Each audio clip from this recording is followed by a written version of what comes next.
7. Dan outlined what he had in mind, then waited for Dave Stone to respond. For a long time, he only sat beside Abra, with his head lowered and his hands clasped between his knees. "Daddy," Abra asked, "please say something." Dave looked up and said, "Who wants a beer?" Don and John exchanged a brief bemused glance and declined.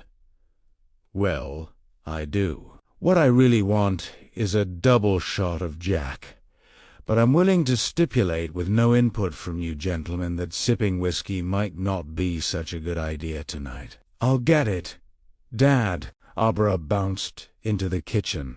They heard the snap of the flip-top and the hiss of the carbonation, sounds that brought back memories for Dan, many of them treacherously happy. She returned with a can of Coors and a Pilsner glass can.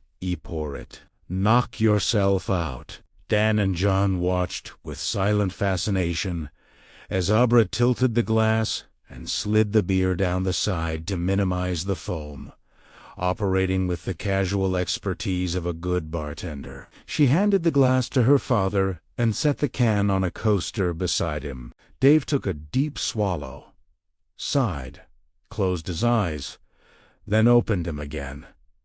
"That's good," he said. "I bet it is." Dan thought and saw Abra watching him. Her face, usually so open, was inscrutable, and for the moment he could not read the thoughts behind it. Dave said, "What you're proposing is crazy, but it has its attractions. Chief among them would be a chance to see these creatures with my own eyes. I think I need to because, in spite of everything you've told me, I find it impossible to believe in them. Even with the glove and the body you say you found." Abra opened her mouth to speak. Her father stayed her with a raised hand. "I believe that you believe," he went on. "All three of you. And I believe that some group of dangerously deranged individuals might be after my daughter. I'd certainly go along with your idea, Mr. Torrance, if it didn't mean bringing Abra. I won't use my kid as bait." "You wouldn't have to," Dan said. He was remembering how Abra's presence in the loading dock area behind the ethanol plant had turned him into a kind of human cadaver dog, and the way his vision had sharpened when Abra opened her eyes inside his head. He had even cried her tears, although a DNA test might not have shown it.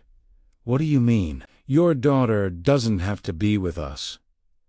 To be with us, she's unique that way. Abra, do you have a friend you could visit tomorrow after school? Maybe even stay with overnight?"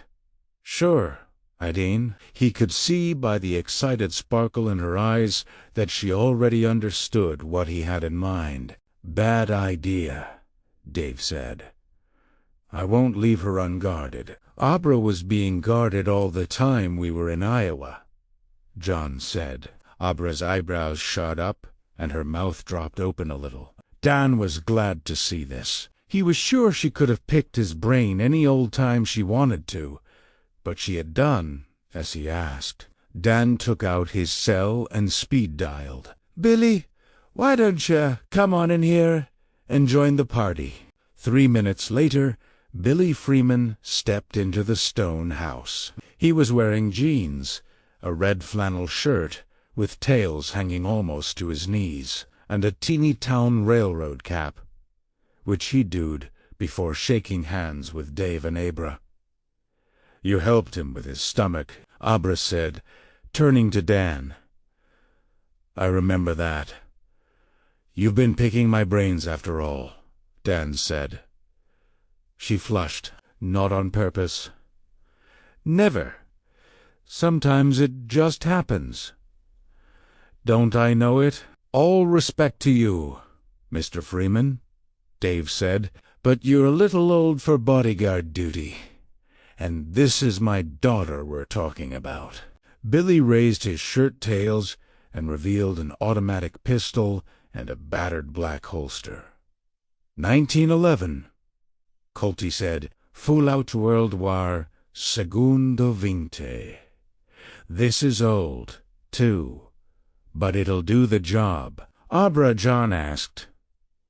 Do you think bullets can kill these things? Or is it only childhood diseases? Abra was looking at the gun. Oh, yes, she said. Bullets would work. They're not ghosty people. They're as real as we are. John looked at Dan and said, I don't suppose you have a gun. Dan shook his head and looked at Billy. I've got a deer rifle I could loan you, Billy said. That might not be good enough, Dan said. Billy considered. Okay, I know a guy down in Madison. He buys and sells bigger stuff. Some of it much bigger. Oh, Jesus, Dave said. This just gets worse.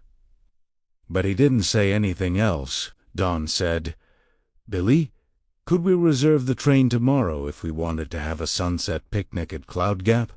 Sure. People do it all the time, especially after Labor Day when the rates go down. Abra smiled. It was one Dan had seen before. It was her angry smile. He wondered if the true nod might have had second thoughts if they knew their target had a smile like that in her repertoire. Good, she said. Good, Abra. Dave looked bewildered and a little frightened. What? Abra ignored him for the moment. It was Dawn she spoke to. They deserve it for what they did to the baseball boy. She wiped at her mouth with a cupped hand as if to erase that smile. But when she pulled the hand away, the smile was still there, her thinned lips showing the tips of her teeth. She clenched the hand into a fist. They deserve it. Part 3, Matters of Life and Death. Chapter 13, Cloud Gap. 1. Easy Mail Services was in a strip mall between a Starbucks and a Riley Auto Parts. Crow entered just after 10 a.m., presented his Henry Rothman ID, signed for a package the size of a shoebox, and walked back out with it under his arm. In spite of the air conditioning, the Winnebago was ranked with the stench of Barry's sickness. But they had grown used to it and hardly smelled it at all. The box bore the return address of a plumbing supply company in Flushing, New York. There actually was such a company, but it had had no hand in this particular delivery. Crow, Snake, and Jimmy Numbers watched as Nut sliced the tape with his Swiss Army knife and lifted the flaps. He pulled out a wad of inflated plastic packing, then a double fold of cotton fluff. Beneath it, set in styrofoam, was a large unlabeled bottle of straw-colored fluid, 8 syringes, 8 darts, and a skeletal pistol. Holy, there's enough stuff there to send her whole class to Middle-earth, Jimmy said. Rose has a great deal of respect for this little Chiquita. Crow said. He took the tranquilizer gun out of its styrofoam cradle, examined it, put it back. We will too, Crow. Barry's voice was clotted and hoarse. Come here. Crow left the contents of the box to Walnut and went to the man sweating on the bed. Barry was now covered with hundreds of bright red blemishes, his eyes swollen almost shut, his hair matted to his forehead. Crow could feel the fever baking off him. But the underscore was a hell of a lot stronger than Grandpa Flick had been. He still wasn't cycling. You guys okay? Barry asked. No fever. No spots. We're fine. Never mind us. You need to rest. Maybe get some sleep. I'll sleep when I'm dead. And I ain't dead yet? Barry's red-streaked eyes gleamed. I'm picking her up. Crow grabbed his hand without thinking about it, reminded himself to wash it with hot water and plenty of soap, then wondered what good that would do. They were all breathing his air, had all taken turns helping him to the Jake. Their hands had been all over him. "Do you know which one of the 3 girls she is? Have you got a name?" "No." "Does she know we're coming for her?" "No." "Stop asking questions and let me tell you what I do know. She's thinking about Rose. That's how I homied, and she's not thinking about her by name. The woman in a hat with one long tooth. That's what she calls her. The kids." Barry leaned to one side and coughed into a damp handkerchief. "The kid's afraid of her." "She ought to be," Crow said grimly. "Anything else? Ham sandwiches, dealed eggs." Crow waited. "I'm not sure yet, but I think she's planning a picnic. Maybe with her parents. They're going on a toy train." Barry frowned. "What toy train? Where?" "Don't know. Get me closer and I will. I'm sure I will." Bear's hand turned in Crow's and suddenly bore down almost hard enough to hurt. "She might be able to help me.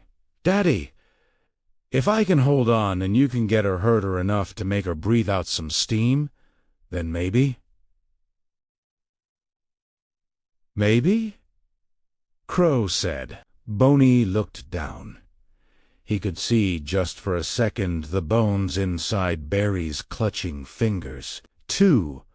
Abra was extraordinarily quiet at school that Friday. None of the faculty found this strange, although she was ordinarily vivacious and something of a chatterbox. Her father had called the school nurse that morning and asked if she would tell Abra's teachers to take it a bit easy on her. She wanted to go to school. But they had gotten some bad news about Abra's great-grandmother the day before. "She's still processing," Dave said. The nurse said she understood and would pass on the message. What Abra was actually doing that day was concentrating on being in 2 places at the same time. It was like simultaneously patting your head and rubbing your stomach. Hard at first, but not too difficult once you got the hang of it. Part of her had to stay with her physical body, answering the occasional question in class, a veteran hand-raiser since 1st grade. Today, she found it annoying to be called on when she was just sitting with them neatly folded on her desk, talking with her friends at lunch, and asking Coach Rini if she could be excused from gym and go to the library instead. "I've got a stomachache," she said, which was middle school film code for "I've got my period." She was equally quiet at Emma's house after school, but that wasn't a big problem. Emma came from a bookish family, and she was currently reading her way through Catching Fire for the 3rd time. Mr. Dean tried to chat Abra up when he came home from work, but quit and dove into the latest issue of The Economist when Abra answered in monosyllables, and Mrs. Dean gave him a warning look. Abra was vaguely aware of Emma putting her book aside and asking if she wanted to go out in the backyard for a while, but most of her was with Dan, seeing through his eyes, feeling his hands and feet on the controls of the Helen Rivington's little engine, tasting the ham sandwich he ate and the lemonade he chased it down with. When Dawn spoke to her father, it was actually Abra speaking. As for Dr. John, he was riding at the very back of the train, and consequently there was no Dr. John, just the 2 of them in the cab, a little father and daughter, bonding in the wake of the bad news about Momo. Cozy as could be. Occasionally her thoughts turned to the woman in the hat, the one who had hurt the baseball boy until he died, and then licked up his blood with her deformed and craving mouth. Abra couldn't help it, but wasn't sure it mattered. If she were being touched by Barry's mind, her fear of Rose wouldn't surprise him, would it? She had an idea she couldn't have fooled the True Knots locator if he had been healthy, but Barry was extremely sick. He didn't know she knew Rose's name. It hadn't even occurred to him to wonder why a girl who wouldn't be eligible for a driver's license until 2015 was piloting the teeny town train through the woods west of Frasier. If it had, he probably would have assumed the train didn't really need a driver because he thinks it's a toy. Scrabble H. She looked around at Emma at first, not even sure where they were. Then she saw she was holding a basketball. Okay, the backyard. They were playing horse. I asked if you wanted to play Scrabble with me and my mom because this is totally boring. You're winning, right? Duh. All 3 games. Are you here at all? Sorry, I'm just worried about my Momo. Scrabble sounds good. It sounded great. In fact, Emma and her mom were the slowest Scrabble players in the known universe, and would have large breaks if anyone had suggested playing with a timer. This would give Abra plenty of opportunity to continue minimizing her presence here. Barry was sick, but he wasn't dead, and if he got wise to the fact that Abra was performing a kind of telepathic ventriloquism, the results could be very bad. He might figure out where she really was. Not much longer. Pretty soon, they'll all come together. God, please let it go. Okay, while Emma cleared the crap off the table in the downstairs WCK room and Mrs. Dean set up the board, Abra excused herself to use the toilet. She did need to go, but first she made a quick detour into the living room and peeked out the bow window. Billy's truck was parked across the street. He saw the curtains twitch and flashed a thumbs up. Abra returned the gesture. Then the small part of her that was here went to the bathroom while the rest of her sat in the cab of the Helen Rivington. We'll eat our picnic, pick up our trash, watch the sunset, and then we'll go back. Eat our picnic, pick up our trash, watch the sunset. And then something unpleasant and unexpected broke into her thoughts and hard enough to snap her head back. A man and 2 women. The man had an eagle on his back, and both women had stamps. Abra could see the tattoos because they were having naked sex beside a pool while stupid old disco music played. The woman was letting out a lot of fake moans. What in hell had she stumbled across? The shock of what those people were doing destroyed her delicate balancing act, and for a moment, Abra was all in one place. All here. Cautiously, she looked again and saw the people by the pool were all blurry, not real, almost ghosty people. And why? Because Barry was almost a ghosty person himself, and had no interest in watching people have sex. By those people aren't by a pool. There on TV. Did Barry know she was watching him watch some porno TV show? Him and the others. Abra wasn't sure, but she didn't think so. They had taken the possibility into account. Though, oh, yes. If she was there, they were trying to shock her into going away or into revealing herself, or both. Abra! Emma called. We're ready to play. We are playing already, and it's a much bigger game than Scrabble. She had to get her balance back in quickly. Never mind the porno TV with the crappy disco music. She was in the little train. She was driving the little train. It was her special treat. She was having fun. We're going to eat. We're going to pick up our trash. We're going to watch the sunset. And then we're going to go back. I'm afraid of the woman in the hat, but not too afraid because I'm not home. I'm going to Cloud Gap with my dad. Abra, did you fall in? Coming, she called. Just want to wash my hands. I'm with my dad. I'm with my dad, and that's all. Looking at herself in the mirror, Abra whispered, Hold that thought.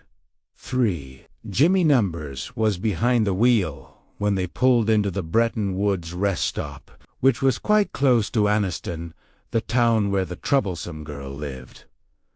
Only she wasn't there. According to Barry, she was in a town called Fraser, a little further southeast, on a picnic with her dad, making herself scarce. Much good it would do her. Snake inserted the first video in the DVD player. It was called Kenny's Poolside Adventure. If the kid's watching this, she's going to get an education, she said, and pushed play. Not was sitting beside Barry and feeding him more juice when that was Barry had begun to cycle for real. He had little interest in juice and none at all in the poolside. He only looked at the screen because those were their orders. Each time he came back to his solid form, he groaned louder. "Crow," he said.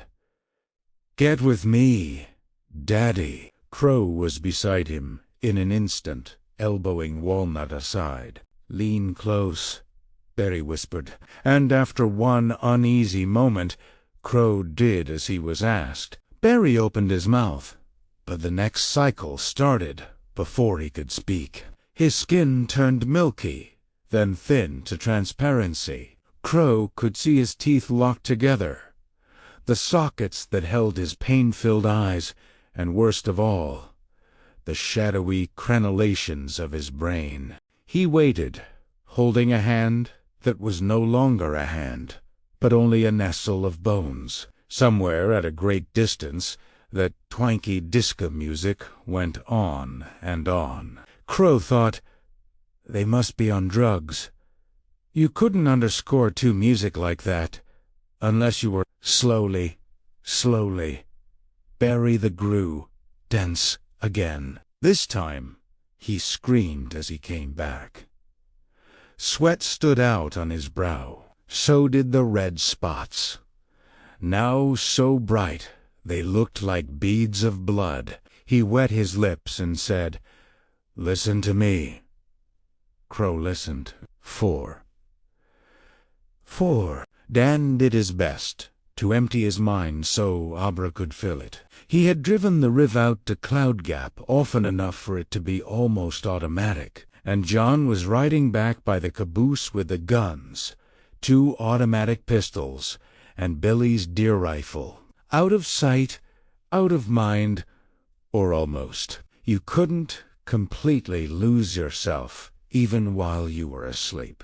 But Abra's presence was large enough to be a little scary. Don thought if she stayed inside his head long enough and kept broadcasting at her current power, he would soon be shopping for snappy sandals and matching accessories. Not to mention mooning over the groovy boys who made up the band round here. It helped that she had insisted at the last minute that he take Hoppy, her old stuffed rabbit. "It will give me something to focus on," she had said. All of them unaware that a not-quite-human gentleman whose rube name was Barry Smith would have understood perfectly. He had learned the trick from Grandpa Flick and used it many times. It also helped that Dave Stone kept up a constant stream of family stories, many of which Abra had never heard before. And still, Don wasn't convinced any of this would have worked if the one in charge of finding her hadn't been sick. "Can't the others do this location thing?" he had asked her. The lady in the hat could, even from halfway across the country, but she's staying out of it. That unsettling smile had once more curved Abra's lips and exposed the tips of her teeth. It made her look far older than her ears. "Rose is scared of me." Abra's presence in Dan's head wasn't constant. Every now and then he would feel her leave as she went the other way, reaching out oh so carefully to the one who had been foolish enough to slip Bradley Trevor's baseball glove on his hand. She said they had stopped in a town called Starbridge. Dan was pretty sure she meant Sturbridge, and left the turnpike there, moving along the secondary roads toward the bright blip of her consciousness. Later on, They had stopped at a roadside cafe for lunch, not hurrying, making the final leg of the trip last. They knew where she was going now, and were perfectly willing to let her get there because Cloud Gap was isolated. They thought she was making their job easier, and that was fine. But this was delicate work, a kind of telepathic laser surgery. There had been one unsettling moment when a pornographic image filled Dan's mind, some kind of group sex by a pool, but it had been gone almost at once. He supposed he had gotten a peek into her undermind, where, if he believed Dr. Freud, all sorts of primal images left. This was an assumption he would come to regret, although never to blame himself, for he had taught himself not to snoop into people's most private things. Don held the riv-steering yoke with one hand. The other was on the mangy stuffed bunny in his lap. Deep woods, now starting to flame with serious color, flowed by on both sides. In the right-hand seat, the so-called conductor seat, Dave rambled on, telling his daughter family stories and dancing at least one family skeleton out of the closet. When your mom called yesterday morning, she told me there's a trunk stored in the basement of Momo's building. It's marked Alessandra. You know who that is, don't you? Grandma Sandy, Dan said. Christ, even his voice sounded higher, younger. Right you are. Now, here's something you might not know, and if that's the case, you didn't hear it from me, right? No, Daddy. Don felt his lips curve up as some miles away. Abra smiled down at her current collection of Scrabble tiles. S-P-O-N-D-L-A. Your Grandma Sandy graduated from SUNY Albany, the State University of New York, and was doing her student teaching at a prep school. Okay, Vermont, Massachusetts, or New Hampshire. I forget which. Halfway through her 8 weeks, she up and quit, but she hung around for a while. Maybe picking up some part-time work, waitressing or something, for sure. Going to a lot of concerts and parties. She was 5, a good-time girl, that made Abra think of the 3 sex maniacs by the pool smooching and gobbling to old-time disco music. Some people had very strange ideas of what was a good time. Abra, that was Mrs. Dean. It's your turn, honey. If she had to keep this up for long, she'd have a nervous breakdown. It would have been so much easier to home by herself. She'd even floated the idea to her father, but he wouldn't hear of it, not even with Mr. Freeman watching over her. She used a U on the board to make P-O-U-N-D. Thanks a bit. I was going there, Emma said. She turned the board and began to study it with beadied final exam concentration that would go on for another 5 minutes at least, maybe even 10. Then she would make something totally lame like Ra or P. Abba returned to the Riv. What her father was saying was sort of interesting, although she knew more about it than he thought she did. Abby, are you 6? Abby, are you listening? Sure, Dan said. I just had to take a little time out to play a word. This is interesting. Anyway, Momo was living in Manhattan at that time, and when Alessandra came to see her that June, she was pregnant. Pregnant with Mom. That's right, a bit. So, Mom was born out of wedlock.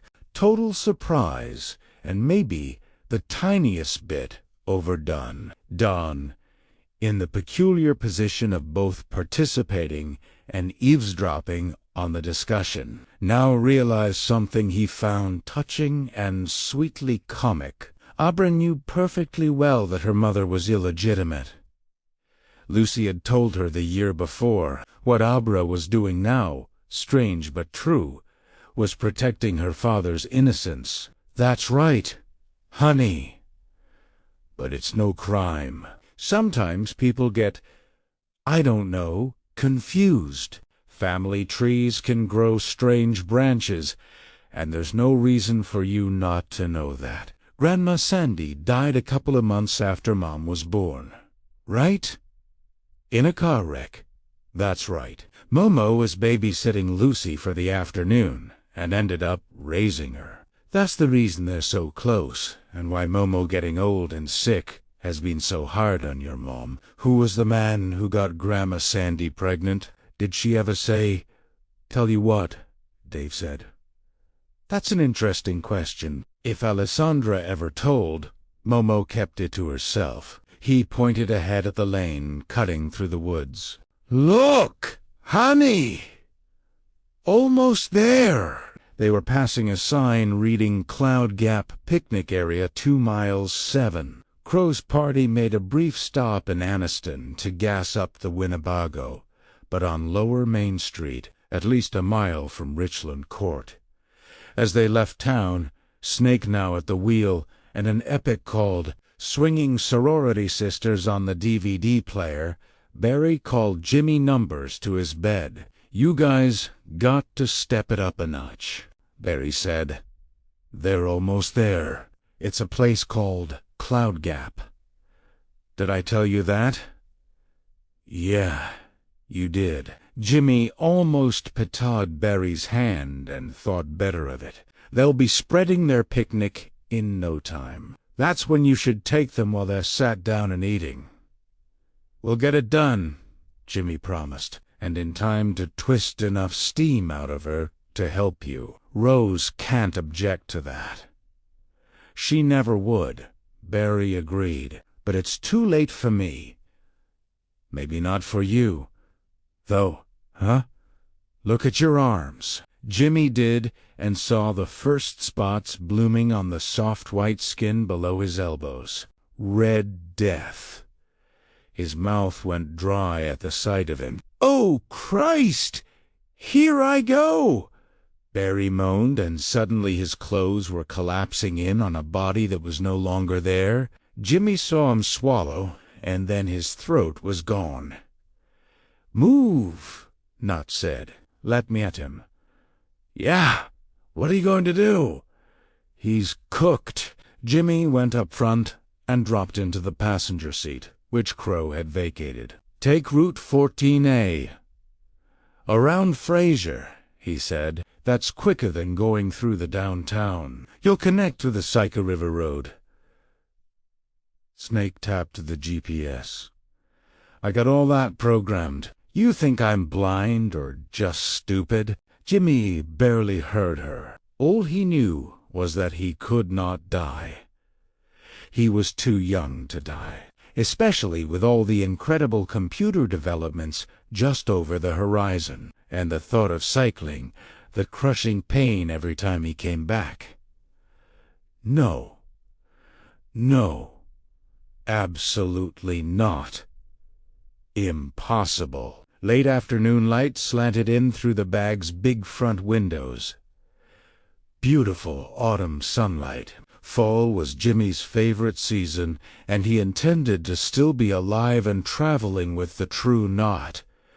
When it came around again and again and again. Luckily, he was with the right bunch to get this done. Crow Daddy was brave, resourceful, and cunning. The crew had been in tough spots before. He would bring them through this one. Watch for the sign pointing to the Cloud Gap picnic area. Don't miss it.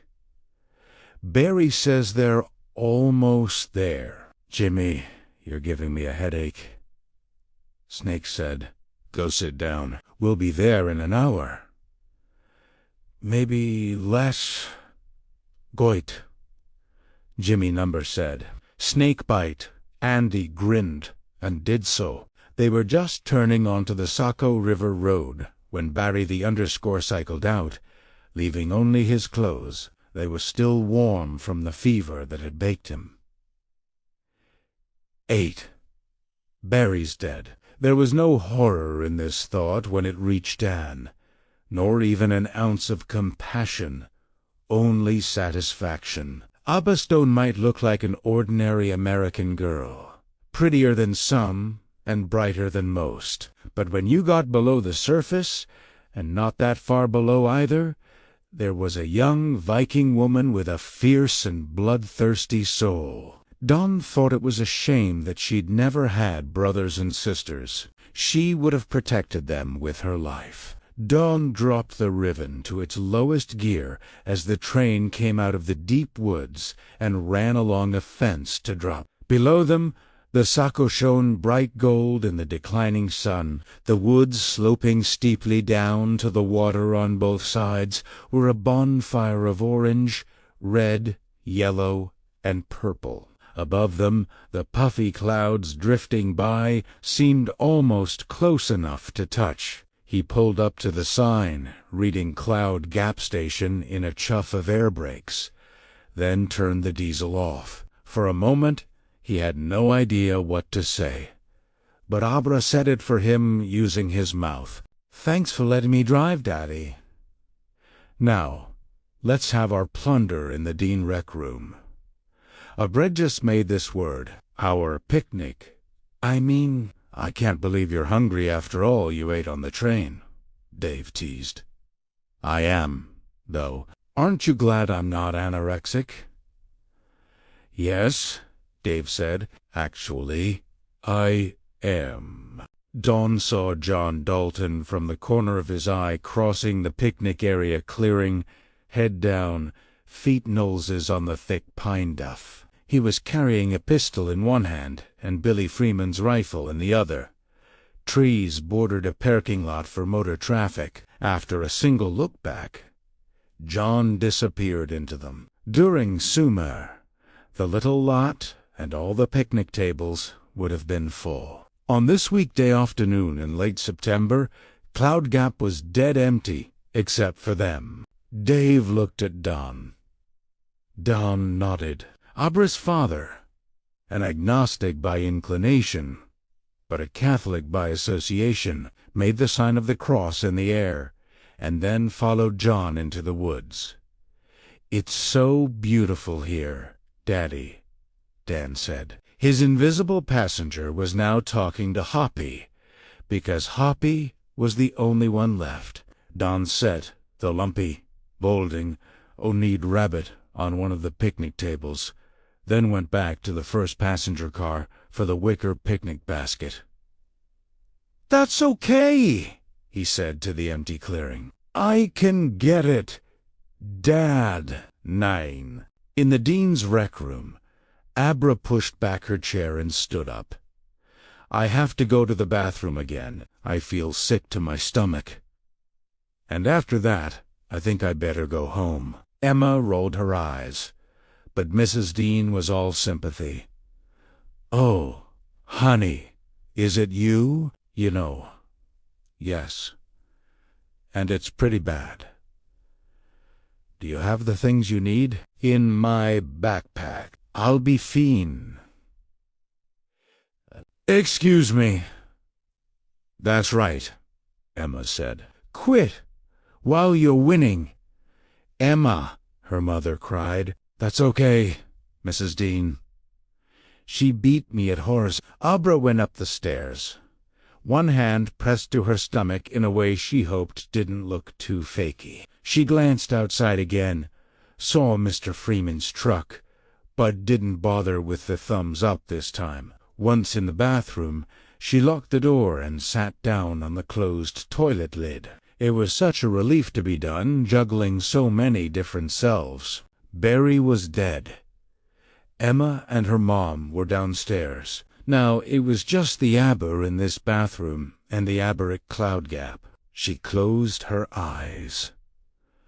"Dan, I'm here. You don't have to pretend to be me anymore." She felt his relief and smiled. Uncle Dan had tried hard, but he wasn't cut out to be a chick. A light, tentative knock at the door. "Girlfriend." "Emma, you all right?" "I'm sorry if I was mean." "I'm okay, but I'm going to go home and take a moten and lie down. I thought you were going to stay the night. I'll be fine. Isn't your dad gone? I'll lock the doors until he gets back. Well, want me to walk with you? That's okay. She wanted to be alone so she could cheer when Dan and her father and Dr. John took those things out. They would, too. Now that Barry was dead, the others were blind. Nothing could go wrong. There was no breeze to rattle the brittle leaves, and with the riv shut down, the picnic area at Cloud Gap was very quiet. There was only the muted conversation of the river below, the squall of a crow, and the sound of an approaching engine. Them, the ones the Hat Woman had sent, rose. Dawn flipped up one side of the wicker basket, reached in and gripped the Glock 22 Billy had provided him with from what source, Don didn't know or care. What he cared about was that it could fire 15 rounds without reloading, and if 15 rounds weren't enough, he was in a world of hurt. A ghost memory of his father came. Jack Torrance smiling his charming crooked grin and saying, "If that don't work, I don't know what to tell you." Dan looked at Abra's old stuffed toy. "Ready, Hoppy? I hope so. I hope we both are. Onthe." Billy Freeman was slouched behind the wheel of his truck, but sat up in a hurry when Abra came out of the Dean house. Her friend Emma stood in the doorway. The two girls said goodbye, slapping palms first in an overhead high five. Tendon Lou. Abra started for her own house across the street and 4 doors down. That wasn't in the plan, and when she glanced at him, he raised both hands in a what-gives gesture. She smiled and shot him another quick thumbs up. She thought everything was okay. He got that loud and clear, but seeing her outside and on her own made Billy uneasy. Even if the freaks were 20 meters south of here, she was a powerhouse, and maybe she knew what she was doing. But she was also only 13. As he watched her go up the walk to a house, packet on her back, and rummaging in her pocket for her key, Billy leaned over and thumbed the button on his glove compartment. His own Glock 22 was inside. The pistols were rented firepower from a guy who was an emeritus member of the Road Saints, New Hampshire chapter. In his younger years, Billy had sometimes ridden with them, but had never joined. On the whole, he was glad, but he understood the pull, the camaraderie. He supposed it was the way Dan and John felt about the drinking. Abra slipped into her house and closed the door. Billy didn't take either the Glock or his cell phone out of the glove compartment. Not yet. But he didn't close the compartment either. He didn't know if it was what Don called the shining, but he had a bad feeling about this. Abra should have stayed with her friend. She should have stuck to the plan. They ride in Kempers and Winnebago. Abra had sighed, and it was a Winnebago that pulled into the parking lot where the Cloud Gap access road dead-ended. Don sat watching with his hand in the picnic basket. Now that the time had come, he felt calm enough. He turned the basket so one end faced the newly arrived RV and flicked off the Glock safety with his thumb. The Bago's door opened, and Abra's would-be kidnapper spilled out one after the other. She had also said they had funny names, pirate names, but these looked like ordinary people to Dan. The men were the going-on elderly kind you always saw putting around in campers and RVs. The woman was young and good-looking in an all-American way that made him think of cheerleaders who still had their degrees 10 years after high school, and maybe after a kid or two. She could have been the daughter of one of the men. He felt a moment's doubt. This was, after all, a tourist spot, and it was the beginning of leaf-peeping season in New England. He hoped John and David would hold their fire. It would be horrible if they were just innocent by. Then he saw the rattlesnake bearing its fangs on the woman's left arm and the syringe in her right hand. The man crowding in close beside her had another syringe, and the man in the lead had what looked very much like a pistol in his belt. They stopped just inside the birch poles, marking the entrance to the picnic area. The one in the lead disabused Dan of any lingering doubts he might have had by drawing the pistol. It didn't look like a regular gun. It was too thin to be a regular gun. "Where's the girl?" With a hand not in the picnic basket, Don pointed to Hoppy, the stuffed rabbit. "That's as close to her as you're ever going to get." The man with the funny gun was short, with a widow's peak above a mild-mannered accountant's face. A soft pot of well-fed stomach hung over his belt. He was wearing chinos and a T-shirt reading, "God does not deduct from man's allotted span the hours spent fishing." "I have a question for you, Honey Bunch," the woman said. Don raised his eyebrows. "Go ahead. Aren't you tired? Don't you want to go to sleep?" He did. All at once, his eyelids were as heavy as sash weights. The hand holding the gun began to relax. 2 more seconds and he would have been crashed out and snoring with his head on the initial carved surface of the picnic table. But that was when Abra screamed, "Where's the crow?" "I don't see the crow." "Trece." Don jerked as a man will when he is badly startled on the edge of sleep. The hand in the picnic basket spasmed. The Glock went off, and a cloud of wickerwork fragments flew. The bullet went wild, but the people from the Winnebago jumped, and the sleepiness left Don's head like the illusion that it was. The woman with the snake tattoo and the man with the popcorny fringe of white hair flinched back, but the one with the odd-looking pistol charged forward, yelling, "Get him! Get him! Get this, you kidnapping fuckers!" Dave Stone shouted. He stepped out of the woods and began to spray bullets. Most of them went wild, but one hit Walnut in the neck, and the TR's doctor went down on the pine duff, the hypo spilling from his fingers. 14. Leading the tribe had its responsibilities, but also its perks. Rose's gigantic earth cruiser imported from Australia at paralyzing expense and then converted to left-hand drive was one. Having the ladies' shower room at the Bluebell campground all to herself whenever she wanted it was another. After months on the road, there was nothing like a long, hot shower in a big tiled room where you could hold your arms out or even dance around if the spirit moved you, and where the hot water didn't run out after 4 minutes. Rose liked to turn off the lights and shower in darkness. She found she did her best thinking that way, and for just that reason, she had headed to the shower immediately after the troubling cell phone call she'd gotten at 100 p.m. Mountain time, she still believed everything was all right, but a few doubts had begun to sprout, like dandelions on a previously flawless lawn. If the girl was even smarter than they thought, or if she had enlisted help, no, it couldn't be. She was a steamhead for sure. The steamhead of all steamheads. But she was still only a child.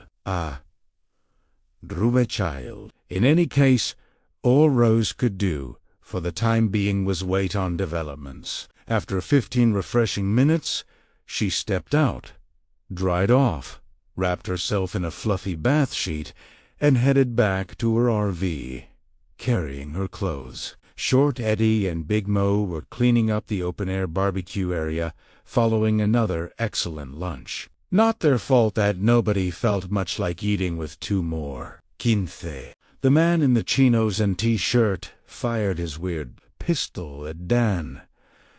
There was a chuff of compressed air, and suddenly a dart was sticking out of Hoppy's back.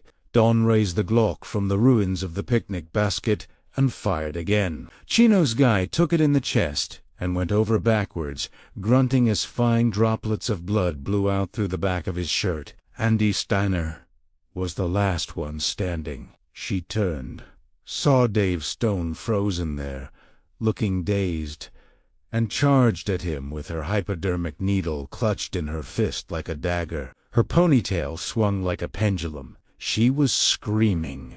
To Dan, everything seemed to have slowed down and gained clarity. He had time to see that the plastic protector sleeve was still on the end of the needle, and had time to think, what kind of clowns are these guys? The answer, of course, was that they weren't clowns at all. They were hunters, completely unused to resistance from their prey. But of course children were their usual targets, and unsuspecting ones at that. Dave only stared at the howling harpy coming toward him. Perhaps his gun was empty. More likely that one burst had been his limit. Dan raised his own gun, but didn't shoot. The chances of missing the tattooed lady and hitting Abra's father were just too great. That was when John ran out of the woods and slammed into Dave's back, shoving him forward into the charging woman. Her screams, fury, dismay were driven out of her in a gust of violently expelled air. They both tumbled over. The needle flew as Tattoo Woman went scrabbling for it on her hands and knees. John brought the stock of Billy's deer rifle down on the side of her head. It was a full-force, adrenaline-fueled blow. There was a crunch as her jaw broke. Her features twisted to the left, one eye bulging from its socket in a startled glare. She sprawled and rolled over on her back. Blood trickled from the corners of her mouth. Her hands clenched and opened, clenched and opened. John dropped the rifle and turned to Dan. Stricken, I didn't mean to hit her that hard. Christ, I was just so scared. Look at the one with the frizzy hair, Don said. He got up on legs that felt too long and not all there.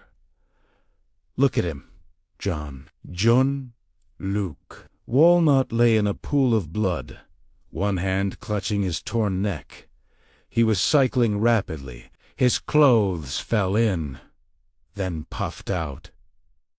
The blood flowing through his fingers disappeared, then reappeared again. The fingers themselves were doing the same. The man had become an insane exorcist. John stepped back with his hands plastered over his mouth and nose.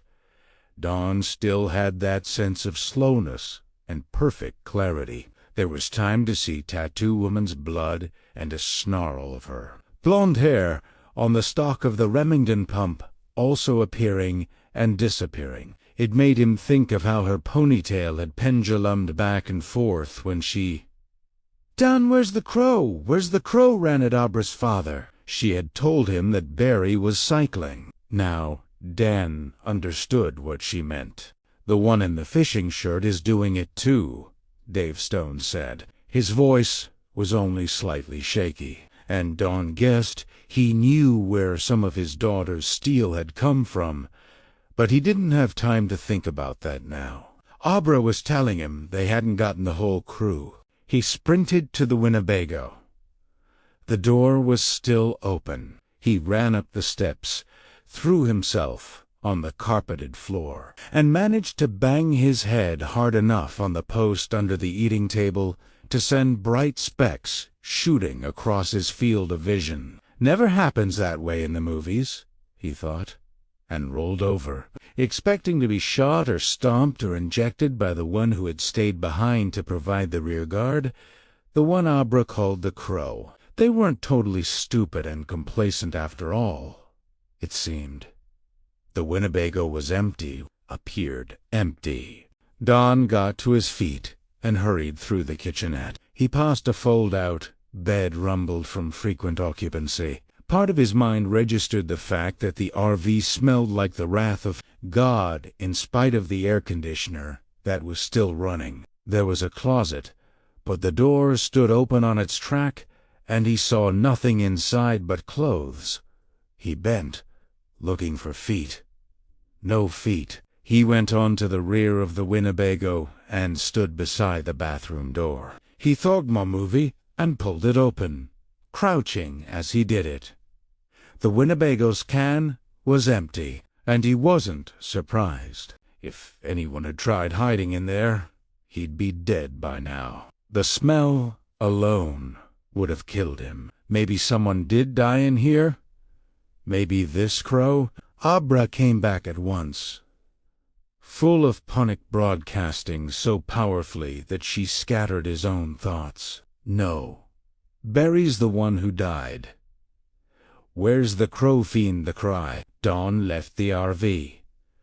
Both of the men who had come after Abra were gone. Only their clothes were left. The woman, the one who had tried to send him to sleep, was still there, but wouldn't be for long. She had crawled to the picnic table with a ruined wicker basket on it and now lay propped against one of the bench seats, staring at Dan, John, and Dave from her newly crooked face.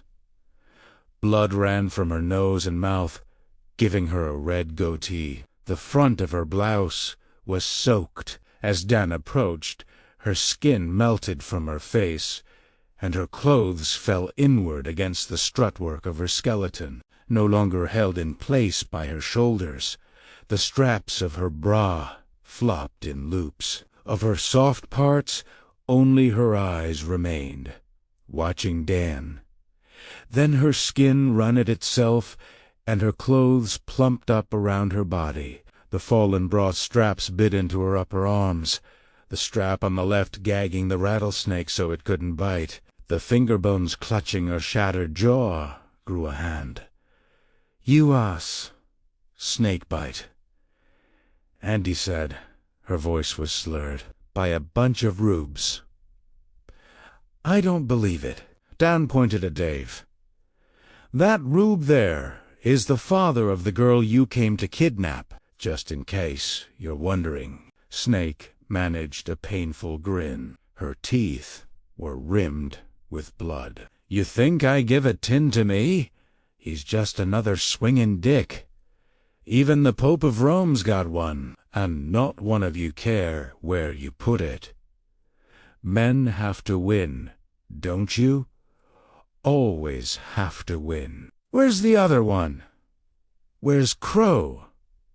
Andy coughed. Blood bubbled from the corners of her mouth. Once she had been lost, then she had been found in a darkened movie theater. She had been found by a goddess with a thundercloud of dark hair. Now she was dying, and she wouldn't have changed a thing. The years between the Exactor president and the Black president had been good. That one magic night with Rose had been even better. She grinned brightly up at the tall, good-looking one. It hurt to agree, but she did it anyway. "Oh, him.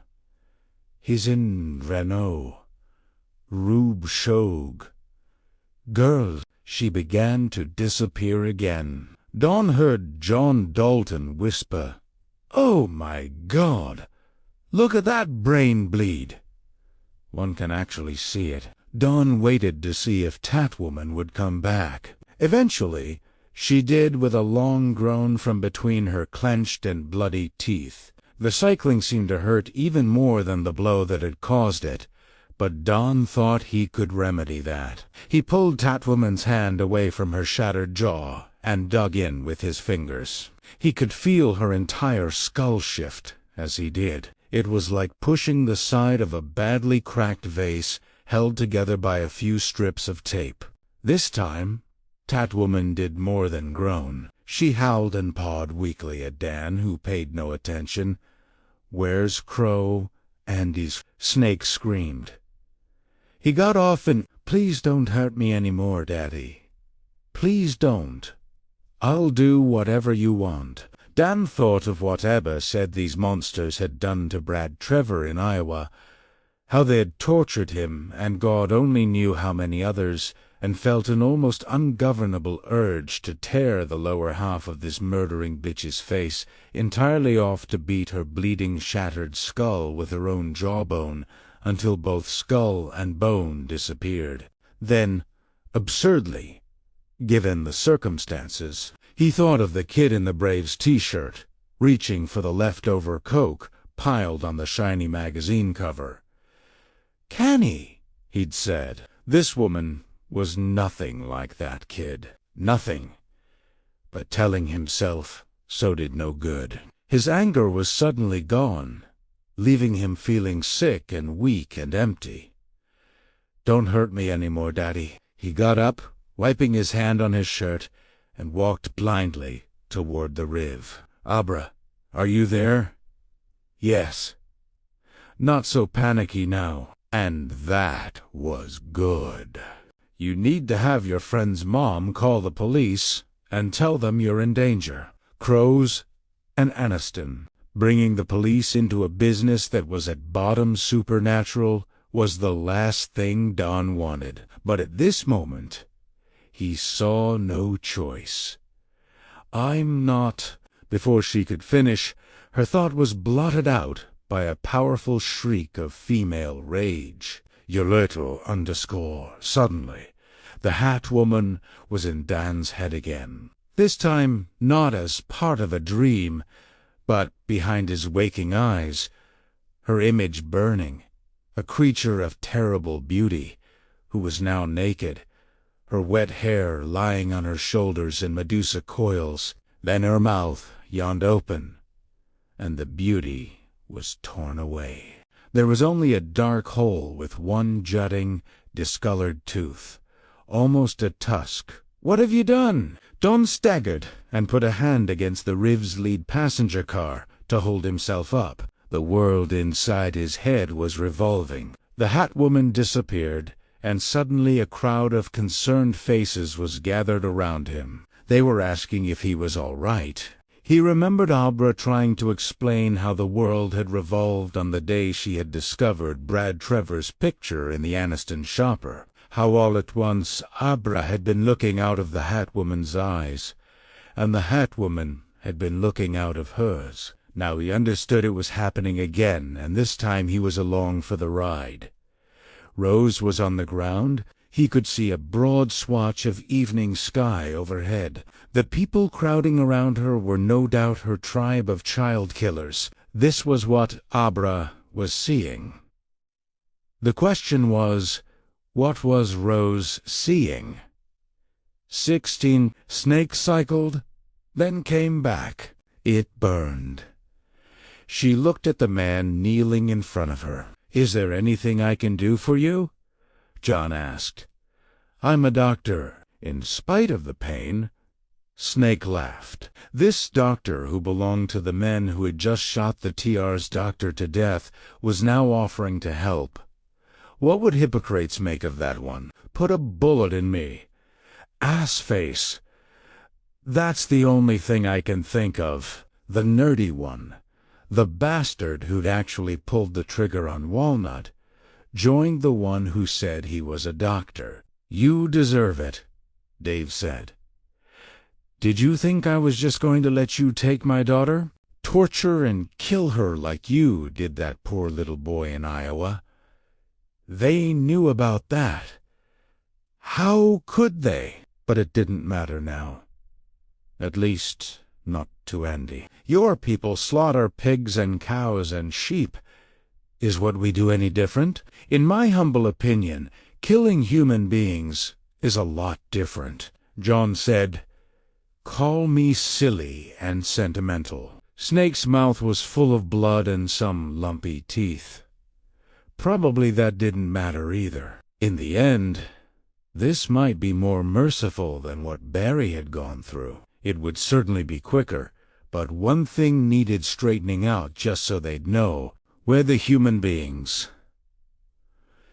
Your kind just rubs. Dave smiled, but his eyes were hard. And yet, you're the one lying on the ground with dirt in your hair and blood all down the front of your shirt. I hope hell's hot enough for you. Snake could feel the next cycle coming on. With luck, it would be the last one. But for now, she held tight to her physical form. You don't understand how it was with me before, or how it is with us. We're only a few, and we're sick. We've got, I know what you've got, Dave said. Measles.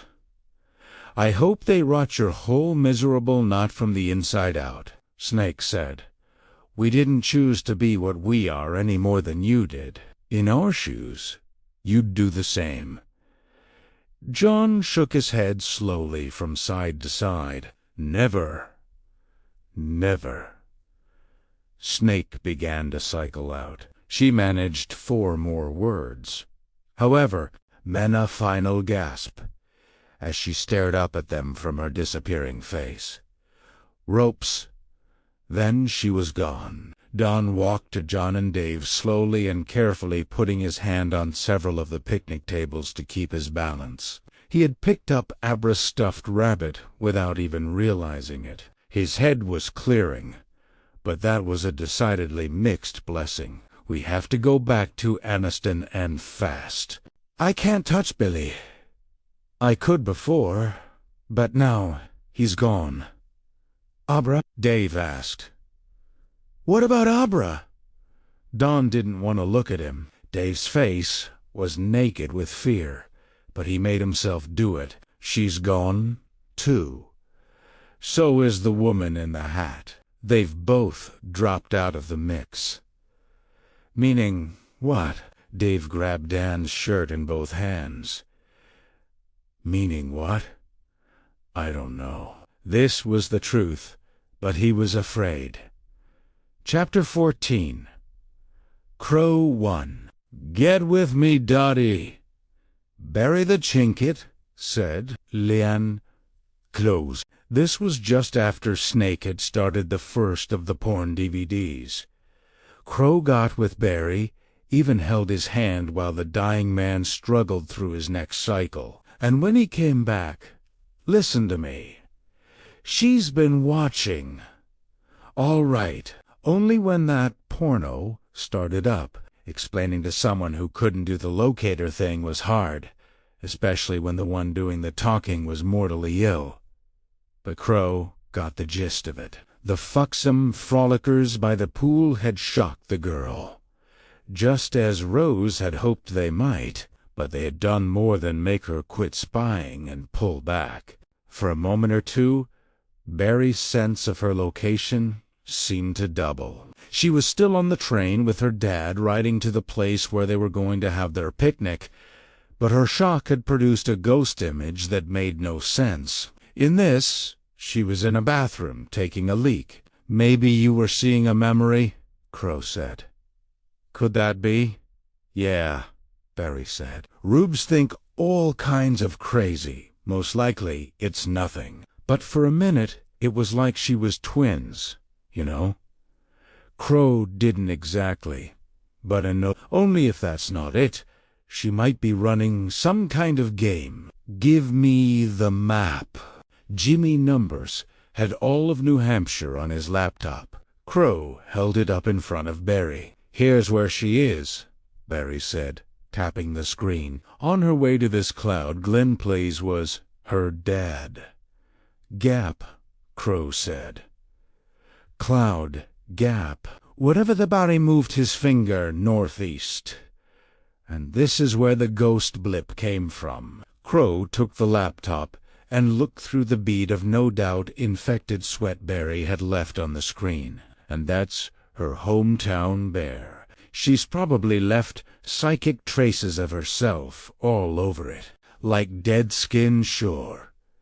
Memories, daydreams, all kinds of crazy what I said, greater than, and it's gone now. Yeah.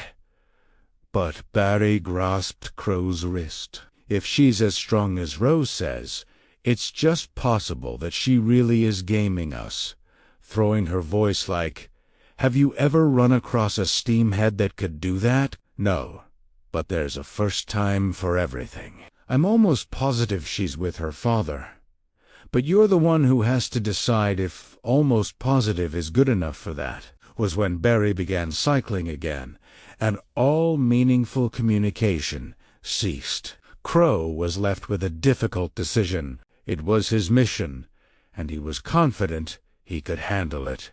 But it was Rose's plan, and more important, Rose's obsession. If he screwed up, there would be hell to pay. Crow glanced at his watch.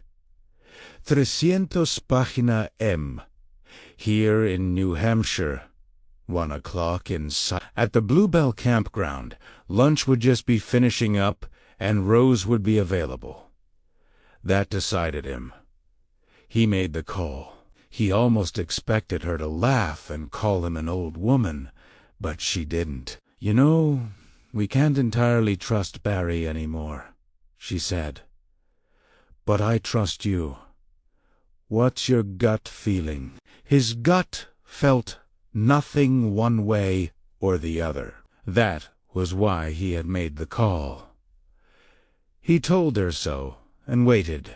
"I leave it with you," she said. "Just don't screw up." "Thanks for nothing, Rosie, darling." He thought this, then hoped she hadn't caught it. He sat with the closed cell phone still in his hand, swaying from side to side with the motion of the RV, inhaling the smell of Barry's sickness, wondering how long it would be before the first spots started showing up on his own arms and legs and chest. At last, he went forward and put his hand on Jimmy's shoulder. "When you get to Anniston, stop." "Why?" "Because I'm getting off." To Crow Daddy watched them pull away from the gas and go on Anniston's lower Main Street, resisting an urge to send a short-range thought, all the ESP of which he was capable, to Snake before they got out of range. "Come back and pick me up." This is a mistake. Only what if it wasn't? When they were gone, he looked briefly and longingly at the sad little line of used cars for sale at the car wash adjacent to the gas station. No matter what transpired in Anniston, he was going to need Transpo out of town. He had more than enough cash in his wallet to buy something that would carry him to their agreed-on Rendezvous Point near Albany on I-87. The problem was time. It would take at least half an hour to transact a car deal.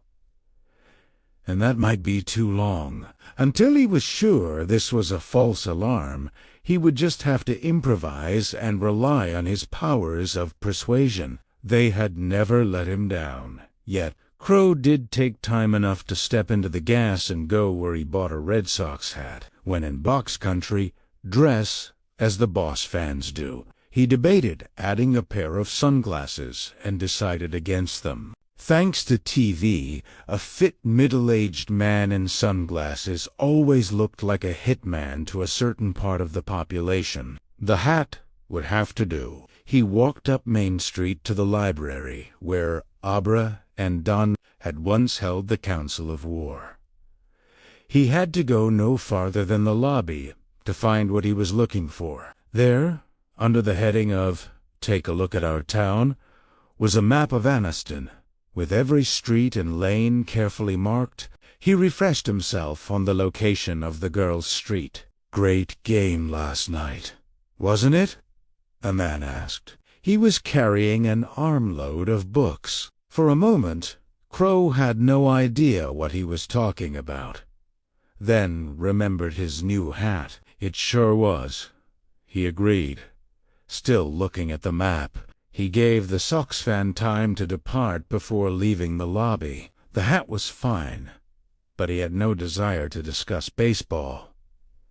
He thought it was a stupid game. 3.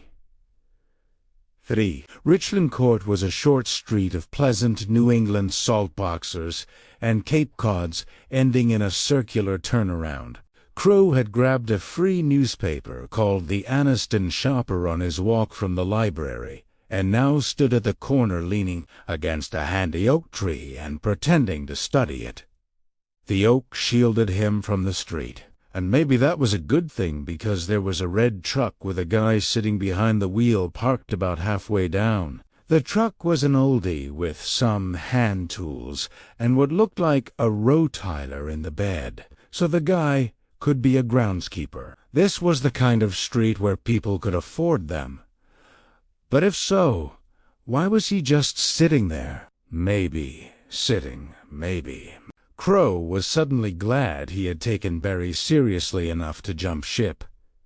The question was, what to do now? He could call Rose, but their last conversation hadn't netted anything he couldn't have gotten from a magic 8-ball. He was still standing half-hidden behind the fine old oak, and debating his next move when the providence that favored the true not above rubes stepped in. A door partway down the street opened, and 2 girls came out. Crow's eyes were every bit as sharp as those of his namesake bird, and he eyed them at once as 2 of the 3 girls in Billy's computer pics.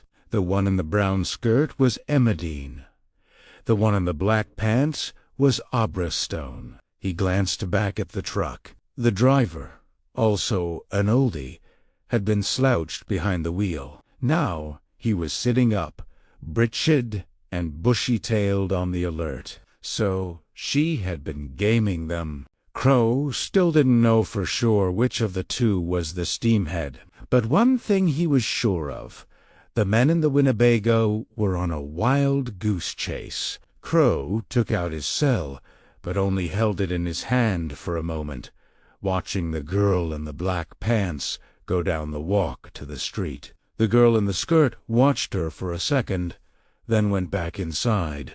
The girl in the pants, Abra, crossed Richland Court, and as she did, the man in the truck raised his hands in a what-gives gesture. She responded with a thumbs up. "Don't worry, everything's okay." Crow felt a surge of triumph, as hot as a knock of whiskey. Question answered. Abra Stone was the steamhead. No question about it. She was being guarded, and the guard was an old geyser with a perfectly good pickup truck.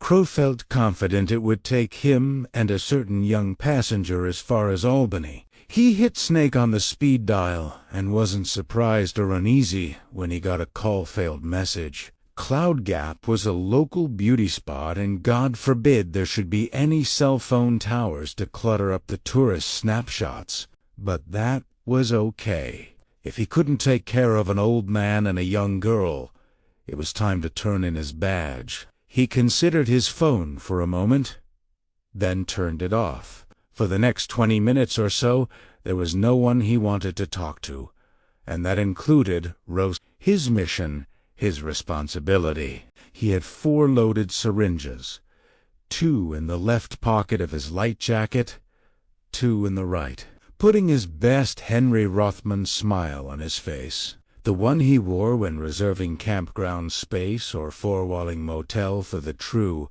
Crow stepped from behind the tree and strolled down the street. In his left hand, he still held his folded copy of the Anniston Shopper. His right hand was in his jacket pocket, easing the plastic cap off one of the needles. Pardon me, sir. I seem to be a little lost. I wonder if you could give me some directions." Billy Freeman was nervous, on edge, filled with something that was not quite Freuding, and still that cheerful voice, and bright. "You can trust me." Smile took him in. Only for 2 seconds, but that was enough. As he reached toward the open glove compartment, he felt a small sting on the side of his neck. "Bug bit me," he thought, and then slumped sideways, his eyes rolling up to the whites. Crow opened the door and shoved the driver across the seat. The old guy's head bumped the passenger side window. Crow lifted limp legs over the transmission hump, batting the glove compartment closed to make a little more room, then slid behind the wheel and slammed the door. He took a deep breath and looked around, ready for anything, but there was nothing to be ready for. Richland Court was dozing the afternoon away, and that was lovely. The key was in the ignition. Crow started the engine, and the radio came on in a Yahoo roar of Toby Keith. "God bless America and pour the beer." As he reached to turn it off, a terrible white light momentarily washed out his vision. Crow had very little telepathic ability, but he was firmly linked to his tribe. In a way, the members were appendages of a single organism, and one of their number had just died. Cloud Gap hadn't been just misdirection. It had been an ambush. Before he could decide what to do next, the white light came again, and after a pause, yet again. All of them. Good Christ. All three. It wasn't possible. Was it? He took a deep breath, then another, forced himself to face the fact that, yes, it could be, and if so, he knew who was to blame. Steamhead Girl. He looked at Abra's house. All quiet there. Thank God for small favors. He had expected to drive the truck up the street and into her driveway, but all at once that seemed like a bad idea. At least for now. He got out, leaned back in, and grabbed the unconscious Geyser by his shirt and belt. Crow yanked him back behind the wheel, pausing just long enough to give him a pat-down. No gun. Too bad. He wouldn't have minded having one, at least for a while. He fastened the Geyser's seatbelt so he couldn't tilt forward and blare the horn. Then he walked down the street to the girl's house, not hurrying. If he'd seen her face at one of the windows, or so much as a single twitch of a single curtain, he would have broken into a sprint. But nothing moved. It was possible he could still make this work, but that consideration had been rendered strictly secondary by those terrible white flashes. What he mostly wanted was to get his hands on the miserable that had caused him so much trouble and shake her until she rattled. 5. Abra sleepwalked. Down the front hall, the Stones had a family room in the basement, but the kitchen was their comfort place, and she headed there without thinking about it. She stood with her hands spelled out on the table where she and her parents had eaten thousands of meals, staring at the window over the kitchen sink with wide, blank eyes. She wasn't really here at all. She was in Cloud Gap, watching bad guys spill out of the Winnebago. The Snake and the Nut and Jimmy numbers. She knew their names from Barry. But something was wrong. One of them was missing. Where's the crow? Dan? I don't see the crow. No answer. Because Dan and her father and Dr. John were busy, they took the bad guys down, one after the other. The Walnut first. That was her father's work. And good for him. Then Jimmy Numbers. Then the Snake. She felt each mortal injury as a thudding deep in her head. Those thuds, like a heavy mallet repeatedly coming down on an oak plank, were terrible in their finality, but not entirely unpleasant. Because they deserve it. They kill kids, and nothing else would have stopped them. Only Dan? Where's the crow? Where's the crow? Now Dawn heard her. Thank God. She saw the Winnebago. Dawn thought the crow was in there, and maybe he was right. Still, she hurried back down the hall and peered out one of the windows beside the front door. The sidewalk was deserted, but Mr. Freeman's truck was parked right where it belonged. She couldn't see his face because of the way the sun was shining on the windshield, but she could see him behind the wheel, and that meant everything was still okay, probably okay. Abra, are you there? Dan. It was so great to hear him. She wished he was with her, but having him inside her head was almost as good. Yes. She took one more reassuring look at the empty sidewalk and Mr. Freeman's truck, checked to make sure she had locked the door after coming in, and started back down to the kitchen. You need to have your friend's mom call the police and tell them you're in danger. Crows in Anniston. She stopped halfway down the hall. Her comfort hand came up and began to rub her mouth. Don didn't know she had left the dean's house. How could he? He'd been very busy. I'm not. Before she could finish, Rose the Hat's mental voice blasted through her head, wiping away all thought. You little underscore, what have you done? The familiar hallway between the front door and the kitchen began to sideslip. The last time this revolving thing happened, she'd been prepared. This time, she wasn't. Abra tried to stop it, and couldn't. Her house was gone. Aniston was gone. She was lying on the ground and looking up at the sky. Abra realized the loss of those three in Cloud Gap had literally knocked Rose off her feet, and she had a moment to be savagely glad. She struggled for something to defend herself with. There wasn't much time. 6. Rose's body lay sprawled halfway between the showers and the overlooked lodge, but her mind was in New Hampshire, swarming through the girl's head. There was no daydream horsewoman with a stallion and lance this time. Oh no! This time it was just one surprise. Little Chiquid and old Rosie. And Rosie wanted revenge. She would kill the girl only as a last resort. She was much too valuable for that. But Rose could give her a taste of what was coming.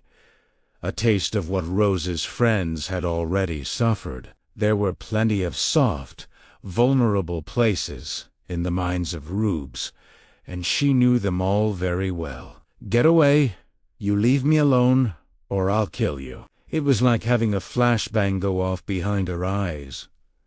Rose jerked and cried out. Bigmore, who had been reaching down to touch her, recoiled in surprise. Rose didn't notice, didn't even see her. She kept underestimating the girl's power.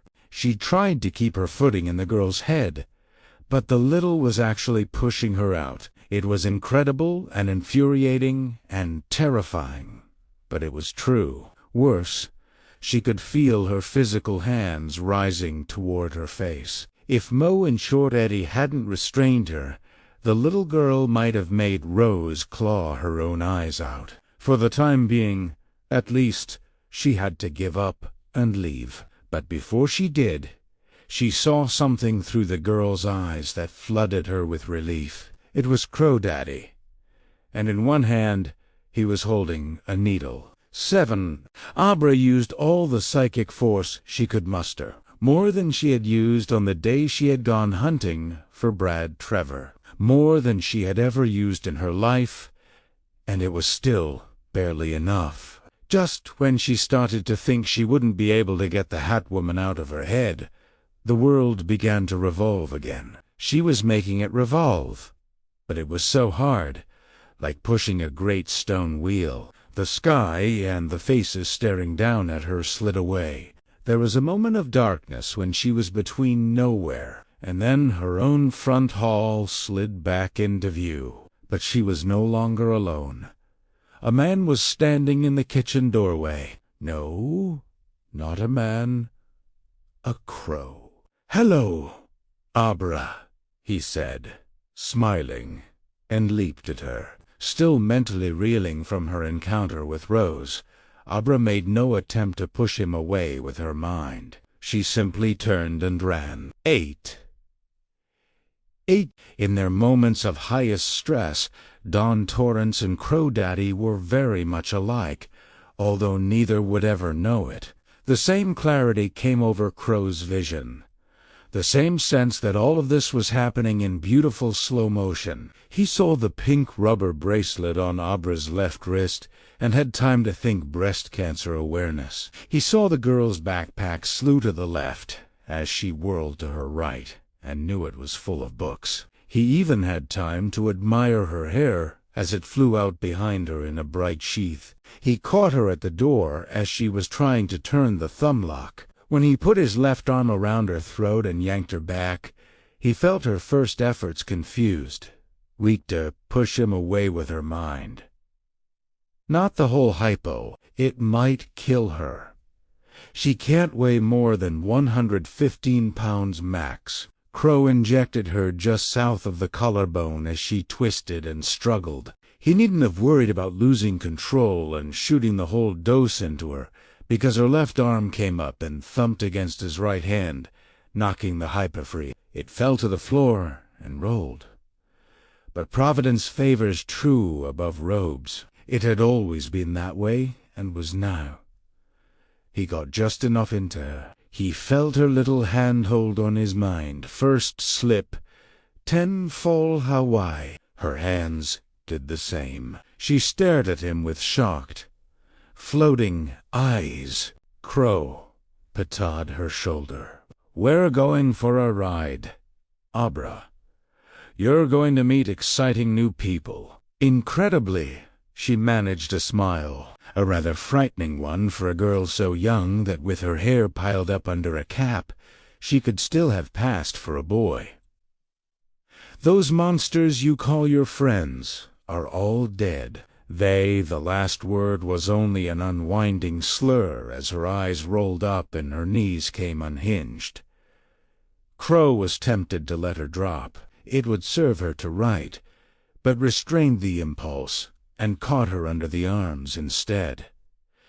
She was valuable property after all. True property. Nigh, he had come in through the rear door, snapping back the next 2 useless spring lock with a single downward flick of Henry Rothman's American Express Platinum card. But he had no intention of leaving that way. There was nothing but a high fence at the foot of the sloping backyard, and beyond that a river. Also, his transportation was in the other direction. He carried Aber through the kitchen and into the empty garage. Both parents at work, maybe, unless they were out at Cloud Gap, gloating over Andy, Billy, and Nut. For now, he didn't give much of a about that end of things. Whoever had been helping the girl could wait. Their time would come. He slid her limp body under a table, holding her father's few tools. Then he thumbed the button that opened the garage door and stepped out, being sure to slap on that big old Henry Rothman smile before he did. The key to survival in the world of rubes was to look as if you belonged, as if you were always on the good foot. And no one was better at it than Crow. He walked briskly down to the truck and moved the geyser again, this time to the middle of the bench seat. As Crow turned into the stone driveway, Billy's head lulled against his shoulder. "Getting a little chummy there, aren't you, old timer?" Crow asked and laughed as he drove the red truck into the garage. His friends were dead, and this situation was horribly dangerous. But there was one big compensation. He felt totally alive and aware for the first time in a great many years, the world bursting with color and humming like a power line. He had her, by God. In spite of all her weird strength and nasty tricks, he had her. Now he would bring her 2 rows, a love offering. "Jackpot," he said, and gave the dashboard one hard, exultant hit. He stripped off Abra's backpack, left it under the worked, and lifted her into the truck on the passenger side. He seat-belted both of his snoozing passengers. It had certainly occurred to him to snap the geyser's neck and leave his body in the garage, but the geyser might come in handy if the drug didn't kill him. It was Crow checked for a pulse on the side of the grizzled old neck and felt it slow but strong. There was no question about the girl. She was leaning against the passenger window, and he could see her breath fogging the glass. Excellent. Crow took a second to inventory his stock. No gun. The true Knot never traveled with firearms, but he still had 2 full hypos of the naughty time night stuff. He didn't know how far 2 would get him, but the girl was his priority. Crow had an idea that the geyser's period of usefulness might prove to be extremely limited. Oh well. Rubes came and rubes went. He took out his cell And this time it was Rose he hid on the speed dial. She answered just as he had resigned himself to leaving a message. Her voice was slow, her pronunciation slurry. It was a little like talking to a drunk. "Rose, what's up with you? The girl messed with me a trifle more than I expected, but I'm all right. I don't hear her anymore. Tell me, you have her." "I do. And she's having a nice nap. But she's got friends. I don't want to meet them." "I'll head west immediately, and I've got no time to be with maps. I need secondary roads. That'll take me across Vermont and into New York. I'll put Toad Slim on it. You need to send someone east to meet me immediately, Rosie. And with whatever you can lay your hands on, it'll keep little Miss Nitro pacified because I don't have much left. Looking nuts supplies. He must have something." "Don't tell me my business," she snapped. "Toad will coordinate everything. You know enough to get started." "Yes, Rosie." "Darling, that picnic area was a trap. The little girl deed us.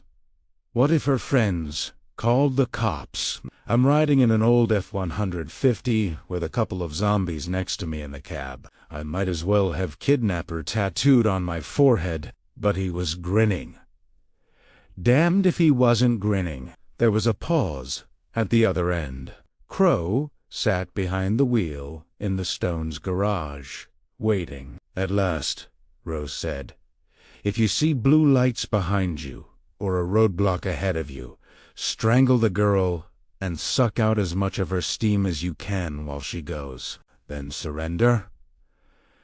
We'll take care of you eventually. You know that." It was Crow's turn to pause. At last he said, "Are you sure that's the right way to go?" "Darling, I am." Her voice was stony. "She's responsible for the deaths of Jimmy, Nut, and Snakebite. I mourn them all. But it's Andy I feel the worst about because I turned her myself, and she only had a taste of the life. And then there's Siri." She trailed off with a sigh. Crow said nothing. There was really nothing to say. Andy Steiner had been with a lot of women during her early years with the True. Not a surprise. Steam always made newbies, especially Randy. But she and Sarah Carter had been a couple for the last 10 years and devoted to each other. In some ways, Andy had seemed more like Silent Siri's daughter than her lover. "Siri's inconsolable," Rose said, "and Blackheat Susie is not much better about Nut. That little girl is going to answer for taking those 3 from us. One way or the other, her rube life is over." Any more questions? Crow had none. 10. No one paid any particular attention to Crow Daddy and his snoozing passengers as they left. Anniston, on the old Granite State Highway, headed west, with a few notable exceptions. Sharp-eyed old ladies and little kids were the worst. Rube America was staggeringly unobservant, even 12 years into the dark age of terrorism. "If you see something, say something" was a hell of a slogan. But first, you had to see something. By the time they crossed into Vermont, it was growing dark, and the cars passing by in the other direction saw only Crow's headlights, which he purposely left on high beam. Toad Slim had called 3 times already, feeding him route information. Most were by roads. Manun Mark. Toad had also told Crow that Diesel Doug, Dirty Phil, and Apron Annie were on their way. They were riding in an '06 Caprice that looked like a dog but had 400 horses under the hood. Speeding would not be a problem. They were also carrying Homeland Security creds that would check out all the way up the line, thanks to the late Jimmy numbers. The little twins P and Pod were using the true sophisticated satellite communications gear to monitor police chatter in the Northeast, and so far there had been nothing about the possible kidnapping of a young girl. This was good news, but not unexpected. Friends smart enough to set up an ambush were probably smart enough to know what could happen to their chickadee if they went public. Another phone rang. This one muffled. Without taking his eyes off the road, Crow leaned across his sleeping passengers, reached into the glove compartment, and found a cell. The Geysers, no doubt. He held it up to his eyes. There was no name, so the caller wasn't in the phone's memory. But the number had a New Hampshire area code. One of the ambushers wanted to know if Billy and the girl were all right. Very likely, Crow considered answering it, and decided not to. He would check later to see if the caller had left a message.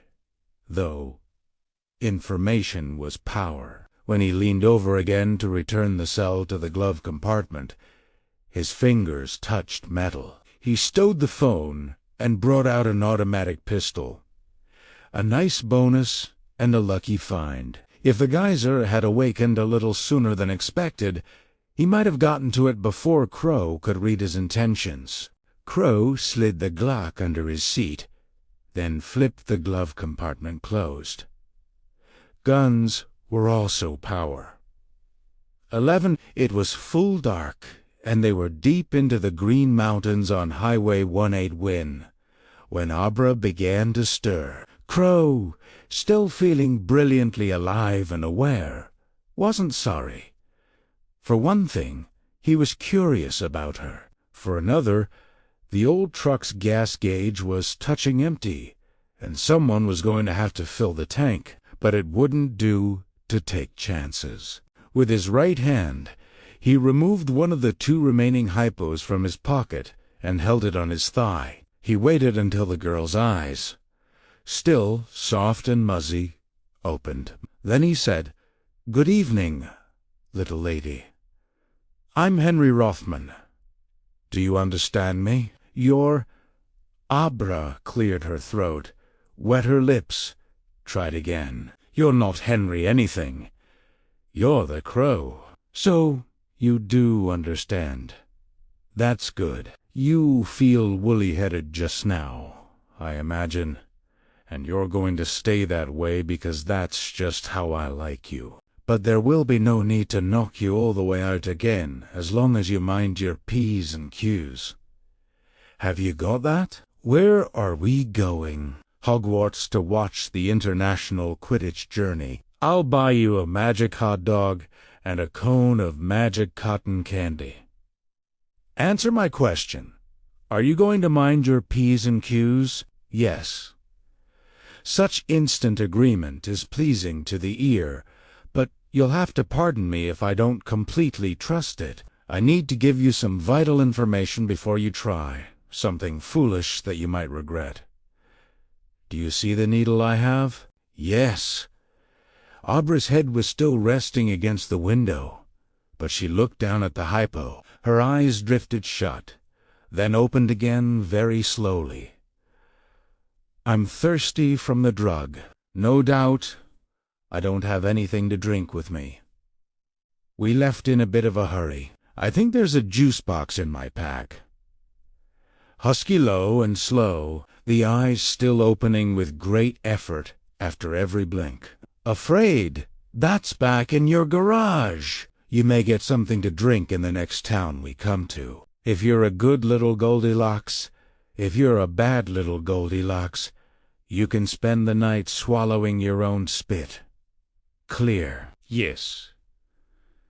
Yes. If I feel you fiddling around inside my head, yes, I know you can do it. Or if you try attracting attention when we stop, I'll inject this old gentleman on top of what I already gave him. It will kill him as dead as Amy Winehouse. Are we clear on that as well? Yes. She licked her lips again, then rubbed them with her hand. Don't hurt him. That's up to you. Where are you taking me? Goldilocks, dear. What? She blinked at him dazedly. Just shut up and enjoy the ride. Hogwarts, she said. Cotton candy. This time, when her eyes closed, the lid stayed down. She began to snore lightly. It was a breezy sound, sort of pleasant. Crow didn't think she was shamming, but he continued to hold the hypo next to the geyser's leg just to be sure. As Golem had once said about Frodo Baggins, it was tricksy, precious. It was very tricksy. 12. Abra didn't go under completely. She still heard the truck's motor, but it was far away.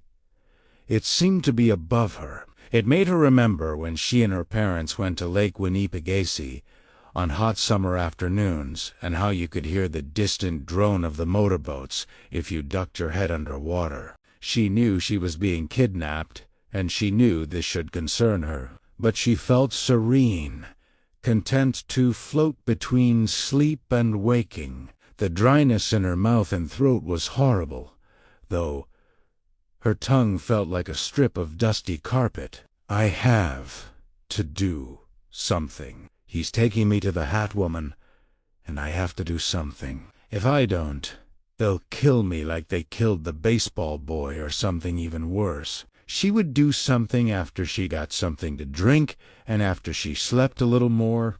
The engine sound had faded from a drone to a distant hum when light penetrated her closed eyelids. Then the sound stopped completely, and the crow was poking her in the leg. Easy at first, then harder. Hard enough to hurt. Wake up, Goldilocks. You can go back to sleep later. She struggled, her eyes open, wincing at the brightness. They were parked beside some gas pumps. There were fluorescents. Over them, she shielded her eyes from the glare. Now she had a headache to go with her thirst. It was like, what's funny? Goldilocks. Huh, you're smiling. I just figured out what's wrong with me. I'm hungover. Crow considered this and grinned. I suppose you are at that, and you didn't even get to prance around with a lampshade on your head. Are you awake enough to understand me? Yes, at least she thought she was. Oh, with the thudding in her head.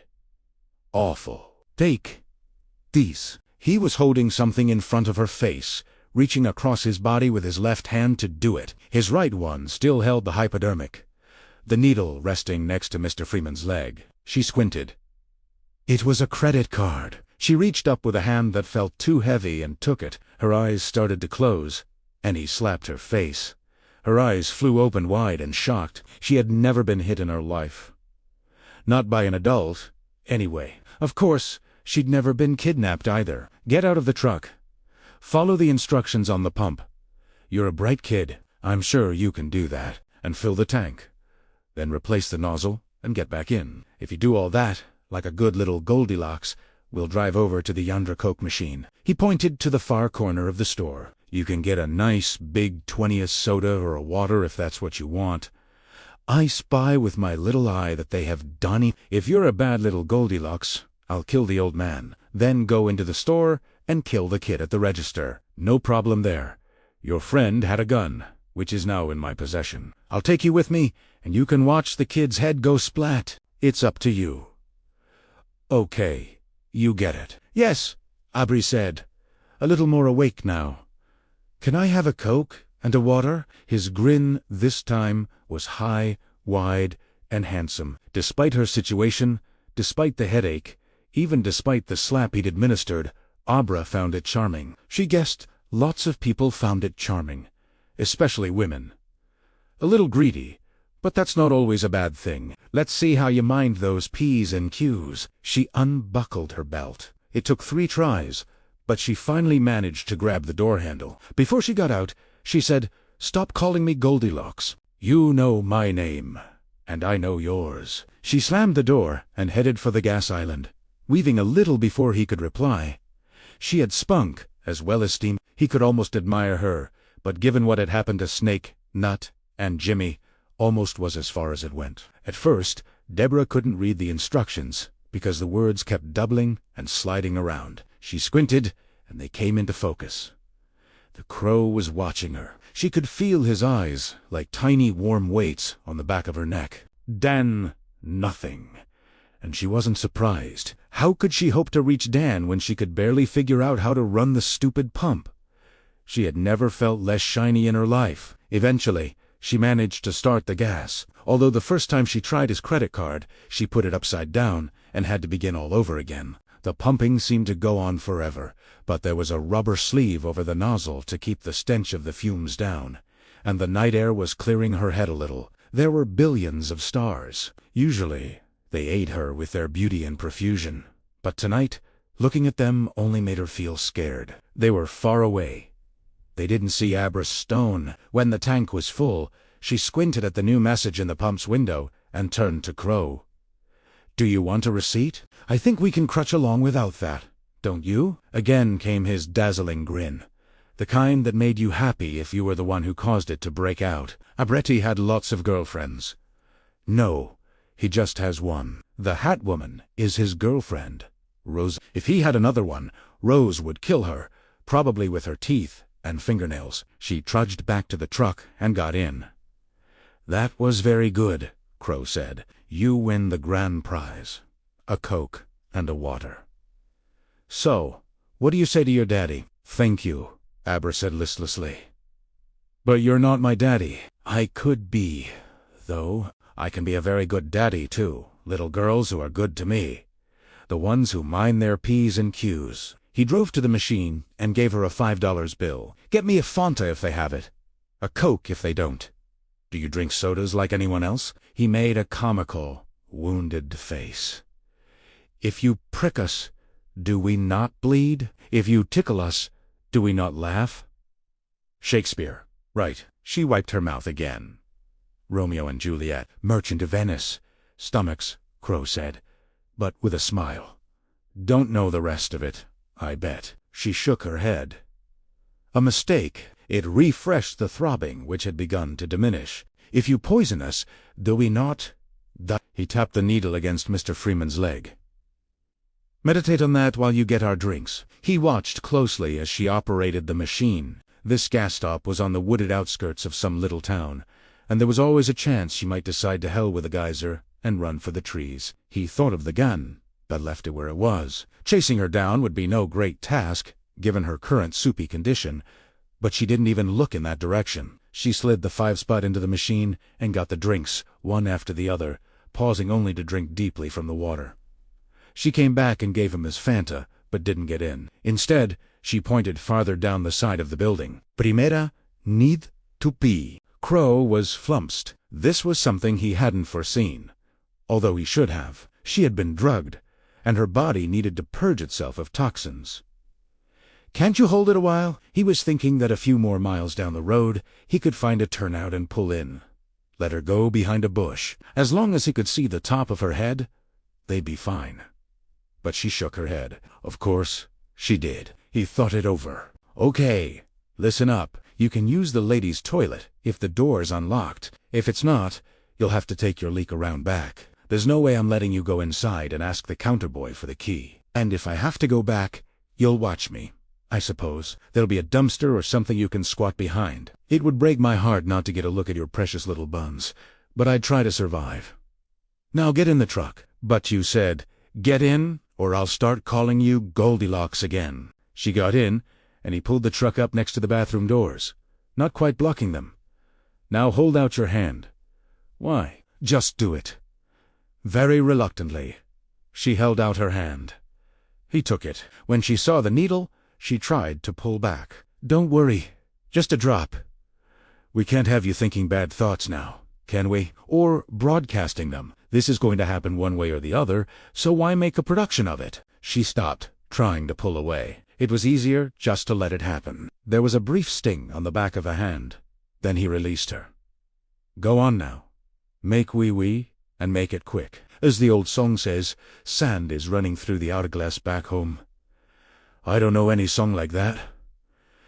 "Not surprised. You don't even know the Merchant of Venice from Romeo and Juliet." "Yo mean." "I don't have to be," he said. She got out and just stood beside the truck for a moment, taking deep breaths. Abra. She looked at him. Don't try locking yourself in. You know who'd pay for that, don't you? He patted Billy Freeman's leg. She knew. Her head, which had begun to clear, was fogging in again. Horrible man. Horrible thing behind that charming grin and smart. He thought of everything. She tried the bathroom door, and it opened. At least she wouldn't have to whiz out back in the weeds. And that was something. She went inside, shut the door, and took care of her business. Then she simply sat there in the toilet, with her head hung down. She thought of being in the bathroom at Emma's house when she had foolishly believed everything was going to turn out all right. How long ago that seemed? I have to do something. But she was doped up. Woozy. Dumb. She sent this with all the force she could muster, which wasn't much. And how much time would the crow give her? She felt despair wash over her, undermining what little will to resist was left. All she wanted to do was button her pants, get into the truck again, and go back to sleep. Yes, she tried one more time. Dan, please. And waited for a miracle. What she got instead was a single brief tap of the pickup truck's horn. The message was clear. Time's up. I woke up. The ground was wet. Put on my boots. The best I've met. Step by step, I walk alone. My boots are heavy, but I stay strong through the grass, through the street on my boots. It can be from so high to so low. I would take me wherever I go. The woods, rainy. My company is behind all the boots. Memories I find, they look, but they are my pride. They never hide. Chapter 15. Swapsies. 1. You will remember what was forgotten in the aftermath of the Pyrrhic victory at Cloud Gap.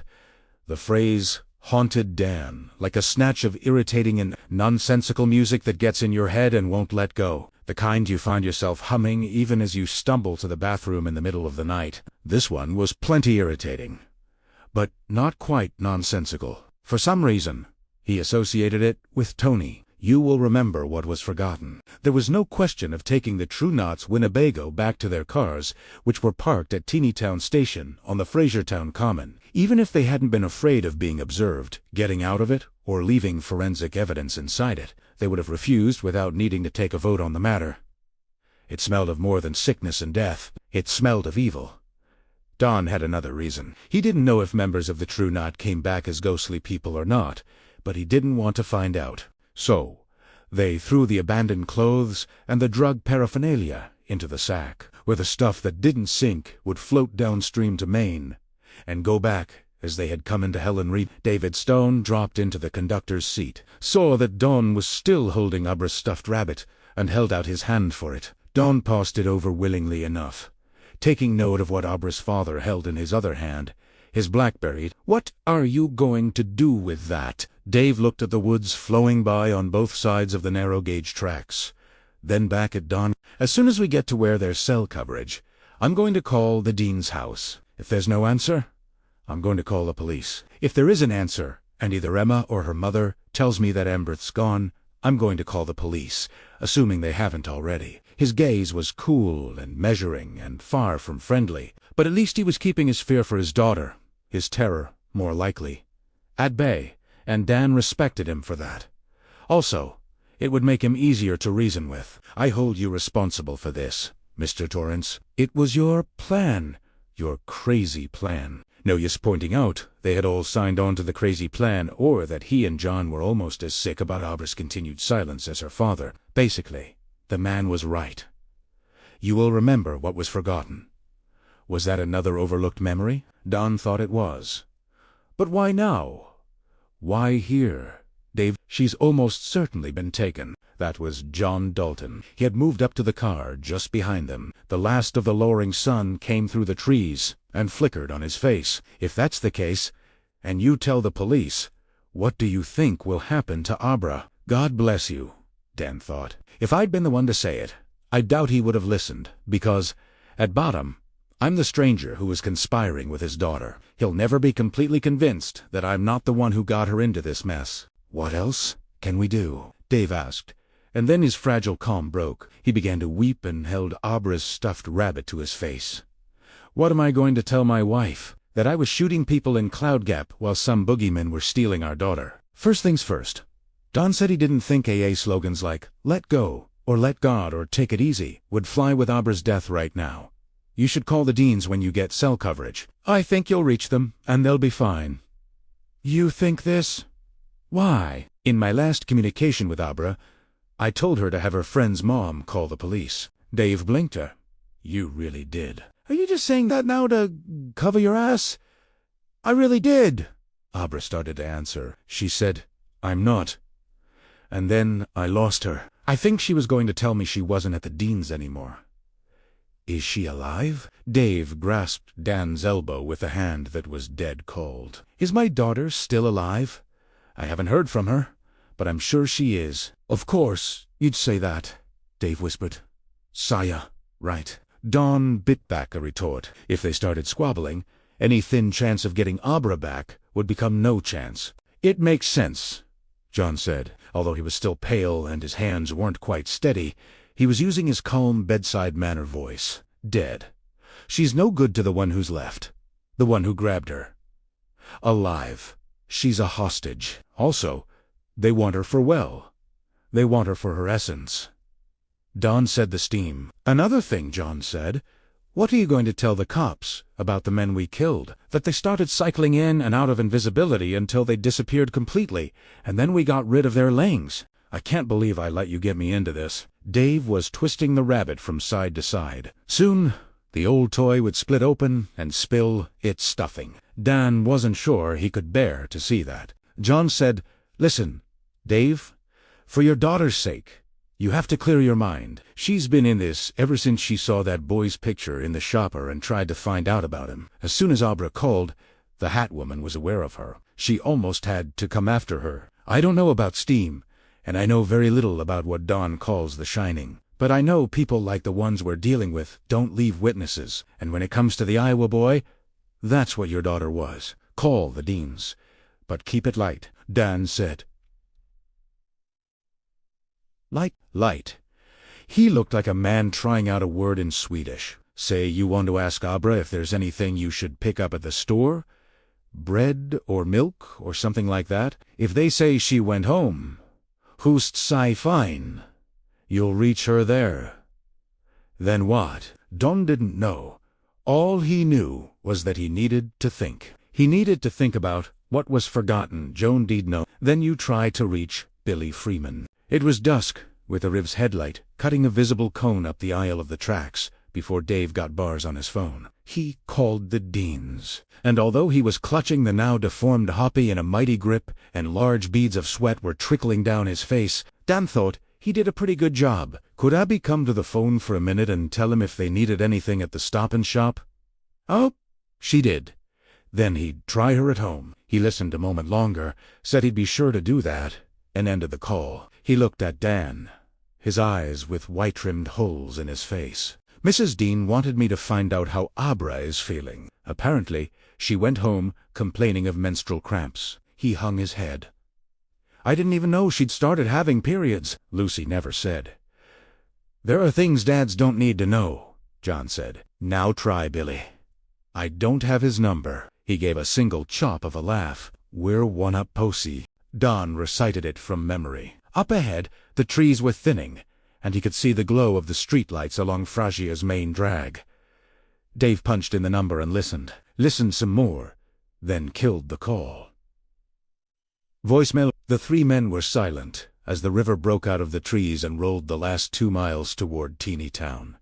Don tried again to reach Abra, throwing his mental voice with all the energy he could muster, but got nothing back. The one she called the Crow had probably knocked her out somehow. The tattooed woman had been carrying a needle. Probably the Crow had another one. You will remember what was forgotten. The origin of that thought arose from the very back of his mind, where he kept the lock boxers containing all the terrible memories of the Overlook Hotel and the ghosts who had infested it. It was the boiler in the conductor's seat. Dave glanced at him. Huh?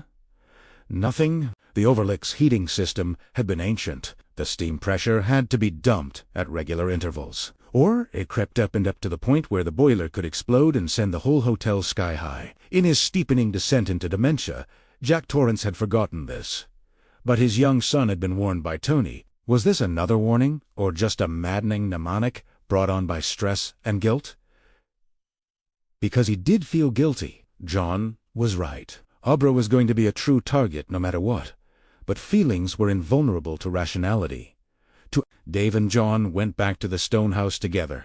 Dan followed in his own car, delighted to be alone with his thoughts. Not that it seemed to help. He was almost positive there was something there. Something real. But it wouldn't come. He even tried to summon Tony, a thing he hadn't attempted since his teenage years, and had no luck. Billy's truck was no longer parked on Richland Court. To Dan, that made sense. The true not-raiding party had come in the Winnebago. If they dropped the Crow off in Anderson, he would have been on foot and in need of a vehicle. The garage was open. Dave got out of John's car before it pulled completely to a stop and ran inside calling Abra's name. Then, spotlighted in the headlights of John's Suburban like an actor on a stage, he lifted something and uttered a sound somewhere between a groan and a scream. As Don pulled up next to the Suburban, he saw what it was. Abra's backpack. The urge to drink came on Dan then, even stronger than the night he'd called John from the parking lot of the Cowboy Boogie Bar. Stronger than in all the years since he'd picked up a white chip at his first meeting. The urge to simply reverse down the driveway, ignoring their shouts, and drive back to Fraser. There was a bar there called the Bull Moose. He'd been past it many times, always with the recovered drunk's reflexive speculations. What was it like inside? What was on the draft? What kind of music was on the juke? What whiskey was on the shelf? And what kind in the well? Were there any good-looking ladies? And what would that first drink taste like? Would it taste like home? Like finally coming home? He could answer at least some of those questions before Dave Stone called the cops, and the cops took him in for questioning in the matter of a certain little girl's disappearance. A time will come, Casey had told him in those early white-knuckle days, when your mental defenses will fail, and the only thing left standing between you and a drink will be your higher power. Don had no problem with a higher power thing because he had a bit of inside information. God remained an unproven hypothesis, but he knew there really was another plane of existence. Like Abra, Dan had seen the ghostly people. So sure, God was possible. Given his glimpses of the world beyond the world, Dan thought it even likely. Although what kind of God only sat by while like this played out? As if you're the first one to ask that question, he thought. Casey Kingsley had told him to get down on his knees twice a day, asking for help in the morning and saying thanks at night. It's the first 3 steps. I can't. God can. I think I'll let him. Don't think too much about it. 2 newcomers, reluctant to take this advice, Casey was willing to offer a story about the film director John Waters. In one of his early movies, Pink Flamingos, Waters' drag queen star Divine had eaten a bit of dog excrement off a suburban lawn. Years later, Waters was still being asked about that glorious moment of cinematic history. Finally, he snapped. It was just a little piece of dog, he told the reporter, and it made her a star. So get down on your knees and ask for help. Even if you don't like it, Casey always finished. After all, it's just a little piece of dog shit. Don couldn't very well get on his knees behind the steering wheel of his car, but he assumed the automatic default position of his morning and nightly prayers, eyes closed and one palm pressed against his lips, as if to keep out even a trickle of the seductive poison that had scarred 20 years of his life. God help me not to drip. He got that far. And the light broke. It was what Dave had said on their way to Cloud Gap. It was Abra's angry smile. Don wondered if the Crow had seen that smile yet, and what he made of it. If so, most of all, it was the feel of his own skin, pressing his lips back against his teeth. "Oh my God," he whispered. He got out of the car, and his legs gave way. He fell on his knees after all, but got up and ran into the garage where the 2 men were standing and looked at Abra's abandoned pack. He grabbed Dave Stone's shoulder. "Call your wife. Tell her you're coming to see her. She'll want to know what it's about," Dave said. It was clear from his quivering mouth and downcast eyes how little he wanted to have that conversation. "She's staying at Shetta's apartment. I'll tell her." "Christ, I don't know what I'll tell her." Don gripped tighter, increasing the pressure. until the lowered eyes came up and met his. We're all going to Boston, but John and I have other business to take care of there. What other business? I don't understand. Dan did. Not everything, but a lot. Three. They to John Sabone. Dave rode shotgun. Don lay in the back with his head on an armrest, and his feet on the floor. Lucy kept trying to get me to tell her what it was about, Dave said. She told me I was scaring her. And of course she thought it was Abra, because she's got a little of what Abra's got. I've always known it. I told her Abby was staying the night at Emma's house. Do you know how many times I've lied to my wife in the years we've been married? I could count them on one hand, and 3 of them would be about how much I lost in the Thursday night poker games the head of my department runs. Nothing like this. And in just 3 hours, I'm going to have to eat it. Of course, Don and John knew what he'd said about Abra and how upset Lucy had been at her husband's continued insistence that the matter was too important and complex to go into on the telephone. They had both been in the kitchen when he made the call, but he needed to talk to share in a speak. John took care of any responses that needed to be made, saying, "You ha, and I know, and I understand." At some point Dave broke off and looked into the back seat. "Jesus God, are you sleeping?" "No," Don said without opening his eyes. "I'm trying to get in touch with your daughter." That ended Dave's monologue. Now there was only the hum of the tires as the Suburban ran south on Route 16 through a dozen little towns. Traffic was light, and John kept the speedometer pegged at a steady 60 miles per hour once the 2 lanes broadened to 4. Don made no effort to call Abra. He wasn't sure that would work. Instead, he tried to open his mind completely, to turn himself into a listening post. He had never attempted anything like this before, and the result was eerie. It was like wearing the world's most powerful set of headphones. He seemed to hear a steady, low, rushing sound, and believed it was the hum of human thoughts. He held himself ready to hear her voice somewhere in that steady surf, not really expecting it. But what else could he do? It was shortly after they went through the first holes on the Spalding Turnpike, now only 60 miles from Boston, that he finally picked her up. Lo, Barelli, dir. At first, he thought it was just imagination, wish fulfillment, but he turned in that direction anyway, trying to narrow his concentration down to a single searchlight beam. And it came again, a bit louder this time. It was real. It was her. "Dan, please. She was drugged." All right, and he'd never tried anything remotely like what had to be done next. But Abra she would have to show him the way. Doped up or not. "Abra, push. You have to help me." "Help what?" "Help swapsies. Help me turn the world." Dave was in the passenger seat, going through the change in the cup holder for the next hole, when Dan spoke from behind him. Only it most certainly wasn't Dan. "Just give me another minute. I have to change my tampon." The Suburban swerved, as John sat up straight and jerked the wheel. What the hell? Dave unbuckled his seatbelt and got on his knees, twisting around to peer at the man lying on the back seat. Dan's eyes were half-lit, but when Dave spoke Abra's name, they opened. "No, Daddy, not now. Primera, abeto health. Primera, abeto tra." Dan's body twisted. One hand came up, wiped his mouth in a gesture Dave had seen 1,000 times.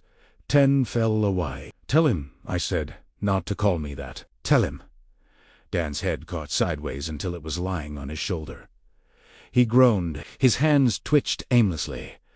"What's going on?" John shouted. "What do I do?" "I don't know," Dave said. He reached between the seats, took one of the twitching hands, and held it tight. "Drive," Dan said. "Just drive." Then the body, on the back seat, began to buck and twist. Abra began to scream with Dan's voice. He found the conduit between them by following the sluggish current of her thoughts. He saw the stone wheel, because Abra was visualizing it, but she was far too weak and disoriented to turn it. She was using all the mental force she could muster just to keep her end of the link open so he could enter her mind, and she could enter his. But he was still mostly in the suburbs, with the lights of the cars headed in the other direction, running across the padded roof. Light, dark, light, dark. The wheel was so heavy. There was a sudden hammering from somewhere in a voice. "Come out, Abra. Time's up. We have to roll." That frightened her, and she found a little extra strength. The wheel began to move, pulling him deeper into the umbilicus that connected them. It was the strangest sensation Don had ever had in his life, exhilarating even in the horror of a situation. Somewhere distant, he heard Abra say, "Just give me another minute. I have to change my temper." The roof of John's Suburban was sliding away. Turning away, there was darkness, the sense of being in a tunnel, and he had time to think, "If I get lost in here, I'll never be able to get back. I'll wind up in a mental hospital somewhere labeled a hopeless catatonic." But then the world was sliding back into place. Only, it wasn't the same place.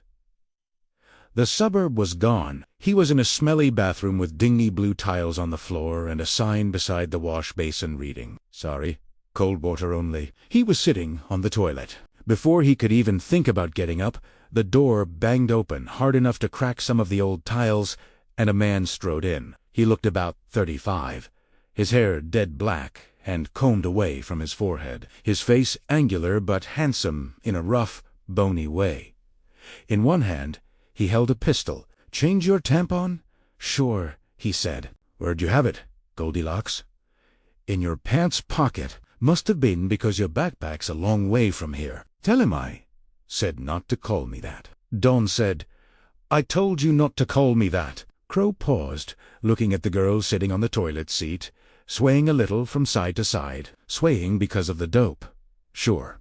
But what about the way she sounded? Was that because of the dope? What happened to your voice? You don't sound like yourself. Dan tried to shrug the girl's shoulders, and only succeeded in twitching one of them. Crow grabbed Abra's arm and yanked down to Abra's feet. It hurt, and he cried out, "Somewhere miles from here."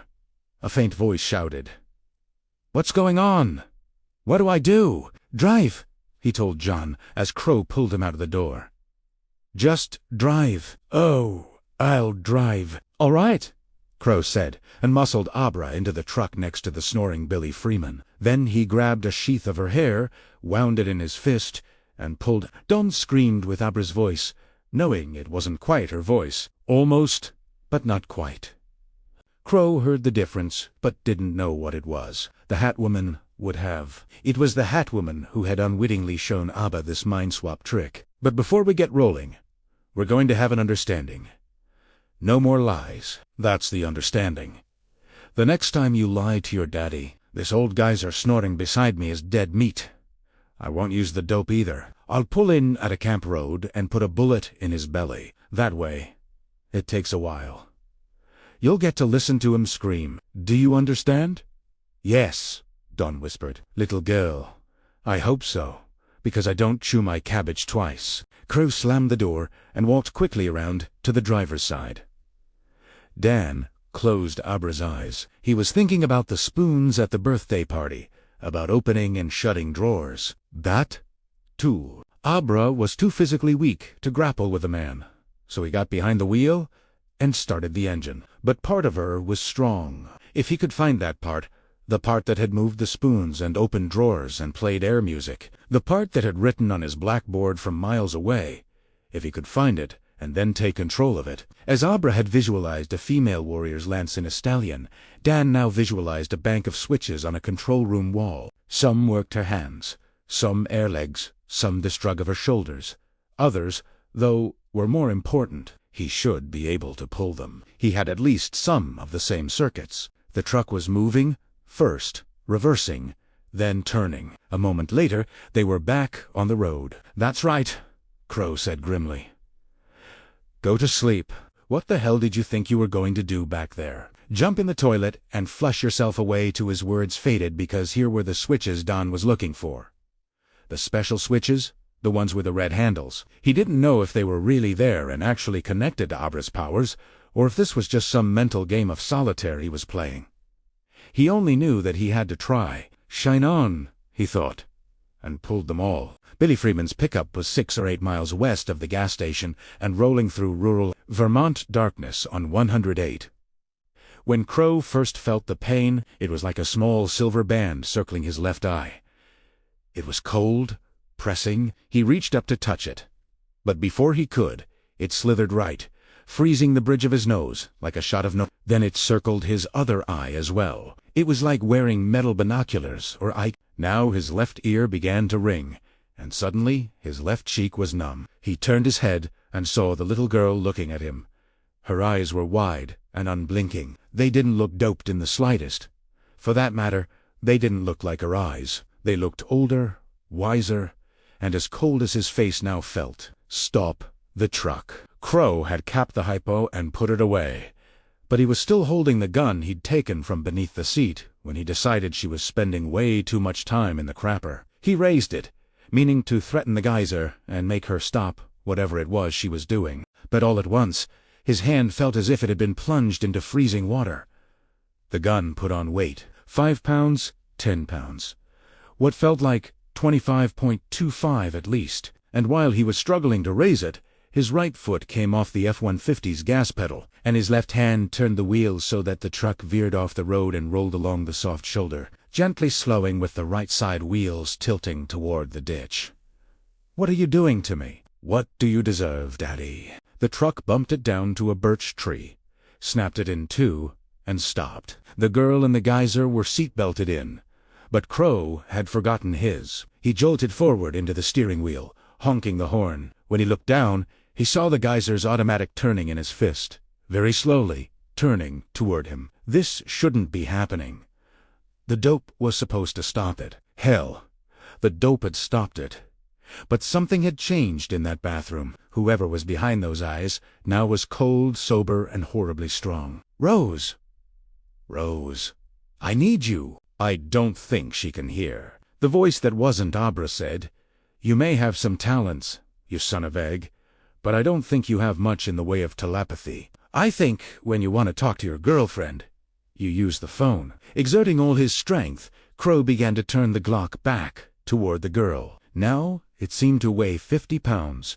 The tendons of his neck stood out like cables. Drops of perspiration beaded on his forehead. One ran into his eye, stinging, and Crow blinked it away. "I'll shoot your friend," he said. "No, the person inside."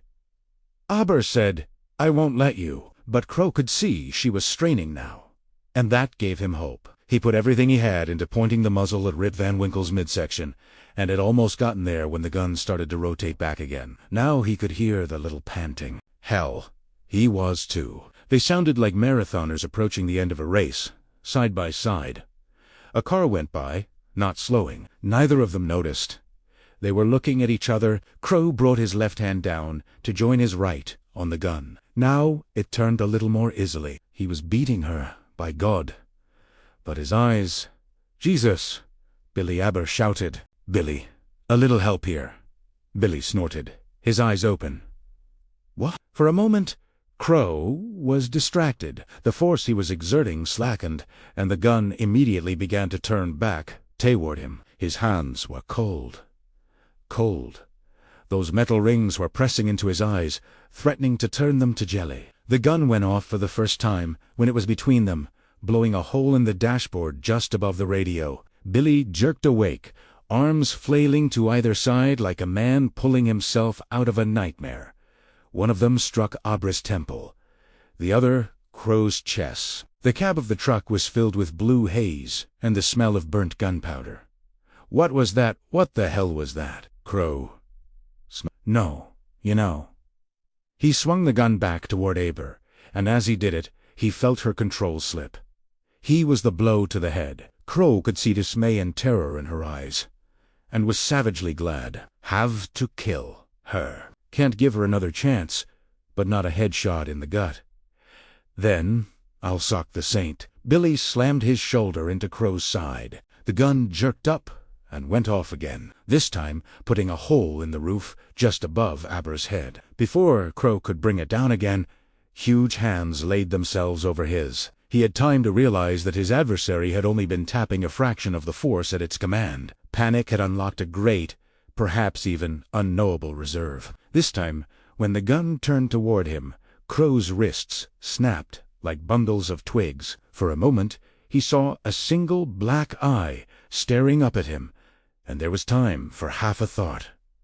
"Rose, I love you." There was a brilliant flash of white, ten darkness. 4 seconds later, there was nothing left of Crow Daddy but his clothes. 7. Steamhead, Purr, Steve Baba the Red, Bent Dig, and Greedy G were playing a game of canasta in the bounder that Greedy and Dirty Phil shared when the shrieks began. All 4 of them had been on edge. The whole crew was on edge, and they dropped their cards immediately and ran for the door. Everyone was emerging from their campers and RVs to see what the matter was, but they stopped when they saw Rose the Hat standing in the brilliant yellow-white glare of the security lights surrounding the Overlook Lodge. Her eyes were wild. She was pulling at her hair like an Old Testament prophet in the throes of a violent vision. "That little killed my crow!"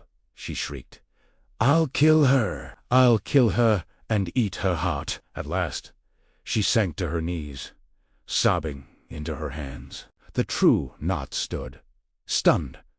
No one knew what to say or do. At last, Silent Sorry went to her. Rose shoved her violently away. C landed on her back, got up, and returned to Rose without hesitation. This time, Rose looked up and saw her would-be comforter, a woman who had also lost someone dear on this unbelievable night. She embraced Siri, hugging so hard that the watching True heard bones cracked. But C didn't struggle, and after a few moments, the 2 women helped each other to their feet. Rose looked from Silent C to Big Mo, then to Heavy Mary and Token Chatterley. It was as if she had never seen any of them. "Come on, Rosie," Mo said. "You've had a shock. You need to lie to know." She stepped away from Silent Siri and clapped her hands to the sides of her face in a huge double slap that knocked off her hat. She bent down to pick it up, and when she looked around at the gathered True again, some sanity had come back into her eyes. She was thinking of Diesel Doug and the crew she had sent to meet Daddy and the girl. "I need to get hold of Daz. Tell him, Phil, and Annie to turn around. We need to be together. We need to take a breath. A lot of it. Once we're loaded, we're going to get that." They only looked at her, their faces worried and unsure. The sight of those frightened eyes and stupid gaping mouths infuriated her. "Do you doubt me?" Silent Siri had crept back to her side. Rose pushed her away from her so hard that Siri almost fell again. "Whoever doubts me, let him step forward." "No one doubts you, Rose," Steamhead Steve said. "But maybe we ought to let her alone." He spoke carefully, and couldn't quite meet Rose's eyes. "If Crow's really gone, that's 5 dead.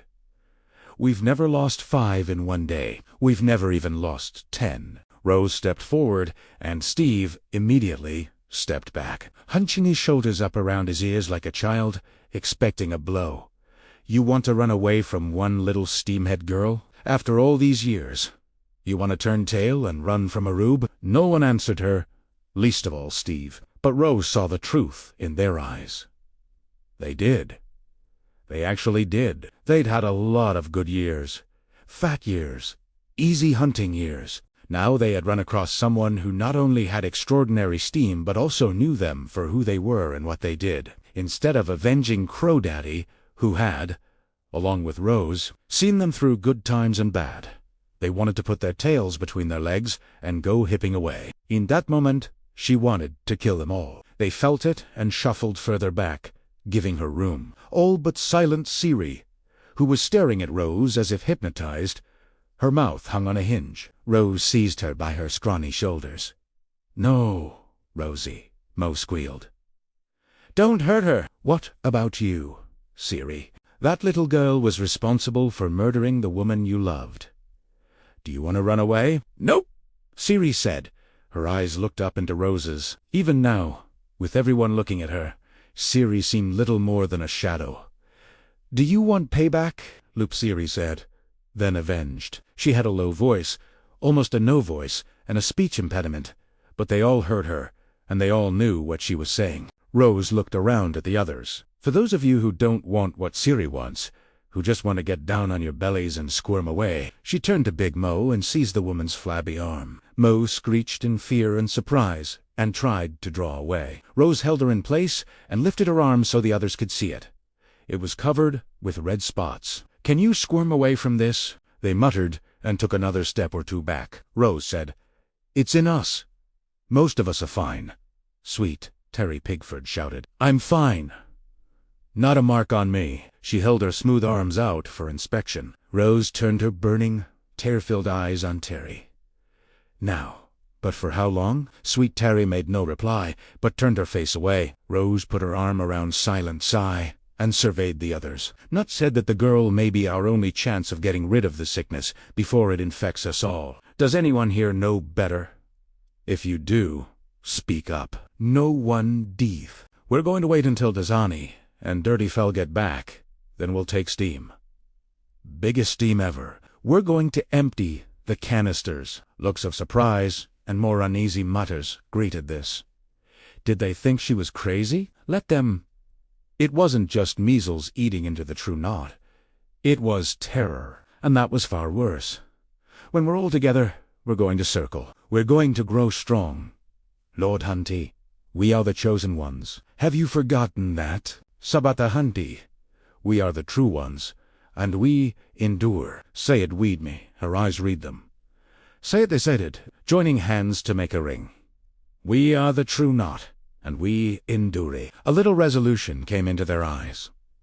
A little belief. Only half a dozen of them were showing the spots. After all, there was still time. Rose and Silent Siri stepped to the circle. Terry and Baba let go of each other to make a place for them, but Rose escorted Siri to the center. Under the security lights, the bodies of the two women radiated multiple shadows like the spokes of a wheel. "When we're strong, when we're one again, we're going to find her and take her. I tell you that, as your leader, and even if her steam doesn't cure the sickness that's eating us, it'll be the end of the rotten." That was when the girl spoke inside her head. Rose could not see Abra Stone's angry smile, but she could feel it.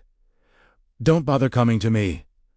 Rose, in the back of John Dalton's Suburban, Dan Torrance spoke for clear words in Abra's voice. "I'll come to you." "Nay. Billy. Billy." Billy Freeman looked at the girl who didn't exactly sound like a girl. She doubled, came back together, and doubled again. He passed a hand over his face. His eyelids felt heavy, and his thoughts seemed somehow glued together. He couldn't make sense of this. It wasn't daylight anymore, and they sure as hell weren't on Abra Street anymore. Who's shooting? And who? Tuca in my mouth. Christ, Billy, you have to wake up. You have to drive, was what Dan meant to say. But Billy Freeman wasn't going to be driving anywhere. Not for a while. His eyes were drifting shut again. The lids out of sync. Dan threw one of Abra's elbows into the old guy's side and got his attention again. For the time being at least, headlights flooded the cab of the truck as another car approached. Dan held Abra's breath, but this one also went by without slowing. Maybe a woman on her own, maybe a salesman in a hurry to get home. A bad Samaritan, whoever it was, and bad was good for them. But they might not be lucky a third time. Rural people tended to be neighborly, not to mention nosy. "Stay awake," he said. "Who are you?" Billy tried to focus on the kid, but it was impossible, because you sure don't sound like Aber. It's complicated. For now, just concentrate on staying awake. Dawn got out and walked around to the driver's side of the truck, stumbling several times. Her legs, which had seemed so long on the day he met her, were too damn short. He only hoped he wouldn't have enough time to get used to them. Crow's clothes were lying on the seat. His canvas shoes were on the dirty floor mat with the socks trailing out of them. The blood and brains that had splattered his shirt and jacket had cycled out of existence, but they had left damp spots. Dawn gathered everything up and, after a moment's consideration, added the gun. He didn't want to give it up, but if they were stopped, he took the bundle to the front of the truck and buried it beneath a drift of old leaves. Then he grabbed a piece of the downed birch the F-150 had struck and dragged it over the burial site. It was hard work with Abra's arms, but he managed. He found he couldn't just step into the cab. He had to pull himself up by the steering wheel, and once he was finally behind the wheel, her feet barely reached the pedals. Billy gave a glumping snore, and Dawn threw another elbow. Billy opened his eyes and looked around. "Where are we? Did a guy drug me? Then I think I have to go back to sleep." At some point during the vinyl life-or-death struggle for the gun, Crow's unopened bottle of Fanta had fallen to the floor. Then Bentobert grabbed it, then paused with Abra's hand on the cap, remembering what happens to soda when it takes a hard thump. From somewhere, Abra spoke to him. "Oh, dear." And she was smiling. But it wasn't the angry smile. Don thought that was good. "You can't let me go to sleep." The voice coming from Dan's mouth said. So John took the Fox Run exit and parked in the lot farthest from Cole's. There, he and Dave walked Dan's body up and down, one on each side. He was like a drunk at the end of a hard night. Now and then, his head sagged to his chest before snapping back up again. Both men took a turn at asking what had happened, what was happening now, and where it was happening. But Abra only shook Dan's head. "The crow shot me in my hand before he let me go in the bathroom. The rest is all fuzzy now." I have to concentrate on the third wide circle of John's Suburban. Dan's mouth broke into a grin, and a very Abra-like giggle issued from him. Dave looked a question at John across the body of their shambling, stumbling charge. John shrugged and shook his head. "Oh, dear," Abra said. "Soda?" Don tilted the soda and removed the cap. A high-pressure spray of orange pop hit Billy full in the face. He coughed and spluttered for the time being, wide awake. "Jesus, kid, why'd you do that? It worked, didn't it?" Don handed him the still fizzing soda.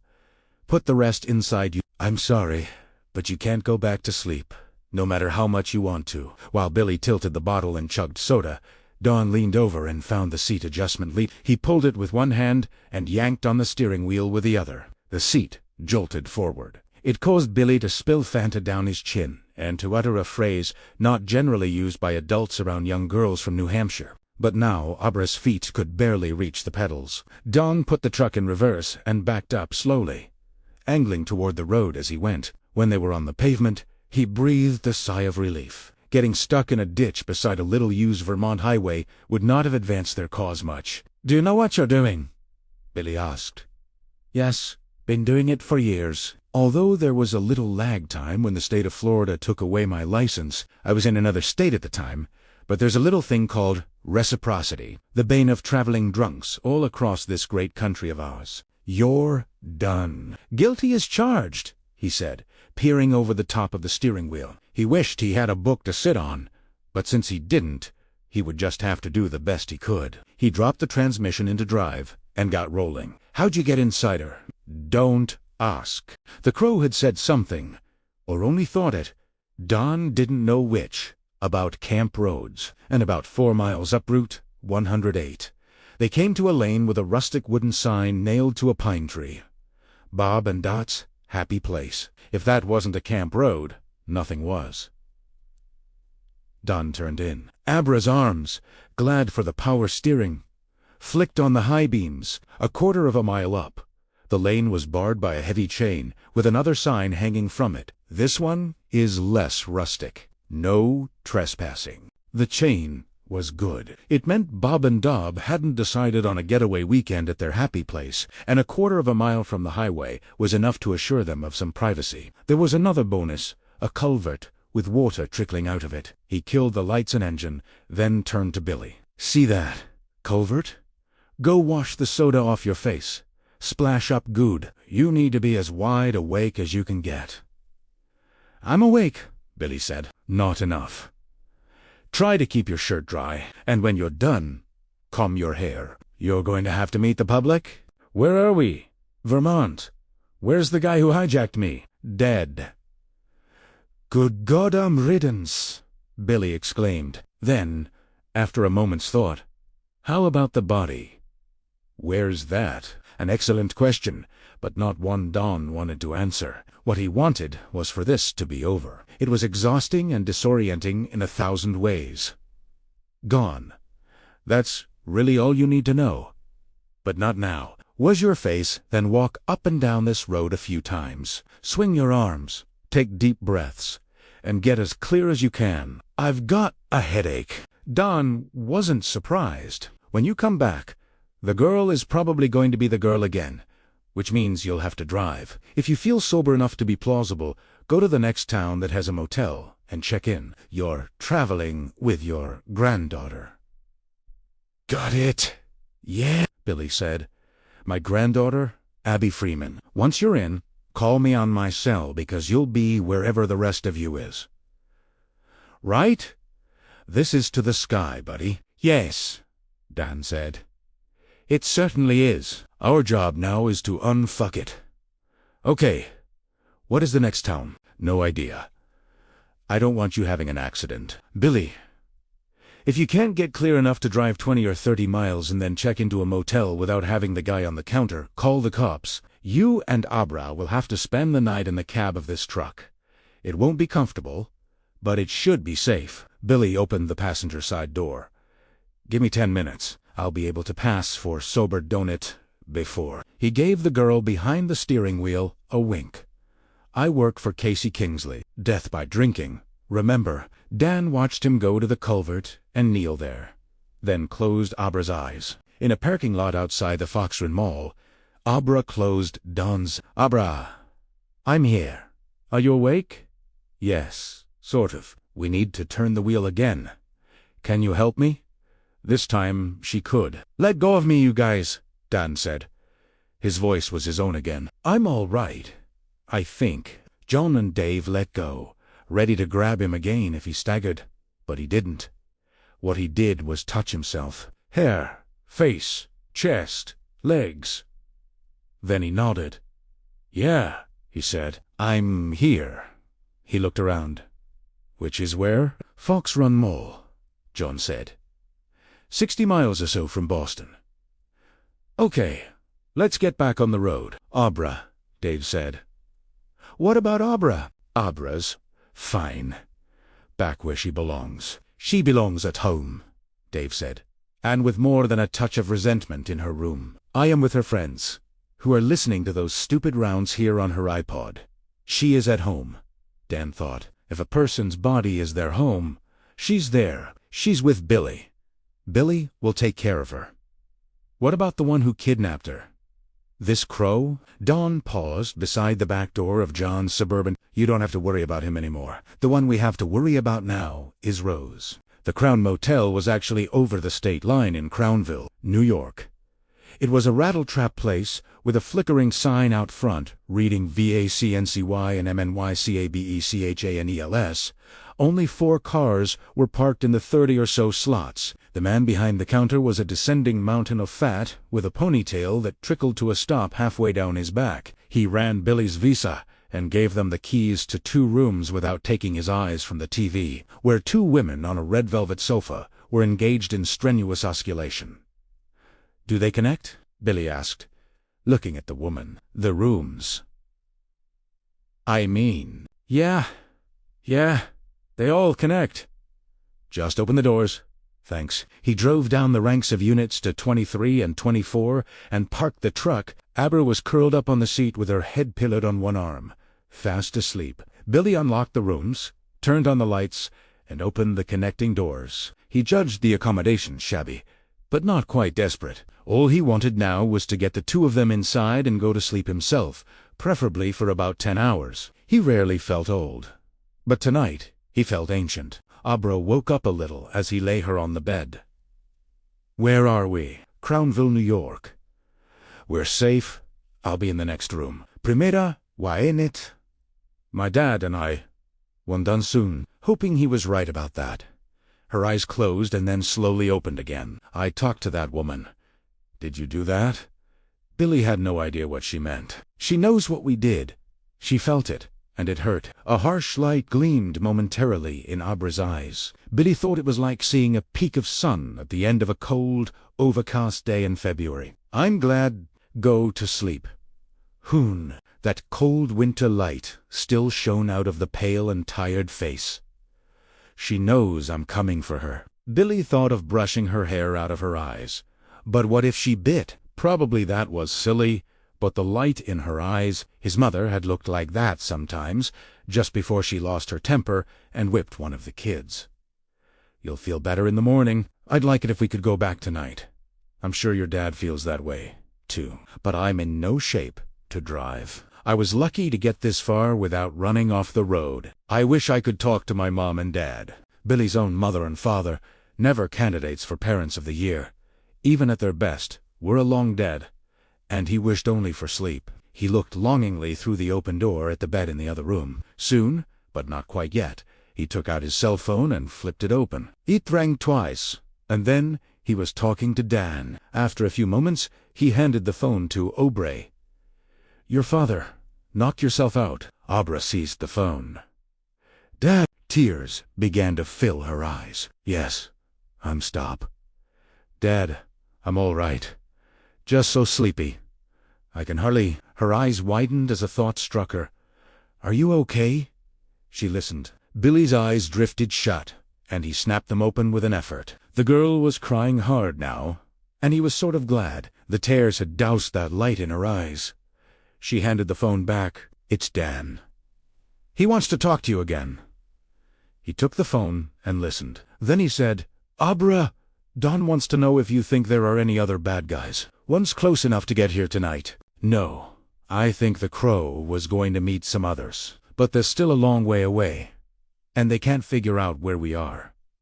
She broke off for a huge yawn without him to tell them. "Tell Dan we're safe, and tell him to make sure my dad gets that." Billy relayed this message. When he ended the call, Abra was curled up on the bed, knees to chest, snoring softly. Billy covered her with a blanket from the closet, then went to the door and ran the chain. Considered, then propped a desk chair under the knob for good measure. "Always safe.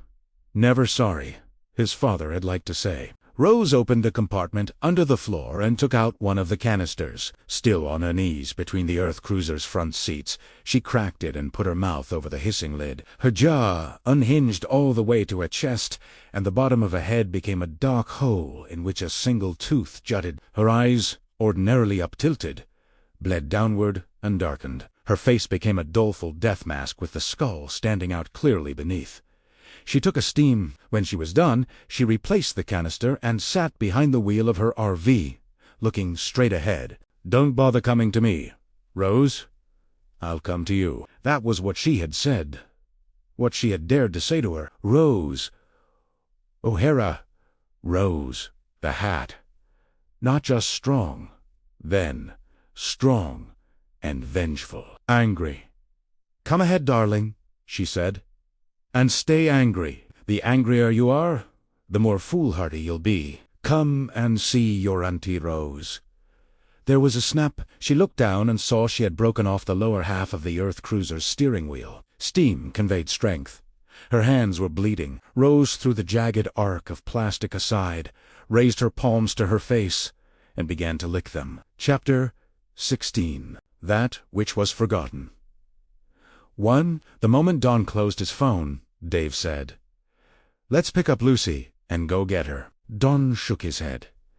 "She says they're okay, and I believe her. She's been drugged, though. John said her judgment might not be the best right now. She was clear enough to help me take care of the one she calls the Crow," Don said. "And I trust her on this. Let them sleep off whatever the bastard drugged them with. We have other things to do. Important things. You've got to trust me a little here. You'll be with your daughter soon enough, David.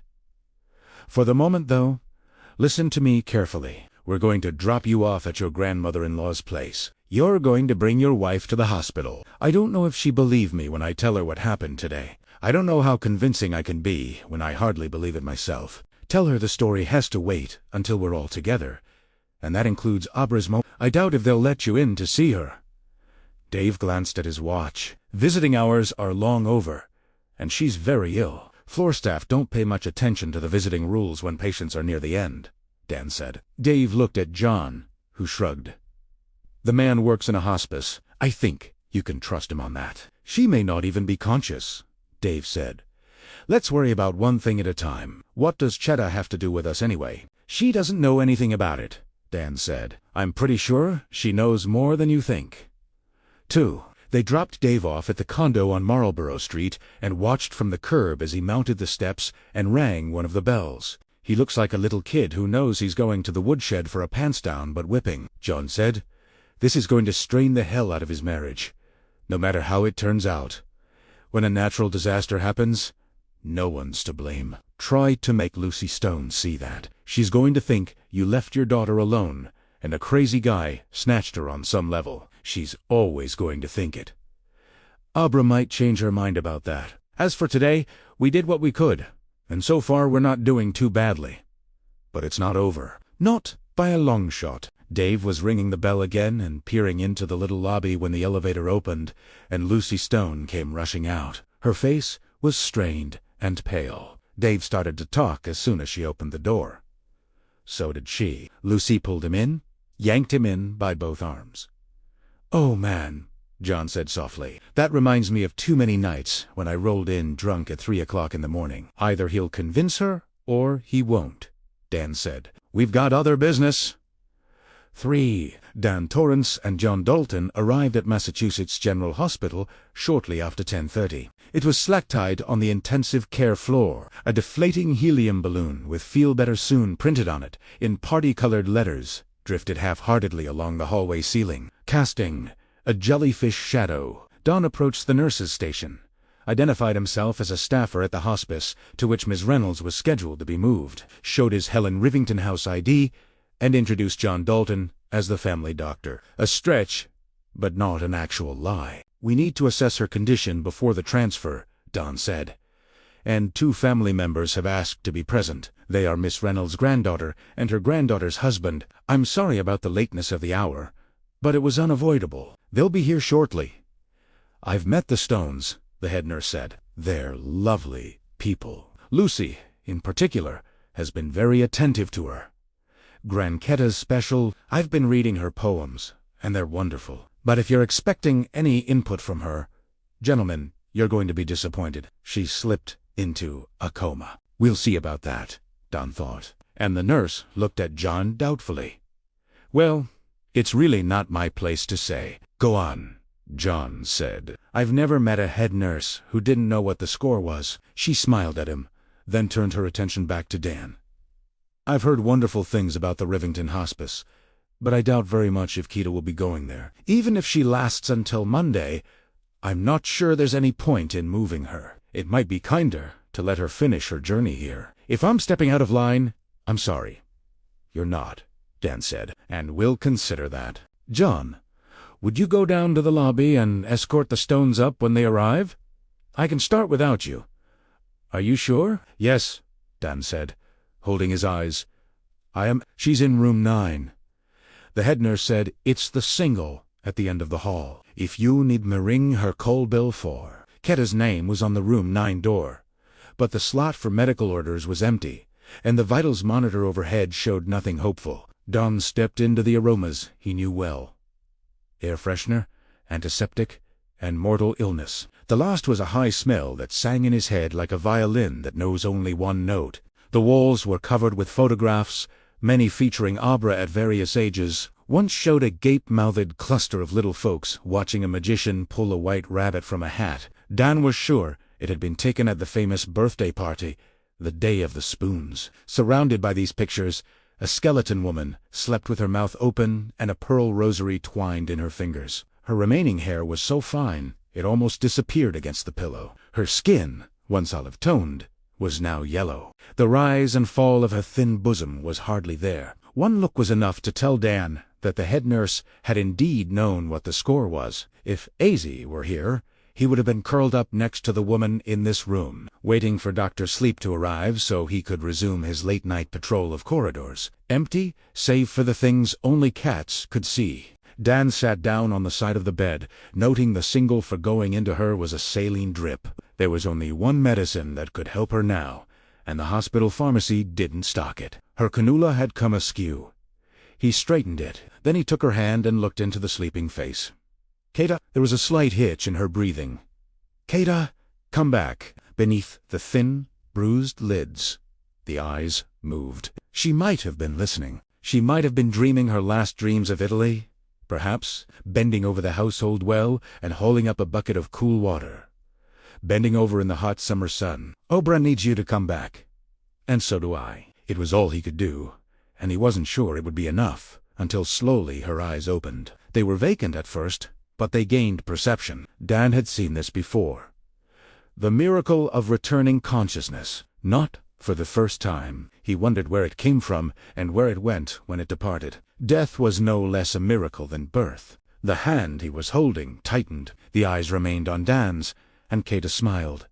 It was a timid smile, but it was there. "Oh, say to say." Don didn't speak Italian, and he didn't have to. He heard what she was saying with perfect clarity in his head. "Oh, my dear one, is it you? How can it be you? Are you dead? Am I?" Then, after a pause, "Are we ghosts?" Dan leaned toward her, until his cheek lay against hers. In her ear, he whispered. "In time?" she whispered back. 5? Their conversation was short but illuminating. Kita spoke mostly in Italian. At last, she lifted a hand. It took great effort, but she managed and caressed his stubbly cheek. She smiled. "Are you ready?" he asked. "See? Ready?" "There's nothing to be afraid of." "See, I know that. I'm so glad you came. Tell me again your name." "Senorian Daniel Torrance." "See, you are a gift from God. Daniel Torrance." "Say, on the deal." Dan hoped it was true. "Will you give it to me?" "See, of course." "What's you need palabra? And I'll give to you. Cheddar. We'll drink from the well together." She closed her eyes. "I know you'll go to sleep, and when you wake up, everything will be better." The power was even stronger than it had been on the night Charlie Hayes passed. He could feel it between them as he gently clasped her hands in his, and felt the smooth pebbles of her rosary against his palms. Somewhere, lights were being turned off one by one. It was all right. In Italy, a little girl in a brown dress and sandals was drawing water from the cool throat of a well. She looked like Abra, that little girl. The dog was barking and rolling in the grass. Funny, Hinata. Kita was 16 and in love, or 30, and writing a poem at the kitchen table of a hot apartment in Queens, while children shouted on the street below. She was 60s and standing in the rain, and looking up at a 100,000 lines of purest falling silver. She was her mother and her great-granddaughter, and it was time for her great change, her great voyage. Janata was rolling in the grass, and the lights. "Hurry up, please. We're going out, one by one." A door was opening. "Hurry up, please. It's time." And beyond it, they could both smell all the mysterious fragrant respiration of the night. Above were all the stars that ever were. He kissed her cool forehead. "Everything's all right, Ka. You only need to sleep. Sleep will make you better." Then he waited for her final breath. It came at 6. He was still sitting there holding her hands in his when the door burst open, and Lucy Stone came striding in. Her husband and her daughter's pediatrician followed, but not too closely. It was as if they feared being burned by the fear, fury, and confused outrage that surrounded her in a crackling aura so strong it was almost visible. She seized Dan by the shoulder, her fingernails digging like claws into the shoulder beneath his shirt. "Get away from her! You don't know her. You have no more business with my grandmother than you do with my dog." "Lower your voice," Dan said without turning. "You're in the presence of death." The rage that had stiffened her ran out all at once, loosening her joints. She sagged to the bed beside Dan and looked at the waxen cameo that was now her grandmother's face. Then she looked at the haggard-bearded, scruffy man who sat holding the dead hands, in which the rosary was still entwined. Unnoticed tears began rolling down Lucy's cheeks in big, clear drops. "I can't make out half of what they've been trying to tell me. Just that Abra was kidnapped, but now she's all right, supposedly. And she's in a motel with some man named Billy, and they're both sleeping." "All that's true," Dan said. "Then spare me your holy earth and thou pronouncements, if you please. I'll mourn my Momo after I see Abra when I've got my arms around her. For now, I want to know." She trailed off, looking from Dan to her dead grandmother, and back to Dan again. Her husband stood behind her. John had closed the door of room 9 and was leaning against it. "Your name is Torrance. Daniel Torrance." "Yes." Again, that slow look from her grandmother's still profile to the man who had been present when she died. "Who are you, Mr. Torrance?" Dan let go of Chedda's hands and took Lucy's. "Walk with me. Not far. Just across the room." She stood up without protest, still looking into his face. He led her to the bathroom door, which was standing open. He turned on the light and pointed to the mirror above the wash basin, where they were framed as if in a photograph. "Shan that why?" "There could be little doubt." "None, really," he said. "My father was your father, Lucy. I'm your half-brother." 7. After notifying the head nurse that there had been a death on the floor, they went to the hospital's small, non-denominational chapel. Lucy knew the way. Although not much of a believer, she had spent a good many hours there, thinking and remembering. It was a comforting place to do those things that are necessary when a loved one nears the end. At this hour, they had it all to themselves. "First things first," Dan said. "I have to ask if you believe me. We can do the DNA test when there's time. But do we need to?" Lucy shook her head dazedly, never taking her eyes from his face. She seemed to be trying to memorize it. "Dear Jesus, I can hardly catch my breath. I thought you looked familiar the first time I saw you," Dave said to Dan. "Now, I know why I would have gotten it sooner, I think, if it hadn't been, you know." "So, right in front of you," John said. "Dan, does Abra know?" "Sure." Dawn smiled, remembering Abra's theory of relativity. "She got it from your mind, Lucy Asked." "Asked?" "Using her telepathy thing." "No, because I didn't know. Even someone as talented as Abra can't read something that isn't there. But on a deeper level, we both knew. Hell, we even said it out loud. If anyone asked what we were doing together, we were going to say, I was her uncle, which I am. I should have realized consciously sooner than I did. This is a coincidence beyond coincidence," Dave said, shaking his head. "It's not. It's the farthest thing in the world from coincidence. Lucy, I understand that you're confused and angry. I'll tell you everything I know. But it will take some time, thanks to John and your husband, and Abra. Most of all, we've got some on the way." Lucy said. "You can tell me on the way to Abra, all right," Dan said. "On the way, but 3 hours of sleep first." She was shaking her head before he finished. "No, now. I have to see her as soon as I possibly can. Don't you understand? She's my daughter. She's been kidnapped, and I have to see her." "She's been kidnapped, but now she's safe," Dan said. "You say that? Of course you do, but you don't know." "Abra says it," he replied. "And she does know. Listen, Mrs. Don Lucy. She's asleep right now, and she needs her sleep. I do too. I've got a long trip ahead of me, and I think it's going to be a hard one. Very hard." Lucy was looking at him closely. "Are you all right?" "Just tired."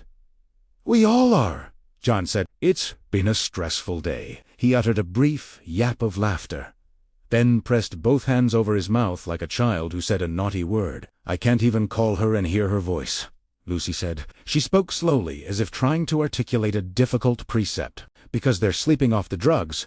This man, the one you say she calls the Crow, put into her. Soon," Dave said. "You'll see her soon."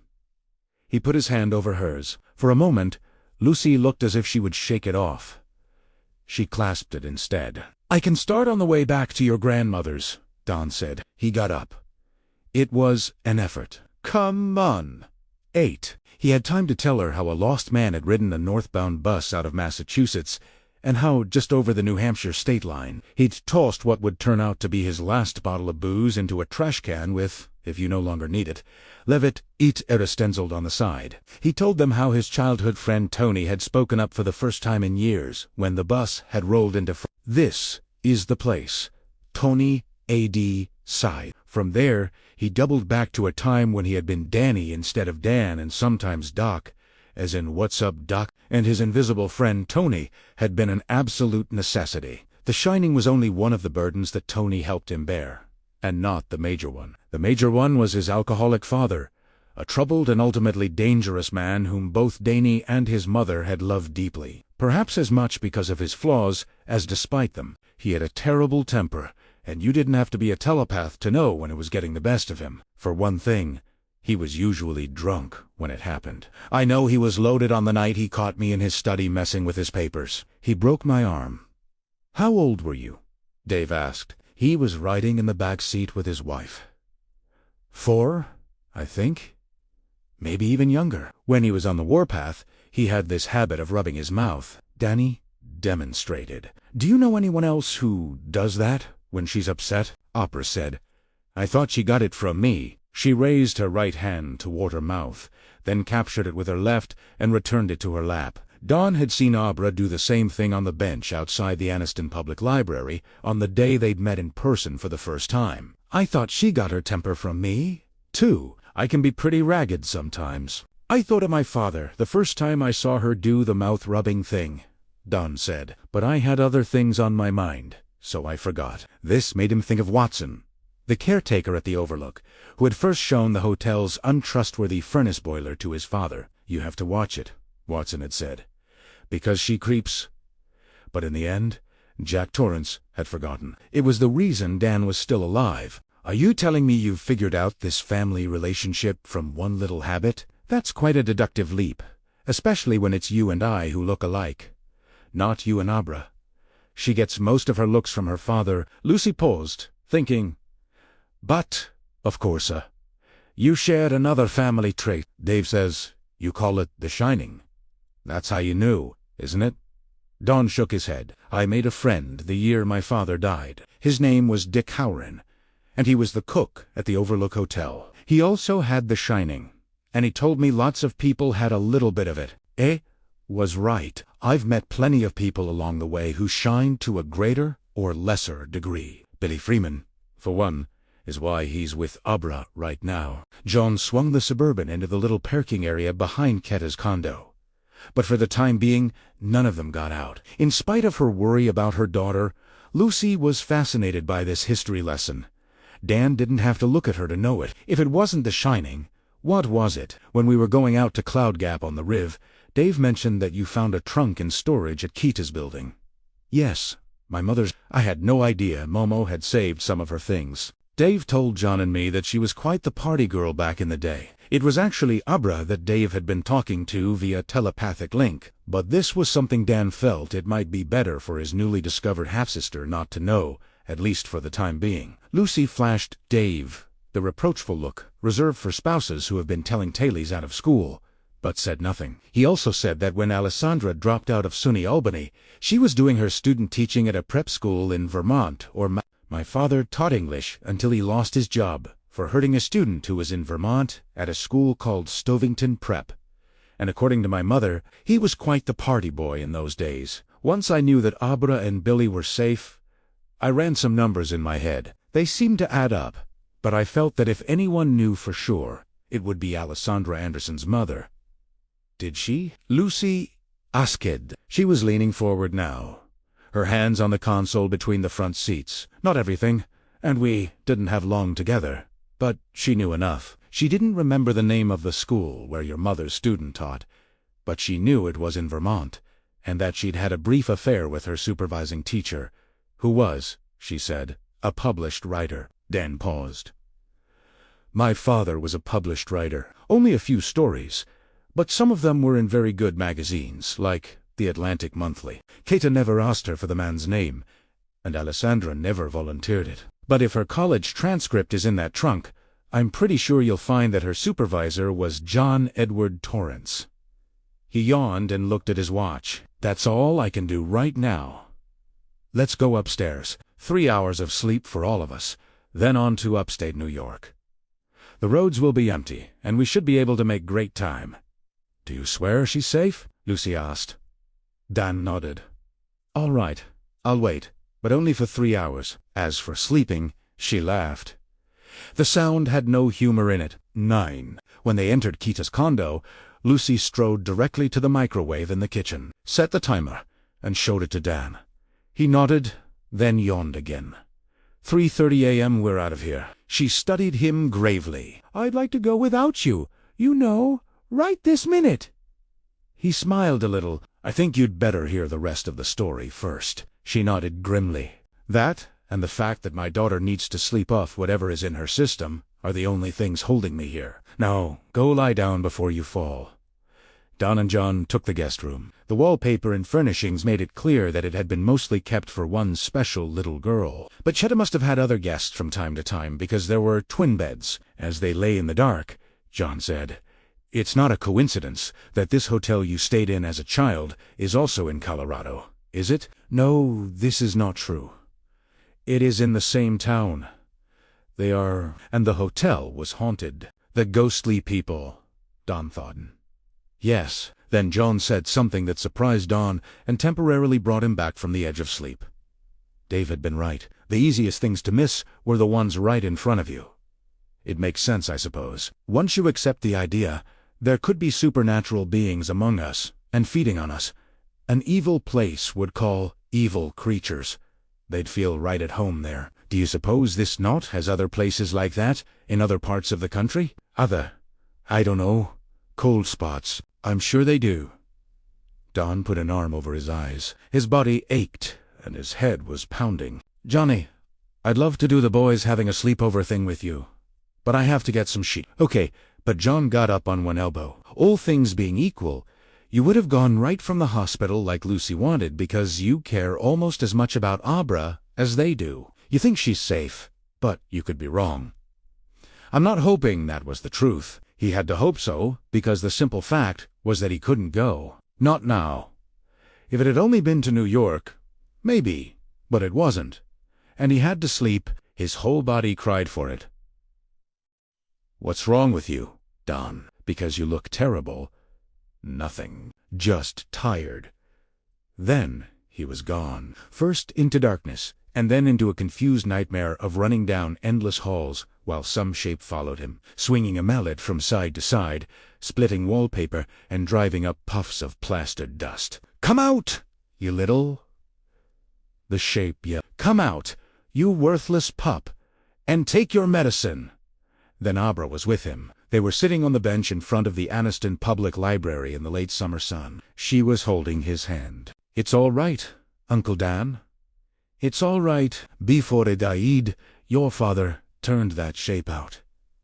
You don't have to. The library door banged open, and a woman stepped into the sunlight. Great clouds of dark hair billowed around her head, yet her jauntily cocked top hat stayed on. It stayed on like magic. Oh, look, she said. It's Dan Torrance, the man who stole a woman's money while she was sleeping off and then left her kid to be beaten to death. She smiled at Abra, revealing a single tooth. It looked as long and sharp as a bayonet. What will he do to you, little sweetie? What will he do to you? Lucy woke him promptly at 3:30, but shook her head when Dan moved to wake John. Let him sleep a bit longer, and my husband is snoring on the couch. She actually smiled. It makes me think of the Garden of Gethsemane. You know, Jesus reproaching Peter, saying, So you could not watch with me even 1 hour, or something like that. But I have no reason to reproach David. I guess he saw it, too. Come on, I've made scrambled eggs. You look like you could use some. You're skinny as a rail. She paused and added, Brother. Don wasn't particularly hungry, but he followed her into the kitchen. Saw what, too? I was going through Momo's papers. Anything to keep my hands busy and pass the time, and I heard a clunk from the kitchen. She took his hand and led him to the counter between the stove and the fridge. There was a row of old-fashioned apothecary jars here, and the one containing sugar had been overturned. A message had been written in the spill. I'm okay. Going back to sleep. Love you. Smiley face. In spite of how he felt, Don thought of his blackboard and had to smile. It was so perfectly Abra. She must have woken up just enough to do that, Lucy said. Don't think so, Dan said. She looked at him from the stove, where she was dishing up scrambled eggs. You woke her up. She heard your worry. Do you really believe that? Yes. Sit down. She paused. Sit down, Don. I guess I'd better get used to calling you that. Sit down and eat. Don wasn't hungry, but he needed the fuel. He did, as she said. She sat across from him, sipping a glass of juice from the last carton. Kata Reynolds would ever have delivered from Dean and Duca. Older man with booze issues. Starrick, younger woman. That's the picture I'm getting. It's the one I got, too. Don shoveled the eggs in, steadily and methodically, not tasting them. Coffee, Mr. Dan, please. She went past the spilled sugar to the bun. He's married, but his job takes him to a lot of faculty parties where there are a lot of pretty young gals, not to mention a fair amount of blooming libido when the hour gets late and the music gets loud. Sounds about right, Don said. Maybe my mom used to go to those parties. But then there was a kid to take care of at home, and no money for babysitters. She passed him a cup of coffee. He sipped it black before she could ask what he took in it. Thanks. Anyway, they had a thing probably at one of the local motels. It sure wasn't in the back of his car. We had a VW bug. Even a couple of horny acrobats couldn't have managed that. Blackout screwing, John said, coming into the room. His hair was standing up in sleep quills at the back of his head. That's what the old-timers call Italiano. Are there any more of those eggs? Plenty, Lucy said. Obra left a message on the counter. Really? John went to look at it. That was her. Yes, I'd print anywhere. Holy, this could put Friesen out of business. She didn't smile. Sit down and eat. John, you've got 10 minutes. Then I'm going to wake up Sleeping Beauty in there on the couch. She sat down. Go on, Dan. I don't know if she thought my dad would leave my mom for her or not, and I doubt if you'll find the answer to that one in her trunk, unless, maybe, she left a diary. All I know, based on what Dave said and what Kata told me later, is that she hung around for a while, maybe hoping, maybe just partying, maybe both. But by the time she found out she was pregnant, she must have given up. For all I know, we might have been in Colorado by then. Do you suppose your mother ever found out? I don't know. But she must have wondered how faithful he was, especially on the nights when he came in late and shit. I'm sure she knew that drunks don't limit their bad behavior to betting the ponies or tucking 5 spots into the cleavage of the waitress down at the Twist and Shout. She put a hand on his arm. Are you all right? You look exhausted. I'm okay, but you're not the only one who's trying to process all this. She died in a car accident, Lucy said. She had turned from Dan and was looking fixedly at the bulletin board on the fridge. In the middle was a photograph of Kata and Abra, who looked about 4, walking hand in hand through a field of daisies. The man with her was a lot older and drunk. They were going fast. Momo didn't want to tell me, but around the time I turned 8, I got curious and nagged her into giving me at least some of the details. When I asked if my mother was drunk too, Shetta said she didn't know. She said the police have no reason to test passengers who are killed in fatal accidents, only the driver. She sighed. It doesn't matter. We'll leave the family stories for another day. Tell me what's happened to my daughter. He did. At some point, he turned around and saw Dave Stone standing in the doorway, tucking his shirt into his pants and watching him. Don started with how Abra had gotten in touch with him, first using Tony as a kind of intermediary, then how Abra had come in contact with the true Knot, a nightmare vision of the one she called the baseball boy. I remember that nightmare, Lucy said. She woke me up screaming. It had happened before, but it was the first time in 2 or 3 years. Dave frowned. I don't remember that at all. You were in Boston at a conference. She turned to Dan. Let me see if I've got this. These people aren't people. They're, what? Some kind of vampires in a way. I suppose they don't sleep in coffins during the day or turn into bats by moonlight, and I doubt if crosses and garlic bother them. But they're parasites, and they're certainly not human. Human beings don't disappear when they die, John said flatly. You really saw that happen. We did. All 3 of us. In any case, Don said, the truth isn't interested in ordinary children, only those who have the shining children like Abra, Lucy said. Yes, they torture them before killing them to purify the steam. Abra says, I keep picturing moonshiners, making white lightning. They want to inhale her, Lucy said, still trying to get it straight in her head because she has the shining. Not just the shining, but a great shining. I'm a flashlight. She's a lighthouse. And she knows about them. She knows what they are. There's more, John said. What we did to those men at Cloud Gap. As far as this Rose is concerned, that's down to Abra. No matter who actually did the killing, what else could she expect? Lucy asked indignantly. Don't they understand self-defense survival? What Rose understands, Stan said, is that there's a little girl who has challenged her. Challenged. Abra got in touch telepathically. She told Rose that she was coming after her. Say, what? That temper of hers, Dave said quietly. "I've told her 100 times it would get her in trouble. She's not going anywhere near that woman or her child-killing friends," Lucy said. Dan thought yes and no. He took Lucy's hand. She started to pull away, then didn't. "The thing you have to understand is really quite simple," he said. "They will never stop." But no buts, Lucy. Under other circumstances, Rose still might have decided to disengage.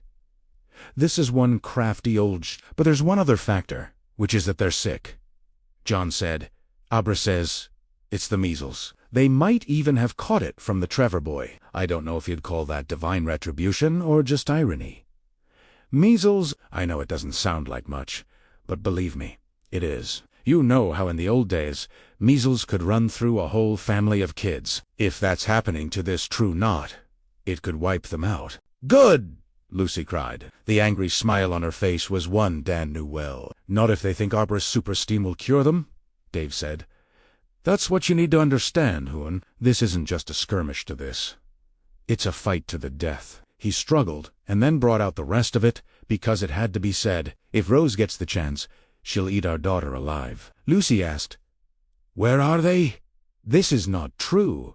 Where are they?" "Colorado," Dan said, "at a place called the Bluebell Campground in the town of That the site of the campground was the very place where he had once almost died. At his father's hands was a thing he didn't want to say, because it would lead to more questions and more cries of coincidence. The one thing of which Dan was sure was that there were no coincidences. "This Sidewinder must have a police department," Lucy said. "We'll call them and get them on this." "By telling them what?" John's tone was gentle. "Well, that if you actually got the cops to go up there to the campground," Dan said, "they'd find nothing but a bunch of middle-aged, going-on older Americans. Harmless RV folks. The kind who always want to show you pictures of their grandkids. Their papers would all be in apple pie order, from dog licenses to land deeds. The police wouldn't find guns if they managed to get a search warrant, which they wouldn't. No probable cause, because the true knot doesn't need guns. Their weapons are up here." Dan tapped his forehead. "You'd be the crazy lady from New Hampshire. Abra would be your crazy daughter who ran away from home. And we'd be your crazy friends." Lucy pressed her palms to her temples. "I can't believe this is happening. If you searched records, I think you'd find that the true knot, under whatever name they might be incorporated, has been very generous to that particular Colorado town. You don't in your nest, you feather it. Then, if bad times come, you have lots of friends. These bastards have been around a long time," John said. "Haven't they? Because the main thing they take from this dream is longevity." "I'm pretty sure that's right," Dan said. "And as good Americans, I'm sure they've been busy making money the whole time. Enough to grease wheels, a lot bigger than the ones that turn, and the Sidewinder. State wheels, federal wheels. And teeth, Rose. She never stop. No." Dan was thinking of the precognitive vision he'd had of her. The cocked hat, the yawning mouth, the single tooth. "Her heart is set on your daughter. A woman who stays alive by killing children has no heart," Dave said. "Oh, she has one," Dan said. "But it's black." Lucy stewed up. "No more talking. I want to go to her now. Everybody uses the bathroom because once we leave, we're not stopping until we get to that motel." Dan said, "Does Keita have a computer? If she does, I need to take a quick peek at something before we go." "Lucy, Sigid, it's in her study, and I think you can guess the password. But if you take more than 5 minutes, we're going without you." 14. Rose lay awake in her bed, stiff as a poker, trembling with steam and fury. When the engine started up in 1:45, she heard it. Steamhead Steve and Baba, the Russian. When another started at 4:20, she heard that one too. This time it was the little twins, P and Pod. Sweet Terry Pigford was with them, no doubt looking nervously through the back window for any sign of Rose. Big Mo had asked to go along, begged to go along, but they had turned her down because Mo was carrying the disease. Rose could have stopped them, but why bother? Let them discover what life was like in America, on their own, with no true knot to protect them in camp or watch their backs while they were on the road, especially when I tell Toad Slim to kill their credit cards and empty their rich bank accounts. She thought, too, was no Jimmy Numbers, but he could still take care of it, and at the touch of a button, he'd be there to do it. Toad would stick. So would all the good ones, or almost all the good ones. Dirty Phil, Apron Annie, and Diesel Doug were no longer on their way back. They had taken a vote and decided to head south. Instead, Duz had told them Rose was no longer to be trusted. And besides, it was long past time to cut the knot. Good luck with that, darling boy, she thought, clinching and unclenching her fists. Splitting the truth was a terrible idea, but thinning the herd was a good one. So let the weaklings run, and the sicklings die. When the girl was also dead, and they had swallowed her steam, Rose had no more illusions of keeping her prisoner. The 25 or so who were left would be stronger than ever. She mourned Crow, and she knew she had no one who could step into his shoes. But Token Charlie would do the best he could. So would Harpman, Sam, Bent Dick, Fat Fanny, and Long Paw. Greedy G, not the brightest bulb, but loyal and besides, with the others gone, the steam she still had in storage would go farther and make them stronger. They would need to be strong. Come to me, little girl, Rose thought. See how strong you are when there are 24 against you. See how you like it when it's just you against the truth. We'll eat your steam and lap up your blood. But first, we'll drink your screams. Rose stared up into the darkness, hearing the fading voices of the runners, the faithless ones. At the door came a soft, timid knock. Rose lay silent for a moment or two, considering, then swung her legs out of bed. Come! She was naked, but did not attempt to cover herself when Silency crept in, shapeless inside one of her flannel nightgowns, her mussed-up bangs covering her brows and almost hanging in her eyes. As always, Siri seemed hardly there, even when she was unsaid loss. I know you are. I'm sad, too. She wasn't. She was furious, but it sounded good. I'm Miss Endy. And the Esrude named Andrea Steiner, whose father had the humanity out of her long before the Schronhard had found her. Rose remembered watching her that day in the movie theater and how, later, she had fought her way through the turning with sheer guts and willpower. Snakebite, Andy would have stuck. Snake would have walked through fire if Rose hadn't said the truth. Not needed her to. She held out her arms, seized scurries to her, and laid her head against Rose's breast. Without her, I would have died. No, honey, I don't think so. Rose pulled the little thing into bed and hugged her tight. She was nothing but a rack of bones held together by scant meat. Tell me what you really want. Beneath the shaggy bangs, 2 eyes gleamed. Feral Lavin. Rose kissed one cheek, then the other, then the thin, dry lips. She drew back a little and said, Yes, and you'll have it. Open your mouth. See.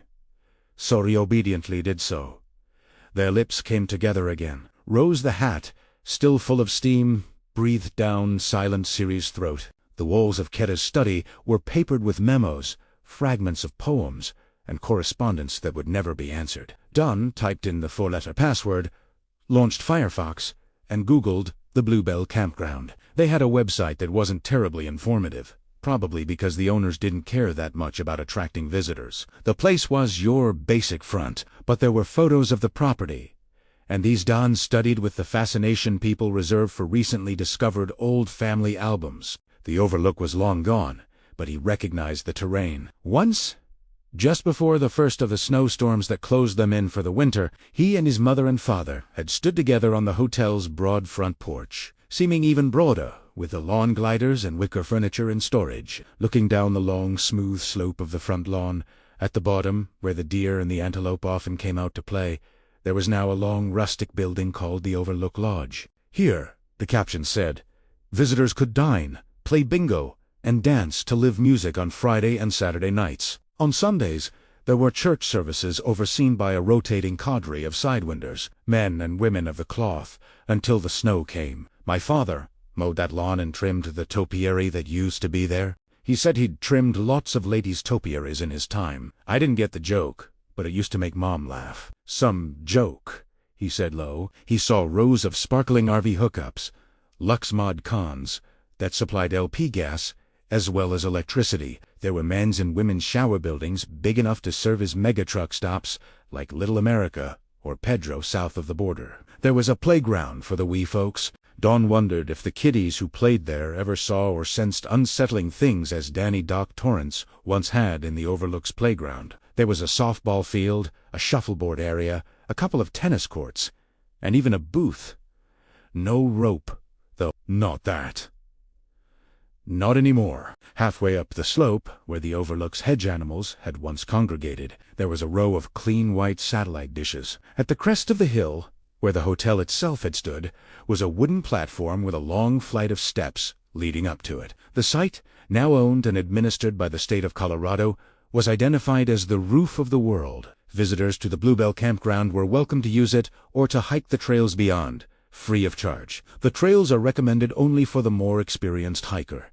The caption read, "But the roof of the world is for everyone. The views are spectacular." Dan was sure they were. Certainly, they had been spectacular from the dining room and ballroom of the Overlook, at least until the steadily mounting snow blocked off the windows. To the west were the highest peaks of the Rocky Mountains, soaring into the sky like spears. To the east, you could see all the way to Boulder. Hell, all the way to Denver and Arvada, on rare days when the pollution wasn't too bad. The state had taken that particular piece of land, and Dawn wasn't surprised. Who would have wanted to build there? The ground was rotten, and he doubted if you had to be telepathic to sense it. But the truth had gotten as close as it could, and Dawn had an idea that their wandering guests, the normal ones, rarely came back for a second visit or recommended the Bluebell to their friends. An evil place would call evil creatures. Jonard sighed. If so, the converse would also be true. It would tend to repel good ones. "Dawn," Dave called. "The bus is leaving. I need another minute." He closed his eyes and propped the heel of his palm against his forehead. Abra, his voice awoke at once. Chapter 1.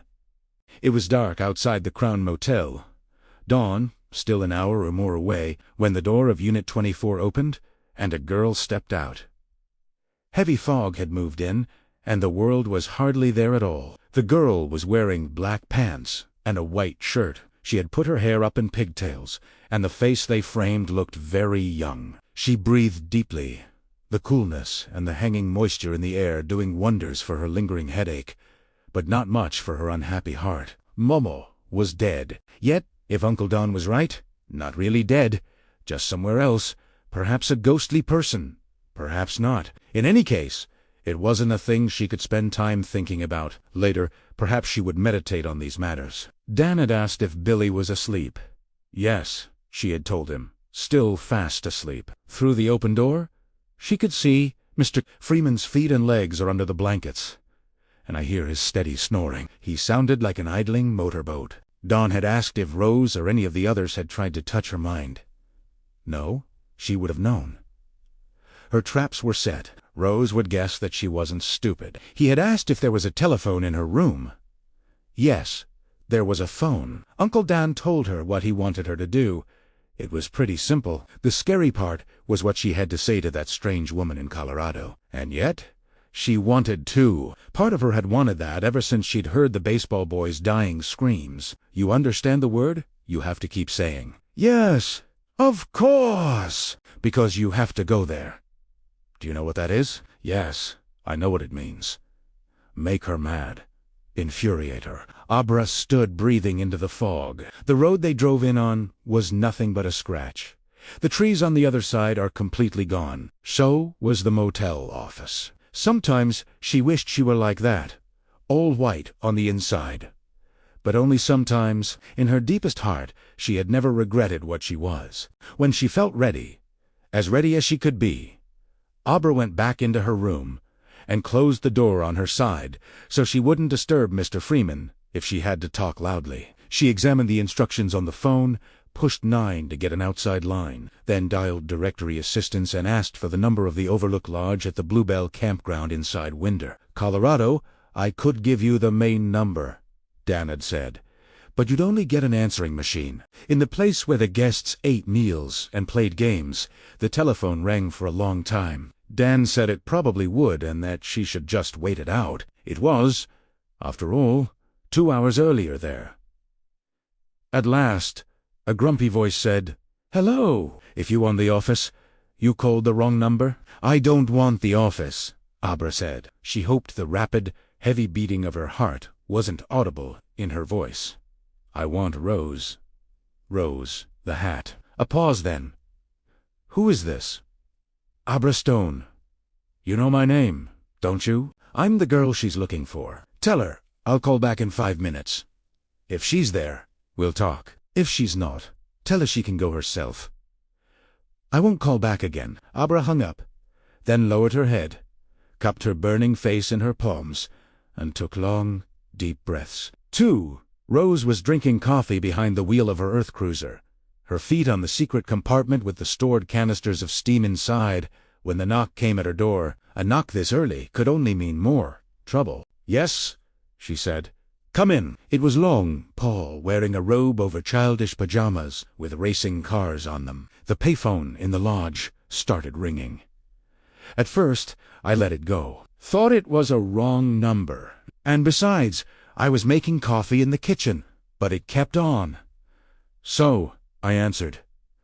"It was that girl. She wanted to talk to you. She said she'd call back in 5 minutes." Silent Siri sat up in bed, blinking through her bangs, the covers clutched around her shoulders like a shawl. "Go," Rose told her. Siri did so, without a word. Rose watched through the Earth cruiser's wide windshield as Siri trudged barefoot back to the bounder she had shared with Snake. That girl, instead of running and hiding, the girl was making telephone calls. Talk about brass-bound nerve.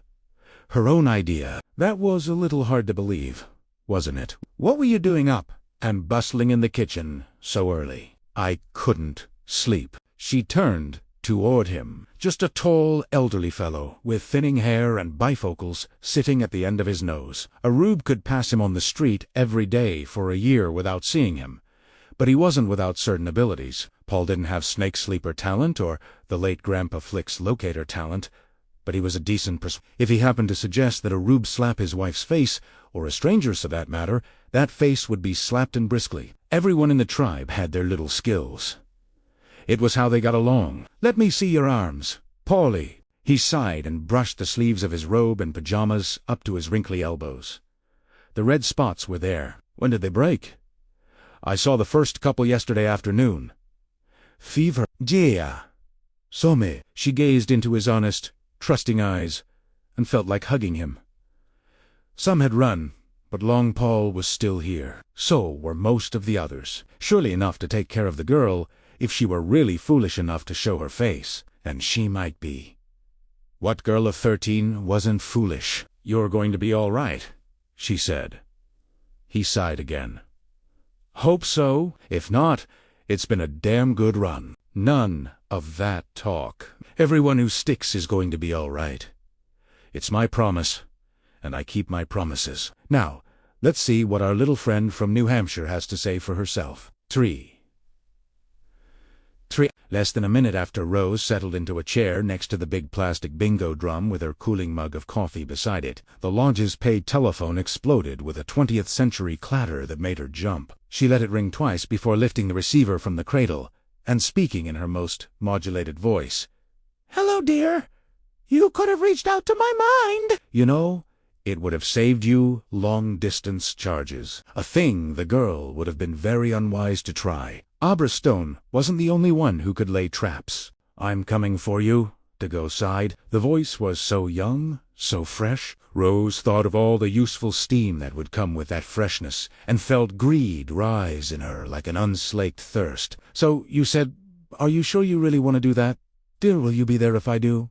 Or only your trained rats?" Rose felt a trill of anger. Not helpful, but of course, she had never been much of a morning person.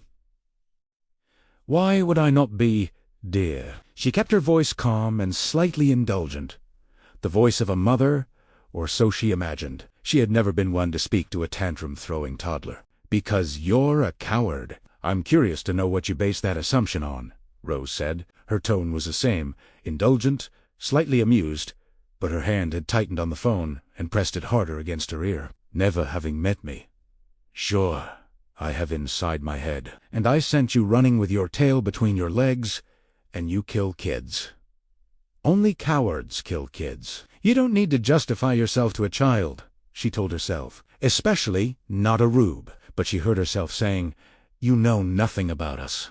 What we are, or what we have to do to survive? A tribe of cowards is what you are. The girl sighed. You think you're so talented and so strong, but the only thing you're really good at is eating and living long lives. You're like hyenas. You kill the weak, and then run away. Cowards? The contempt in her voice was like acid in Rose's ear. That's not true. And you're the chief coward. You wouldn't come after me, would you? No. Not you. You sent those others instead. Are we going to have a reasonable conversation? Or what's reasonable about killing kids so you can steal the stuff in their minds? What's reasonable about that? You cowardly old, you sent your friends to do your work. You hid behind them, and I guess that was smart, because now they're all dead. You stupid little, you don't know anything. Rose leaped to her feet. Her thighs bumped the table, and her coffee spilled, running beneath the bingo drum. Long peeked through the kitchen doorway, took one look at her face, and pulled back.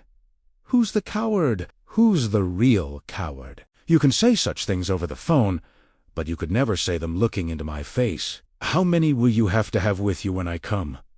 Abra taunted. How many? Rose said nothing. She had to get herself under control. She knew it. But to be talked to this way by a rube girl with a mouthful of filthy schoolyard language, and she knew too much. Much too much. Would you even dare to face me alone? The girl asked. Try me. Rose spat. There was a pause on the other end, and when the girl next spoke, she sounded thoughtful. One-on-one, no, you wouldn't dare. A coward like you would never dare. Not even against a kid. You're a cheater and a liar. You look pretty sometimes, but I've seen your real face. You're nothing but an old chicken, you. You. But she could say no more. Her rage was so great that it felt like it was strangling her. Some of it was shock at finding herself dressed down by a kid whose idea of transportation was a bicycle and whose major concern before these last weeks had probably been when she might get breasts bigger than mosquito bumps. But maybe I'll give you a chance, the girl said. Her confidence and breezy temperament were unbelievable. Of course, if you take me up on it, I'll wipe the floor with you. I won't bother with the others. They're dying already. She actually laughed, choking on the baseball boy. And good for him. If you come, I'll kill you, Rose said. One hand found her throat, closed on it, and began to squeeze rhythmically. Later, there would be bruises. If you run, I'll find you. And when you'll scream for hours before you die. I won't run, the girl said. And we'll see who does the screaming. How many will you have to back you up there? I'll be alone. I don't believe you. Read my mind. To girl's side. Are you afraid to do that, too? Rose said nothing. Sure you are. You remember what happened last time you tried it. I gave you a taste of your own medicine, and you didn't like it, did you? Hyena, child killer, coward. Stop calling me that. There's a place up the hill from where you are. A lookout. It's called Roof of the World. I found it on the internet. Be there at 5 o'clock on Monday afternoon. Be there alone. If you're not, if the rest of your pack of hyenas doesn't stay in that meeting hall place while we do our business, I'll know. And I'll go away. I'll find you, Rose repeated. You think? Actually, jeering at her. Rose shut her eyes and saw the girl. She saw her rising on the ground, her mouth stuffed with stinging hornets and hot sticks jutting out of her eyes. No one talks to me like this.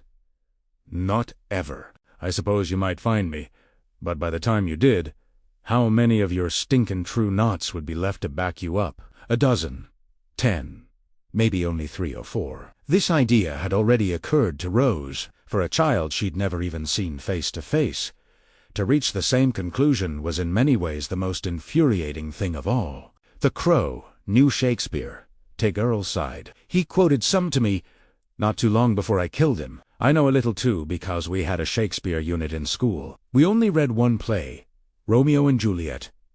But Miss Franklin gave us a printout with a whole list of famous lines from his other plays, things like to be or not to be, and it was Greek to me. Did you know those were from Shakespeare? I didn't. Don't you think it's interesting? Rose said nothing. You're not thinking about Shakespeare at all. To go aside, you're thinking about how much you'd like to kill me. I don't have to read your mind to know that. If I were you, I'd run, Rose said thoughtfully, as fast and as far as your baby legs can carry you. It won't do you any good, but you'd live a little longer. The girl was not to be turned. There was another saying, I can't remember it exactly, but it was something like hoist it on your own petard. Miss Franklin said a petard was a bomb on a stick. I think that's sort of what's happening to your tribe of cowards. You sucked the wrong kind of steam and got stuck on a petard, and now the bomb is going off. She paused. Are you still there, Rose? Or did you run away? Come to me, dear, Rose said. She had regained her calm. If you want to meet me on the lookout, that's where I'll be. We'll take in the view together, shall we? And see who's the stronger. She hung up before the girl could say anything else. She'd lost the temper she had vowed to keep.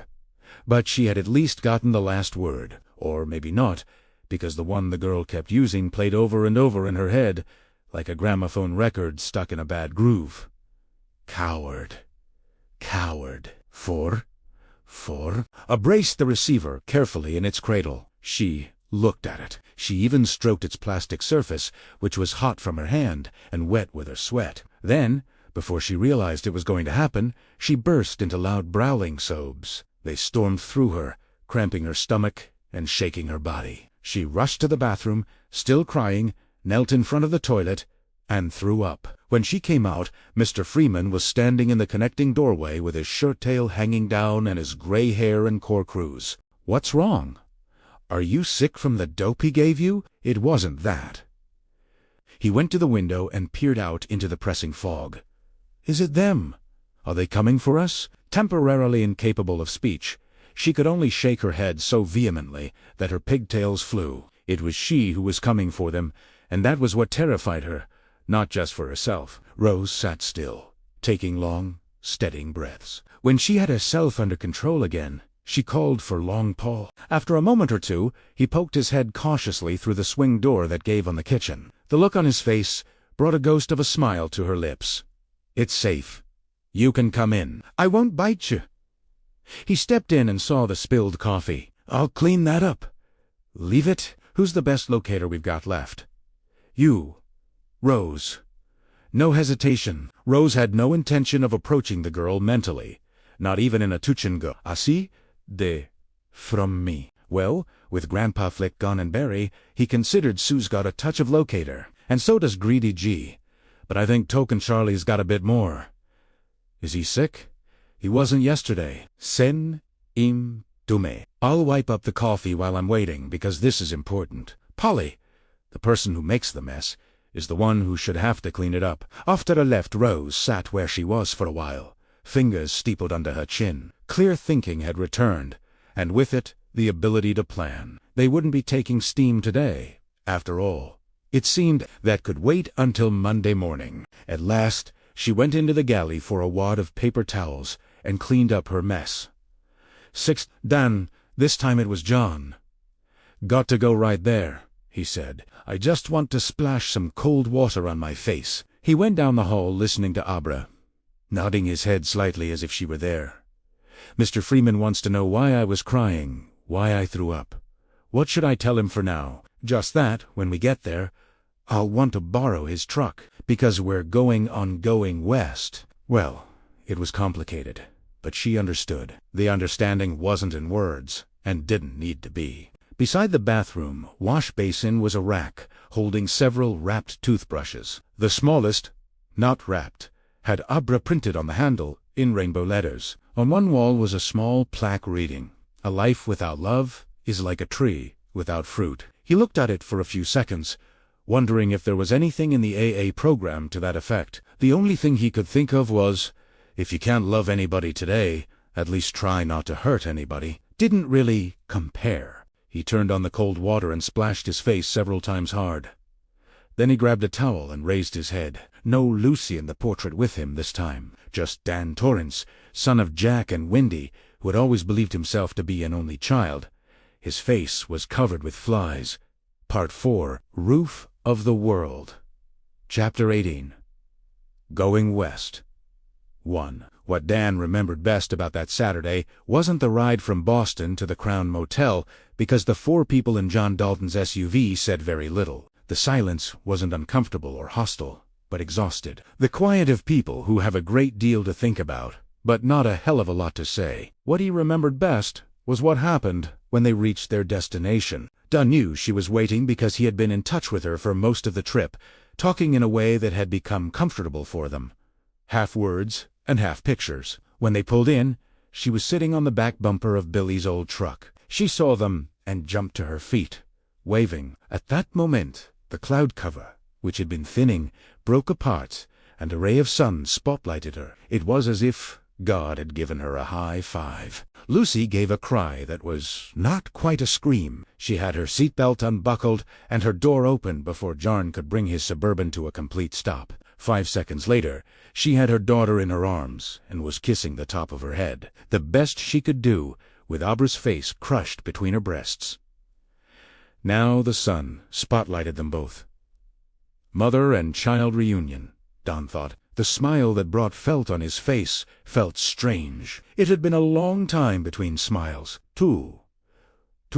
Lucy and David wanted to take Abra back to New Hampshire. Dan had no problem with that. But now that they were together, the 6 of them needed to talk. The fat man with the ponytail was back on duty today, watching a cage-fighting match instead of porn. He was happy to re-indent them room 24. It was nothing to him whether they spent the night or not. Billy went into Crownville proper to pick up a couple of pizzas. Then they settled in. Dawn and Ibra talked turn and turn about filling in the others on everything that had happened and everything that was going to happen. If things went as they hoped. That was no, Lucy said at once. It's far too dangerous for both of you. John offered a bleak grin. The most dangerous thing would be to ignore these things. Rose says that if Abra doesn't come to her, she'll come to Abra. She's like fixated on it, Billy said, and selected a slice of pepperoni and mushroom. Happens lots of times with crazy people. All you have to do to know that is watch Dr. Phil. Lucy fixed her daughter with a reproachful glance. You goad her. That was a dangerous thing to do, but when she has a chance to settle down, although no one interrupts, she trails off.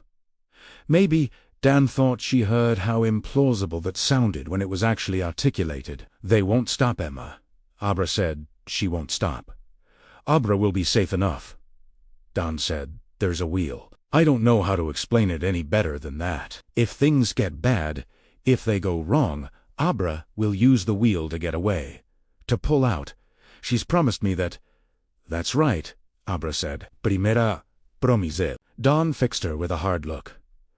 And you'll keep it, won't you? Yes, Abra said. She spoke firmly enough, although with obvious reluctance. I will.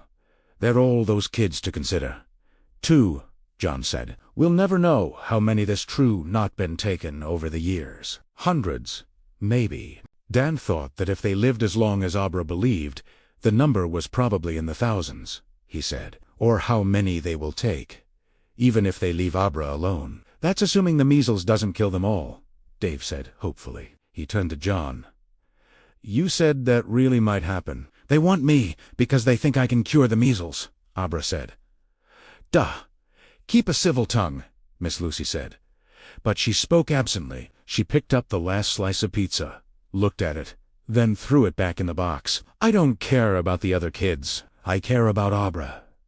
I know how horrible that sounds, but it's the truth. You wouldn't feel that way if you'd seen all those little pictures in the Sharper. Abra said, I can't get them out of my head. I dream about them sometimes. If this crazy woman has half a brain, she know Abra isn't coming alone, Dave said. What's she going to do? Fly to Denver and then rent a car? A 13-year dash old? And then with a half-humorous look at his daughter. Duh, Don said. Rose already knows from what happened at Cloud Gap that Abra's got friends. What she doesn't know is that she has at least one with The Shining. He looked at Abra for confirmation.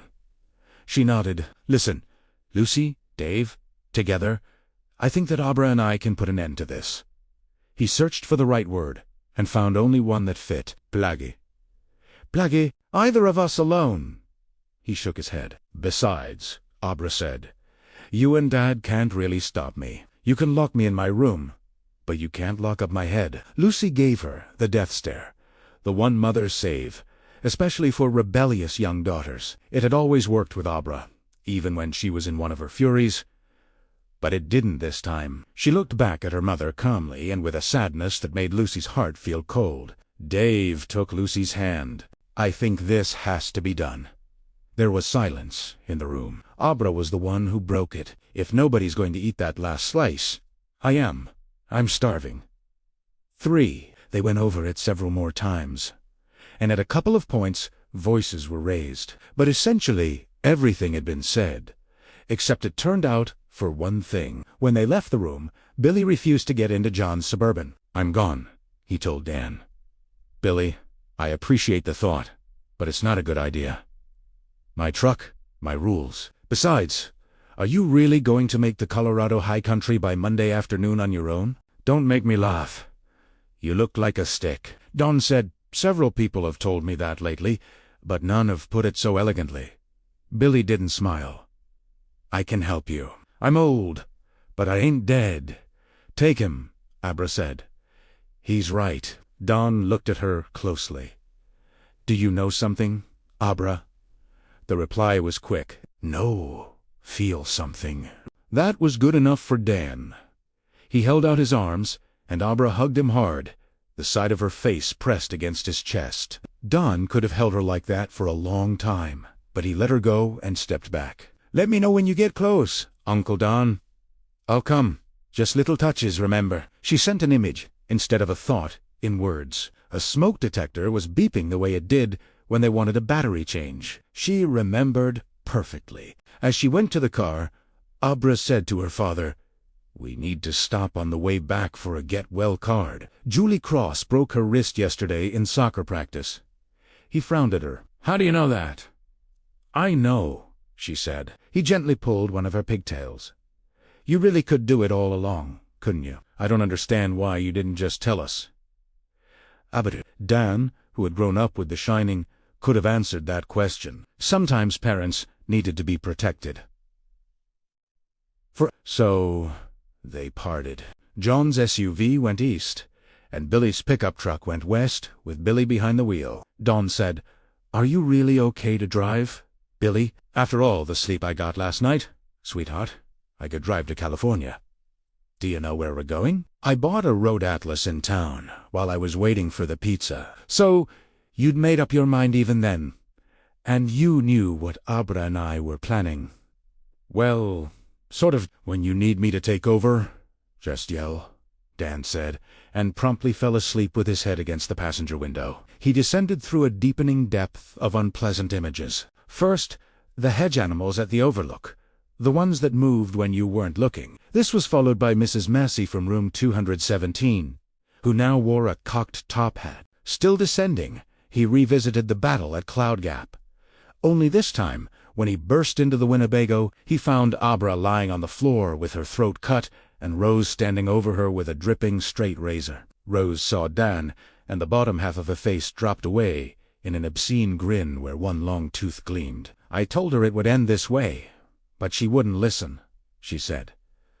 Children so rarely do. Below this, there was only darkness. When he woke, it was too twilight with a broken white line running down the middle of it. They were on an interstate highway. How long did I sleep?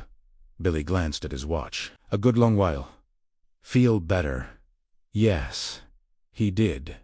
And didn't. His head was clear, but his stomach hurt like hell. Considering what he had seen that morning in the mirror, he wasn't surprised. Where are we? 150 miles east of Cincinnati, give or take. You slept through 2 gas stops, and you snore. Dan sat up straight. We're in Ohio. Christ, what time is it? Billy glanced at his watch. 6:15. Wasn't a big thing. Light traffic and no rain. I think we got an angel riding with us. Well, let's find a motel. You need to sleep. and I have to piss like a racehorse."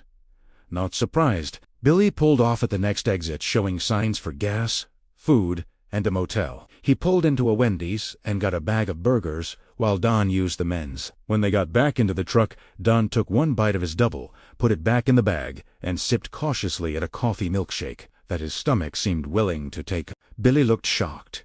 "Man, you've got to eat. What's wrong with you?" I guess pizza for breakfast was a bad idea, and because Billy was still looking at him, the shake's fine. "All I need, eyes on the road, Billy. We can't help Abra if we're getting patched up in some emergency room." 5 minutes later, Billy pulled the truck under the canopy of a Fairfield Inn, with a blinking rooms available sign over the door. He turned off the engine, but didn't get out. "Since I'm risking my life with you, Chief, I want to know what else you done." Almost pointed out that taking the risk had been Billy's idea, not his, but that wasn't fair. He explained. Billy listened in round-eyed silence. "Jesus jumped up. Christ," he said when Dan had finished. "Unless I missed it," Dan said. "There's nothing in the New Testament about Jesus jumping, although I guess he might have as a child. Most of them do. You want to check us in? Or should I do it?" Billy continued to sit where he was, Doyas Abracno. Dan shook his head. "But she could find out. Could, but won't. She knows it's wrong to peek, especially when it's someone you care about. She'd no more do it than she'd spy on her parents when they were making love. You know that from when you were a kid?" "Yes. Sometimes you see a little. You can't help it. But then you turn away." "Are you going to be all right, Danny?" For a while, he thought of the sluggish flies on his lips and cheeks and forehead. "Long enough? What about after?" "I'll worry about it after. One day at a time. Let's check in. We need to get an early start. Have you heard from Obra?" Dan smiled. "She's fine, at least so far. 5. But she wasn't. Not really." She sat at her desk with a half-read copy of The Fixer in her hand, trying not to look at her bedroom window, lest she should see a certain someone looking in at her. She knew something was wrong with Dan, and she knew he didn't want her to know what it was, but had been tempted to look anyway. Despite all the years she'd taught herself to steer clear of a PB adult private business, 2 things held her back. One was the knowledge that, like it or not, she couldn't help him with it now. The other, this was stronger, was knowing he might sense her in his head. If so, he would be disappointed in her. It's probably locked up anyway. She thought he could do that. He's pretty strong. Not as strong as she was, though, or, if you put it in terms of The Shining, as bright. She could open his mental lockboxers and peek at the things inside, but she thought doing so might be dangerous for both of them. There was no concrete reason for this. It was just a feeling like the one she'd had about how it would be a good idea for Mr. Freeman to go with Dan. But she trusted it. Besides, maybe it was something that could help them. She could hope for that. True hope is swift and flies on swallows' wings. That was another line from Shakespeare. Don't you look at that window either. Don't you dare. No. Absolutely not. Never. So she did, and Rose was grinning in at her from below her rakishly tilted hat. All billowing hair and pale porcelain skin and dark mad eyes and rich red lips masking that one snaggle tooth. That tusk. "You're going to die." Screaming girl. Abra closed her eyes and thought hard. Not there. Not there. Not there. And opened them again. The grinning face at the window was gone.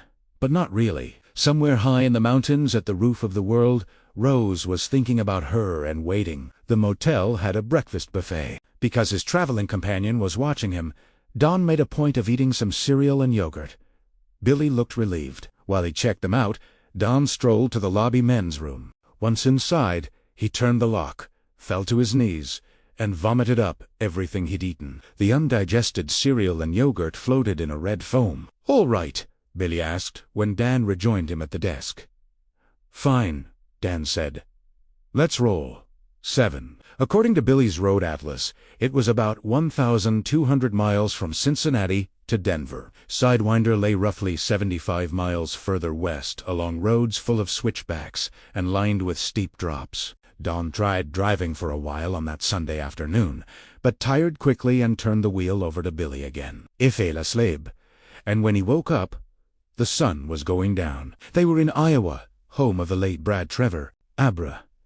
He had been afraid distance would make mental communication difficult or even impossible. But she came back promptly and as strong as ever. If she'd been a radio station, she would have been broadcasting at 100,000 watts. She was in her room pecking away on her computer at some homework assignment or other. He was both amused and saddened to realize she had her stuffed rabbit on her lap. The strain of what they were doing had regressed her to a younger Abra, at least on the emotional side. With a line between them wide open, she caught this. "Don't worry about me. I'm all right." "Good, because you have a call to make." "Yes. Okay. Are you all right?" "Fine." She knew better, but didn't ask. And that was just the way he wanted it. "Have you got the She Made a Picture?" "Not yet. It's Sunday. The store is not open." Another picture, one that made him smile. A Walmart, except the sign out front, read Abra Soup. "If they won't sell us what we need, we'll find one that will." "Okay, I guess you know what to say to her." "Yes. She'll try to suck you into a long conversation. Try to snoop. Don't let her." "I won't.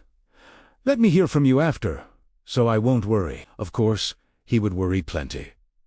"I will. I love you, Uncle Dan." "Love you, too." A maid Kisabra made one back. Big red cartoon lips. He could almost feel them on his cheek. And then she was gone. Billy was staring at him. "You were just talking to her, weren't you?" "Indeed, I was." Eyes on the road. "Billy. Yeah. You sound like my ex-wife." Billy put on his blinker, switched to the passing lane, and rolled past a huge and lumbering Fleetwood Pace Arrow motorhome. Dan stared at it, wondering who was inside and if they were looking out the tinted windows. "I want to make another 100 or so miles before we quit for the night," Billy said. "Way I got tomorrow. Figured that should give us an hour to do your errand and still put us in the high country about the time you and Abra set for the showdown. But we'll want to get on the road before daybreak." "Fine. You understand how this will go." "I get how it's supposed to go." Billy glanced at him. "You'd better hope that if they have binoculars, they don't use them." "Do you think we might come back alive?" "Tell me the truth. If the answer is no, I'm going to order myself the biggest steak dinner you've ever seen when we stop for the night. MasterCard can chase my relatives for the last credit card bill. And guess what? I ain't got any relatives unless you count the ex. And if I was on fire, she wouldn't piss on me to put me out. We'll come back," Dunn said. But it sounded pale. He felt too sick to put up much of a front. "Yeah. Well, maybe I'll have that steak dinner anyway." "What about you?" "I think I could manage a little soup, as long as it's clear." The thought of eating anything too thick to read a newspaper through, tomato biscuit cream of mushroom, made his stomach cringe. "Okay, why don't you close your eyes again?" Don knew he couldn't sleep deeply, no matter how tired and sick he felt. Not while Abra was dealing with the ancient horror that looked like a woman, but he managed to doze. It was thin, but rich enough to grow more dreams. First of the Overlook. Today's version featured the elevator that ran by itself in the middle of the night, then by his niece. This time, Abra had been strangled with a length of electrical cord. She stared at Dawn with bulging, oxing eyes. It was all too easy to read what was in them. "You said you'd help me?" "You said you'd save me?" "Where were you?" Abra kept putting off the things she had to do until she realized her mother would soon be pestering her to go to bed. She wasn't going to school in the morning, but it was still going to be a big day and perhaps a very long night. Putting things off only makes them worse. Camilla, that was the gospel according to Momo. Abra looked toward her window, wishing she could see her great-grandma there instead of Rose. That would be good. "Moms, I'm so scared," she said. But after 2 long and steadying breaths, she picked up her iPhone and dialed the Overlook Lodge at Bluebell Campground. A man answered, and when Abra said she wanted to talk to Rose, he asked who she was. "You know who I am," she said, and with what she hoped was irritating inquisitiveness. "Are you sick yet, mister?" The man on the other end, it was totally Slim, didn't answer that, but she heard him murmur to someone. A moment later, Rose was on, her composure once more firmly in place. "Hello, dear. Where are you?" "On my way," Abra said.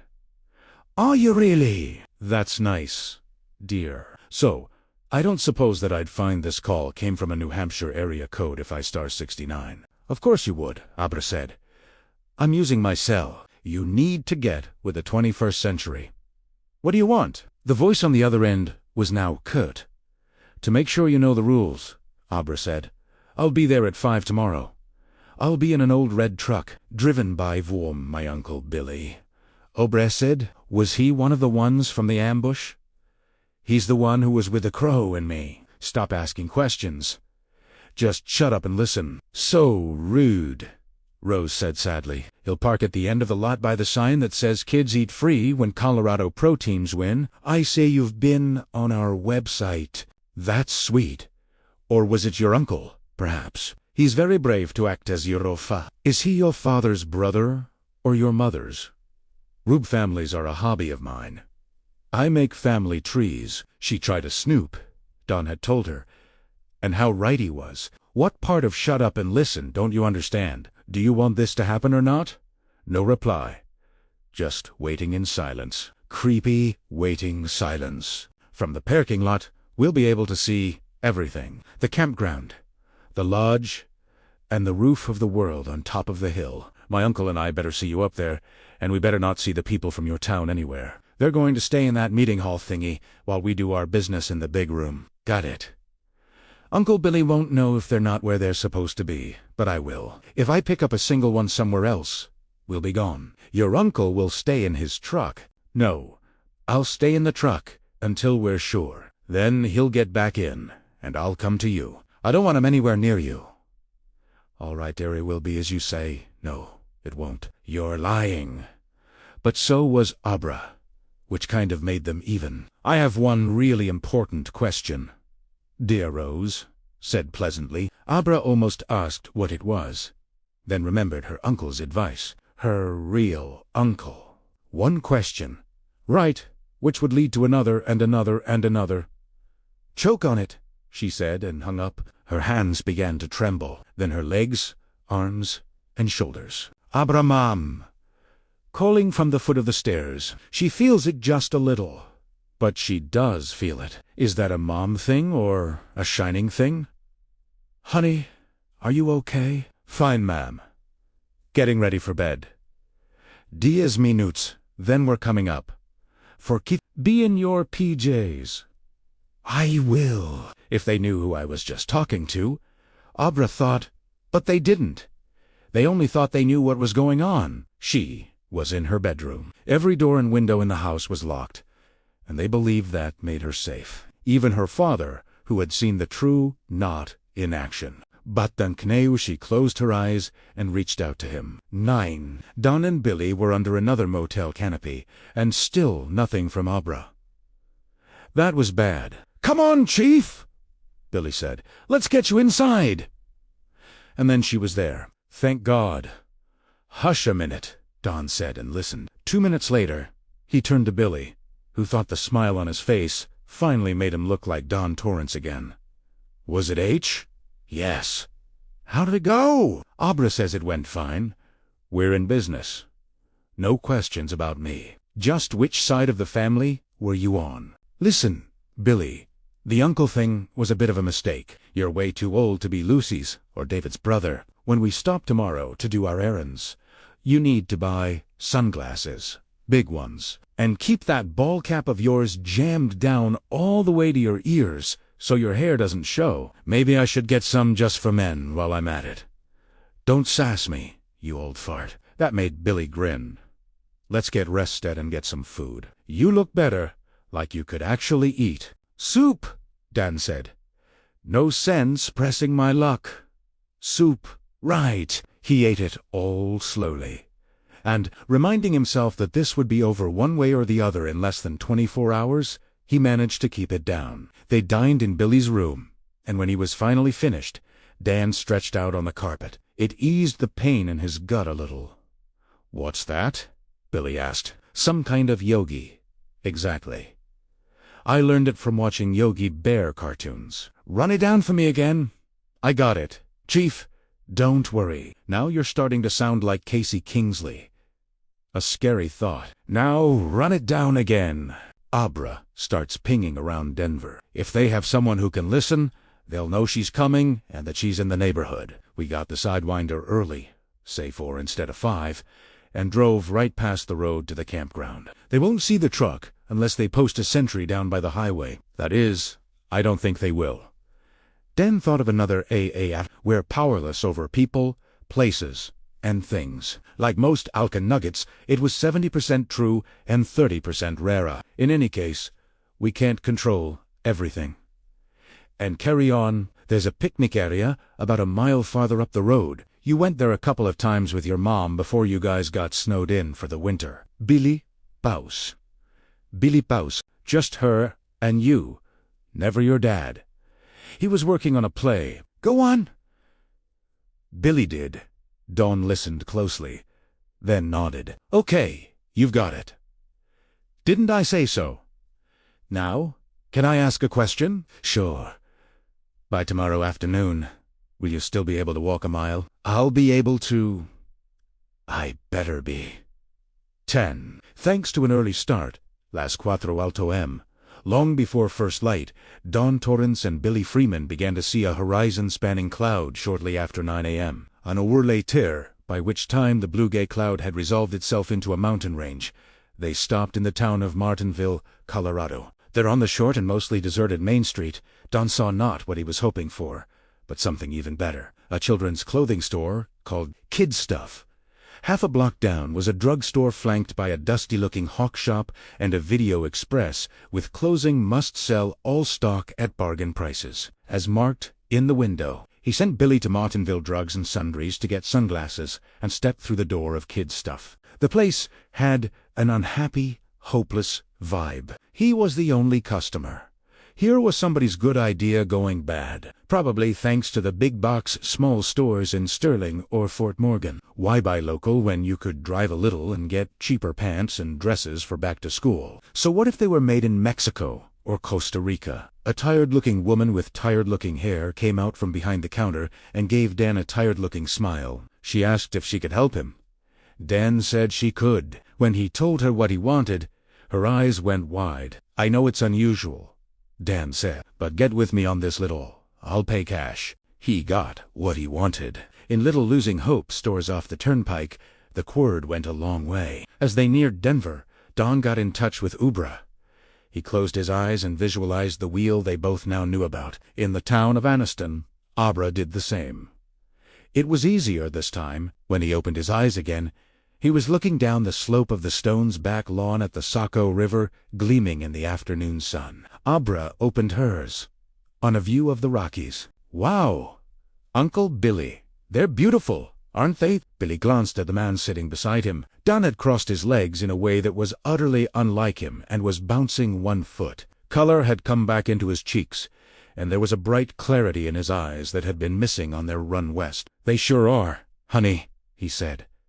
Dan smiled and closed his eyes. When he opened them again, the hell Sabra had brought to his face was fading like a rose without water. Billy thought. Anything? Ping, Dan said. He smiled again, but this one was weary, like a smoke detector that needs a battery change. Do you think they had it? I sure hope so, Don said. Rose was pacing back and forth near her Earth cruiser when Token Charlie came running up. The crew had taken steam that morning, all but one of the canisters she had in storage, and on top of what Rose had taken on her own over the last couple of days, she was too wired even to think about sitting down. What? She asked. Tell me something good. I got her. How's that for good? Wired himself, Charlie grabbed Rose by the arms and whirled her around, making her hair fly. I got her. Just for a few seconds. But it was her. Did you see the uncle? No. She was looking out the windshield at the mountains. She said they were beautiful. They are, Rose said. A grin was spreading on her lips. Don't you agree, Charlie? And he said they sure were. They're coming, Rosie. They really are. Did she know you were there? He let go of her, frowning. I can't say for sure. Grandpa Flick probably could. Just tell me what you think. Probably not. That's good enough for me. Go someplace quiet. Someplace where you can concentrate without being disturbed. Sit and listen. If you pick her up again, let me know. I don't want to lose track of her if I can help it. If you need more steam, ask for it. I saved a little. No, I'm fine. I'll listen hard. Toucan Charlie gave a rather wild laugh and rushed off. Rose didn't think he had any idea where he was going, and she didn't care as long as he kept listening. Dan and Billy were at the foot of the Flatirons by noon. As he watched the Rockies draw closer, Don thought of all the wandering years he had avoided them. That in turn made him think of some poem or other, one about how you could spend years running, but in the end you always wound up facing yourself in a hotel room with a naked bulb hanging overhead and a revolver on the table. Because they had time, they left the freeway and drove into Boulder. Billy was hungry. Don wasn't, but he was curious. Billy pulled the truck into a sandwich shop parking lot, but when he asked Don what he could get him, Don only shook his head. Sure, you've got a lot ahead of you. I'll eat when this is over. Well, Billy went into the subway for a buffalo chicken. Dan got in touch with Abra. The wheel turned. Ping! When Billy came out, Don nodded to his wrapped foot. Save a couple of minutes, as long as we're in Boulder. There's something I want to check out. 5 minutes later, they were on Arapio Street, 2 blocks from the seedy little bar and cafe district. He told Billy to pull over. Go on and chow that chicken. I won't be long. Dan got out of the truck and stood on the cracked sidewalk, looking at a slumped 3-story building with a sign in the window reading, Efficiency Apartments, Good Student Value. The lawn was balding. Weeds grew up through the cracks in the sidewalk. He had doubted that this place would still be here, had believed that Arapahoe would now be a street of condos populated by well-to-do slackers who drank lattes from Starbucks, checked their Facebook pages 6 times a day, and twittered like mad bastards. But here it was, and looking so far as he could tell, exactly as it had back in the day. Billy joined him, sandwich in one hand. We've still got 75 miles ahead of us. Dono, best we get our asses up the pass. Right? Don said, then went on looking at the building with the peeling green paint. Once, a little boy had lived here. Once he had sat on the very piece of curbing where Billy Freeman now stood munching his chicken foot. A little boy is waiting for his daddy to come home from his job interview at the Overlook Hotel. He had a balsa glider. That little boy, but the wing was busted. It was okay, though when his daddy came home, he would fix it with tape and glue. Then maybe they would fly it together. His daddy had been a scary man, and how that little boy had loved him. Dan said, I lived here with my mother and father before we moved up to the Overlook. Not much, is it? Billy shrugged. I seen worse in his wandering years. Dan had to go to Dean's apartment in Wilmington, for instance. He pointed left. There were a bunch of bars down that way. One was called the Broken Drum.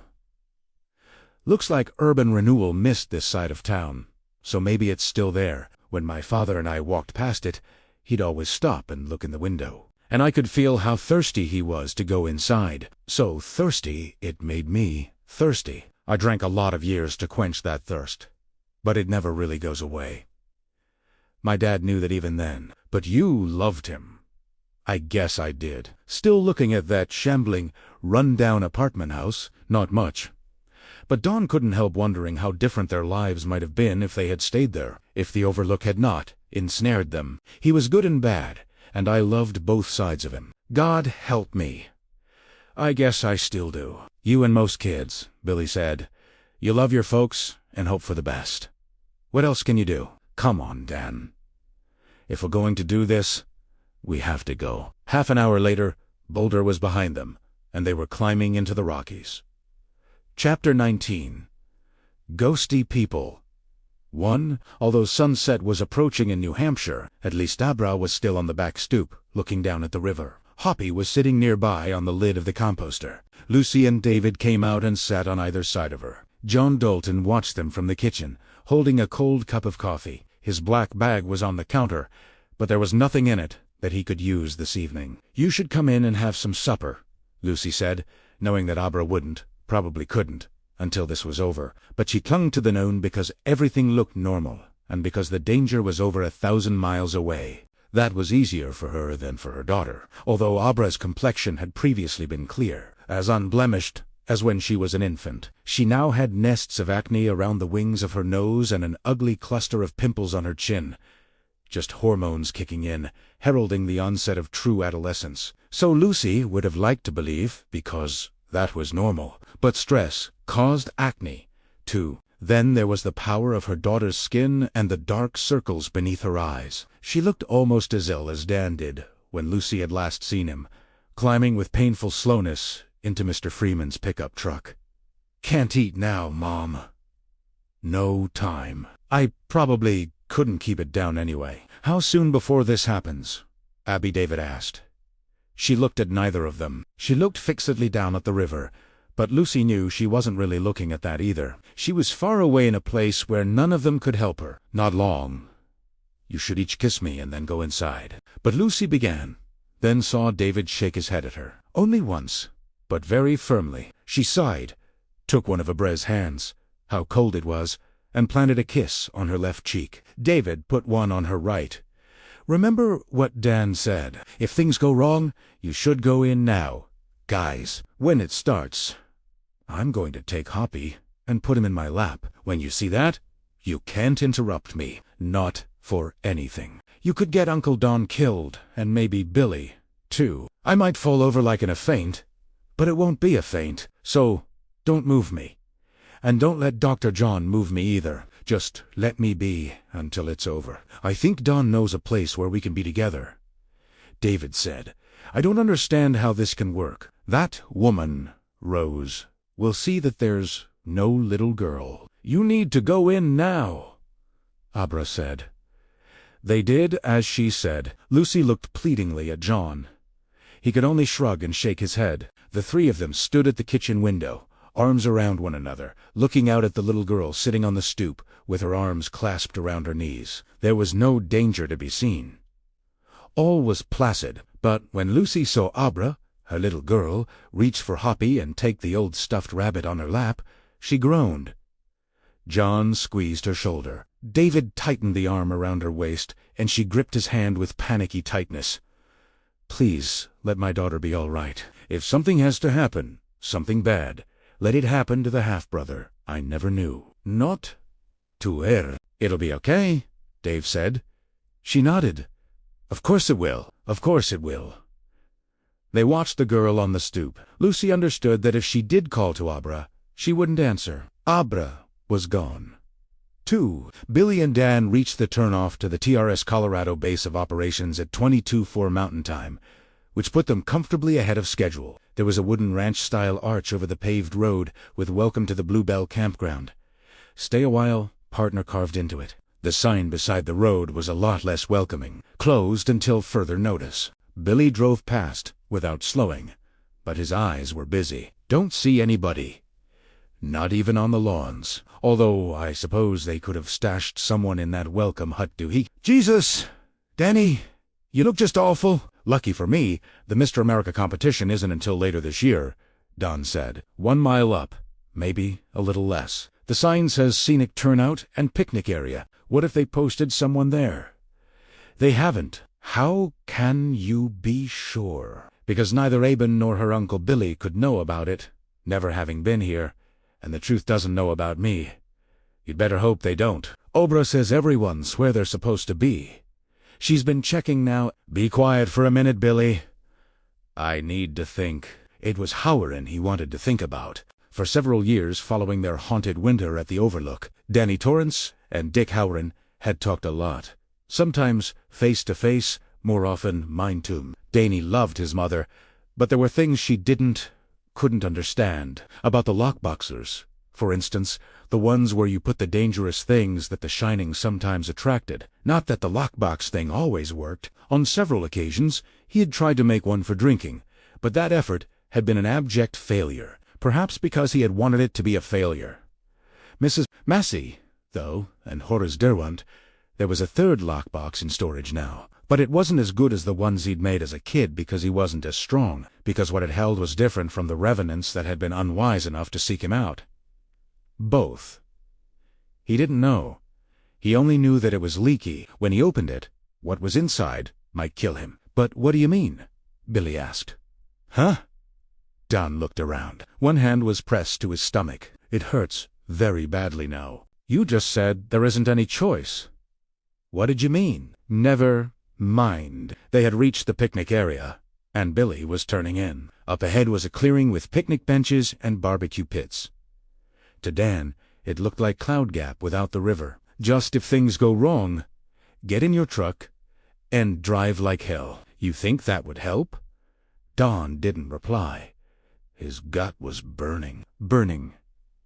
3. Shortly before 4 o'clock on that Monday afternoon in late September, Rose walked up to the roof of the world with Silent Siri. Rose was dressed in form-fitting jeans that accentuated her long and shapely legs. Although it was chilly, Silent Savory wore only a house dress of unremarkable light blue that fluttered around stout calves, clad in Jodhpur support stockings. Rose stopped to look at a plaque that had been bolted to a granite post at the base of the 36 or so stairs leading up to the lookout platform. It announced that this was the site of the historic Overlook Hotel, which had burned to the ground some 35 years ago. "Very strong feelings here, Siri." C.E. nodded. "You know there are hot springs where steam comes right out of the ground, don't you?" "Well, this is like that." Rose bent down to sniff at the grass and wild flowers. Below their aromas was the iron smell of ancient blood. Strong emotions, hatred, fear, prejudice, lust, the echo of murder. Not food, too old, but refreshing, all the same. "A heady bouquet." Siri said nothing but watched Rose closely. "And this thing," Rose waved a hand at the steep wooden stairs leading up to the platform. "Looks like a gallows, don't you think? All it needs is a trapdoor." Nothing from Siri out loud, at least her thon, no rope, was clear enough. "That's true, my love. But one of us is going to hang here, just the same. Either me or the little with her nose in our business. See that?" Rose pointed to a small green shed about 20 feet away. Siri nodded. Rose was wearing a zipper pack on her belt. Say opened it, rummaged, brought out a key, and handed it to the other woman. Siri walked to the shed, grass wickering against her thick, flesh-coated hose. The key fitted a padlock on the door. When she pulled the door open, late-day sunshine illuminated an enclosure not much bigger than a privy. There was a lawn boy and a plastic bucket holding a hand cycle and a rake. A spade and a pickaxe leaned against the back wall. There was nothing else, and nothing to hide behind. "Go on in," Rose said. "Let's see what you can do. And with all that steam inside you, you should be able to amaze me. Like other members of the True Knot, Silent Siri had her little talent." She stepped into the little shed, sniffed, and said, "Dusty, never mind the dust. Let's see you do your thing. Or, rather, let's not see you, for that was Siri's talent. She wasn't capable of invisibility. None of them was. But she could create a kind of dimness that went very well with her unremarkable face and figure. She turned to Rose, then looked down at her shadow. She moved, not much, only half a step, and her shadow merged with the one thrown by the handle of the lawn boy. Then she became perfectly still, and the shed was empty. Rose squeezed her eyes shut, then popped them wide open, and there was Siri, standing beside the mower, with her hands folded demurely at her waist like a shy girl, hoping some boy at the party would ask her to dance. Rose looked away at the mountains, and when she looked back again, the shed was empty, just a tiny storage room with nowhere to hide. In the strong sunlight, there wasn't even a shadow, except for the one thrown by the mower's handle. "That was only pull your elbow in," Rose said. "I see it just a little." Silent Siri did as she was told, and for a moment she was truly gone, at least until Rose concentrated. When she did that, Siri was there again. But of course, she knew she was there. When the time came, and it wouldn't be long, the girl wouldn't. "Good see," she said warmly, or as warmly as she could manage. "Perhaps I won't need you. If I do, you'll use the sickle and think of Andy when you do." All right. At the mention of Andy's name, Siri's lips turned down in a moue of unhappiness. She stared at the sickle in the plastic bucket and nodded. Rose walked over and took the padlock. I'm going to lock you in now. The girl will read the ones in the lodge, but she won't read you. I'm sure of it because you're the quiet one, aren't you? Siri nodded again. She was the quiet one. Always had been. What about the rose? Smiled the lock. Don't you worry about that. Just worry about being still and silent. Do you understand me? And you understand about the sickle? Rose would not have trusted C with a gun, even if the truth had won. Cyclop, if I get the better of her and am as full of steam as I am right now, that should be no problem. You'll stay right where you are until I let you out. But if you hear me shout, let's see. If you hear me shout, don't make me punish you. That means I need help. I'll make sure that her back is turned. You know what happens then. Don't you? I'll climb the stairs. But Rose was shaking her head. No.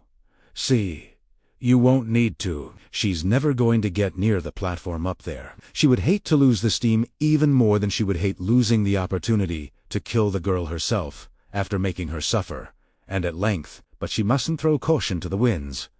The girl was very strong. What will you listen for? Siri, don't make me punish Lou. And what will you be thinking of? The eyes half hidden by the shaggy bangs gleamed leaven. That's right. Revenge for Andy.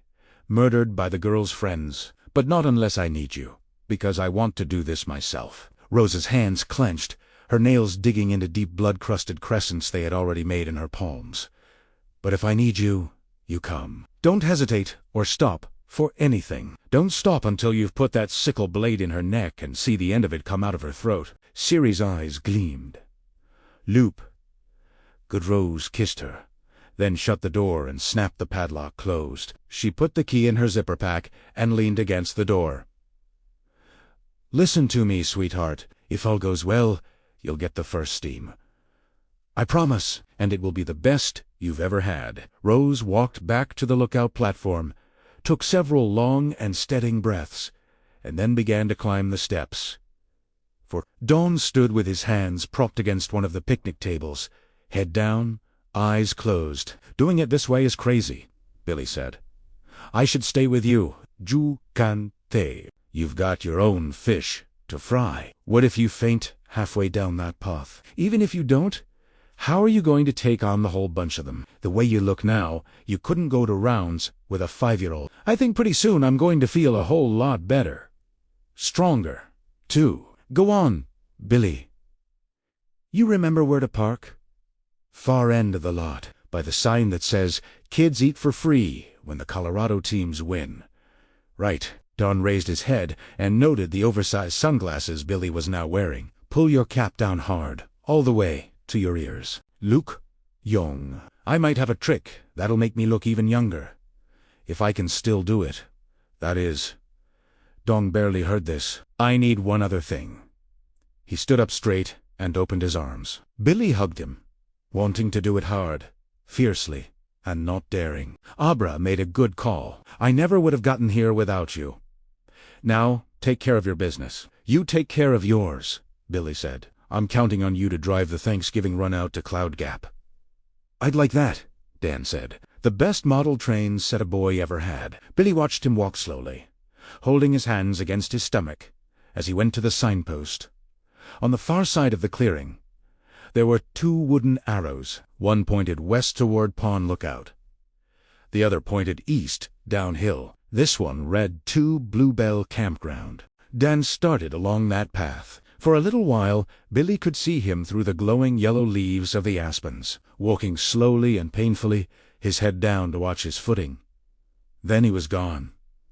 Take care of my boy, Billy said. He wasn't sure if he was talking to God or Abra, and guessed it didn't matter. Both were probably too busy to bother with the likes of him this afternoon. He went back to his truck, and from the bed pulled out a little girl with staring china-blue eyes and stiff blonde curls. Not much weight. She was probably hollow inside. How are you doing, Abra? Hope you didn't get bumped around too much. She was wearing a Colorado Rockies tee and blue shorts. Her feet were bare, and why not? This little girl, actually a mannequin purchased at a more abundant children's clothing shop in Martinville, had never walked a single step, but she had bendable knees, and Billy was able to place her in the truck's passenger seat with no trouble. He buckled her seat belt, started to close the door, then tried the neck. It also bent, although only a little. He stepped away to examine the effect. It wasn't bad. She seemed to be looking at something in her lap, or maybe praying for strength in the coming battle. Not bad at all. Unless they had binoculars, of course. He got back in the truck and waited, giving Dan time. Also hoping he wasn't passed out somewhere along the path that led to the Bluebell campground. At 4:45, Billy started the truck and headed back the way he'd come. 5. Dan maintained a steady walking pace in spite of the growing heat in his midsection. It felt as though there was a rat on fire in there, one that kept chewing at him, even as it burned. If the path had been going up instead of down, he never would have made it. At 10:05, he came around a bend and stopped. Not far ahead, the aspens gave way to a green and manicured expansive lawn sloping down to a pair of tennis courts. Beyond the courts, he could see the RV parking area and a long log building, an overlook lodge. Beyond that, the terrain climbed again, where the overlook had once stood. A tall platform reared gantry-like against the bright sky. Roof of the world, looking at it. The same thought that had occurred to Rose, the Hat Gallows, crossed Dan's mind. Standing at the railing, facing south toward the parking lot for day visitors, was a single silhouetted figure. A woman's figure. The top hat was tilted on her head. "Abra, are you there?" "I'm here, Dan." "Come," by the sound. Come was just the way he wanted it. "Are they hearing you?" That brought a vague, ticklish sensation. Her smile, the angry one. "If they're not, they're dead." That was good enough. "You have to come to me now. But remember, if I tell you to go, you go." She didn't answer, and before he could tell her again, she was there. See. Cajo. The Stones and John Dalton watched helplessly as Abra slid sideways until she was lying with her head on the boards of the stoop and her legs splayed out on the steps below her. Hoppy spilled from one relaxing hand. She didn't look as if she were sleeping, nor even in a faint. That was the ugly sprawl of deep unconsciousness or death. Lucy lunged forward. Dave and John held her back. She fought them. "Let me go. I have to help her." "You can't," John said. "Only Dan can help her now." "They have to help each other." She stared at him with wild eyes. "Is she even breathing?" "Can you tell?" "She's breathing," Dave said, but he sounded unsure even to himself. 7. When Abra joined him, the pain eased for the first time since Boston. That didn't comfort Dan much, because now Abra was suffering, too. He could see it in her face, but he could also see the wonder in her eyes as she looked around at the room in which she found herself. There were bunk beds, knotty pine walls, and a rug embroidered with western sage and cactus. Both the rug and the lower bunk were littered with cheap toys. On a small desk in the corner was a scattering of books and a jigsaw puzzle with large pieces. In the room's far corner, a radiator clanked and hissed. Abra walked to the desk and picked up one of the books. On the cover, a small child on a trike was being chased by a little dog. The title was Reading Fun with Dick and Jane. Dunn joined her, wearing a bemused smile. The little girl on the cover is Sally. Dick and Jane are her brother and sister, and the dog's name is J.I.P. For a little while, they were my best friends. My only friends, I guess, except for Tony, of course. She put the book down and turned to him. "What is this place, Stan?" "A memory. There used to be a hotel here, and this was my room. Now it's a place where we can be together. You know, the wheel that turns when you go into someone else. Yuesh-ha. This is the middle, the hub. I wish we could stay here. Eats, feel safe, except for those." Abra pointed to the French doors with their long panes of glass. "They don't feel the same as the rest." She looked at him almost accusingly. "They weren't here, were they?" "When you were a kid?" "No. There weren't any windows in my room, and the only door was the one that went into the rest of the caretaker's apartment. I changed it. I had to. Do you know why? She studied him, her eyes grave. Because that was then, and this is now. Because the past is gone, even though it defines the present. He smiled. I couldn't have said it better myself. You didn't have to say it. You thought it. He drew her toward those French doors that had never existed. Through the glass, they could see the lawn, the tennis courts, the Overlook Lodge, and the roof of the world. I see her, Abra breathed. She's up there, and she's not looking this way, is she? She'll better not be, Don said. How bad is the pain, honey? Bad, she said.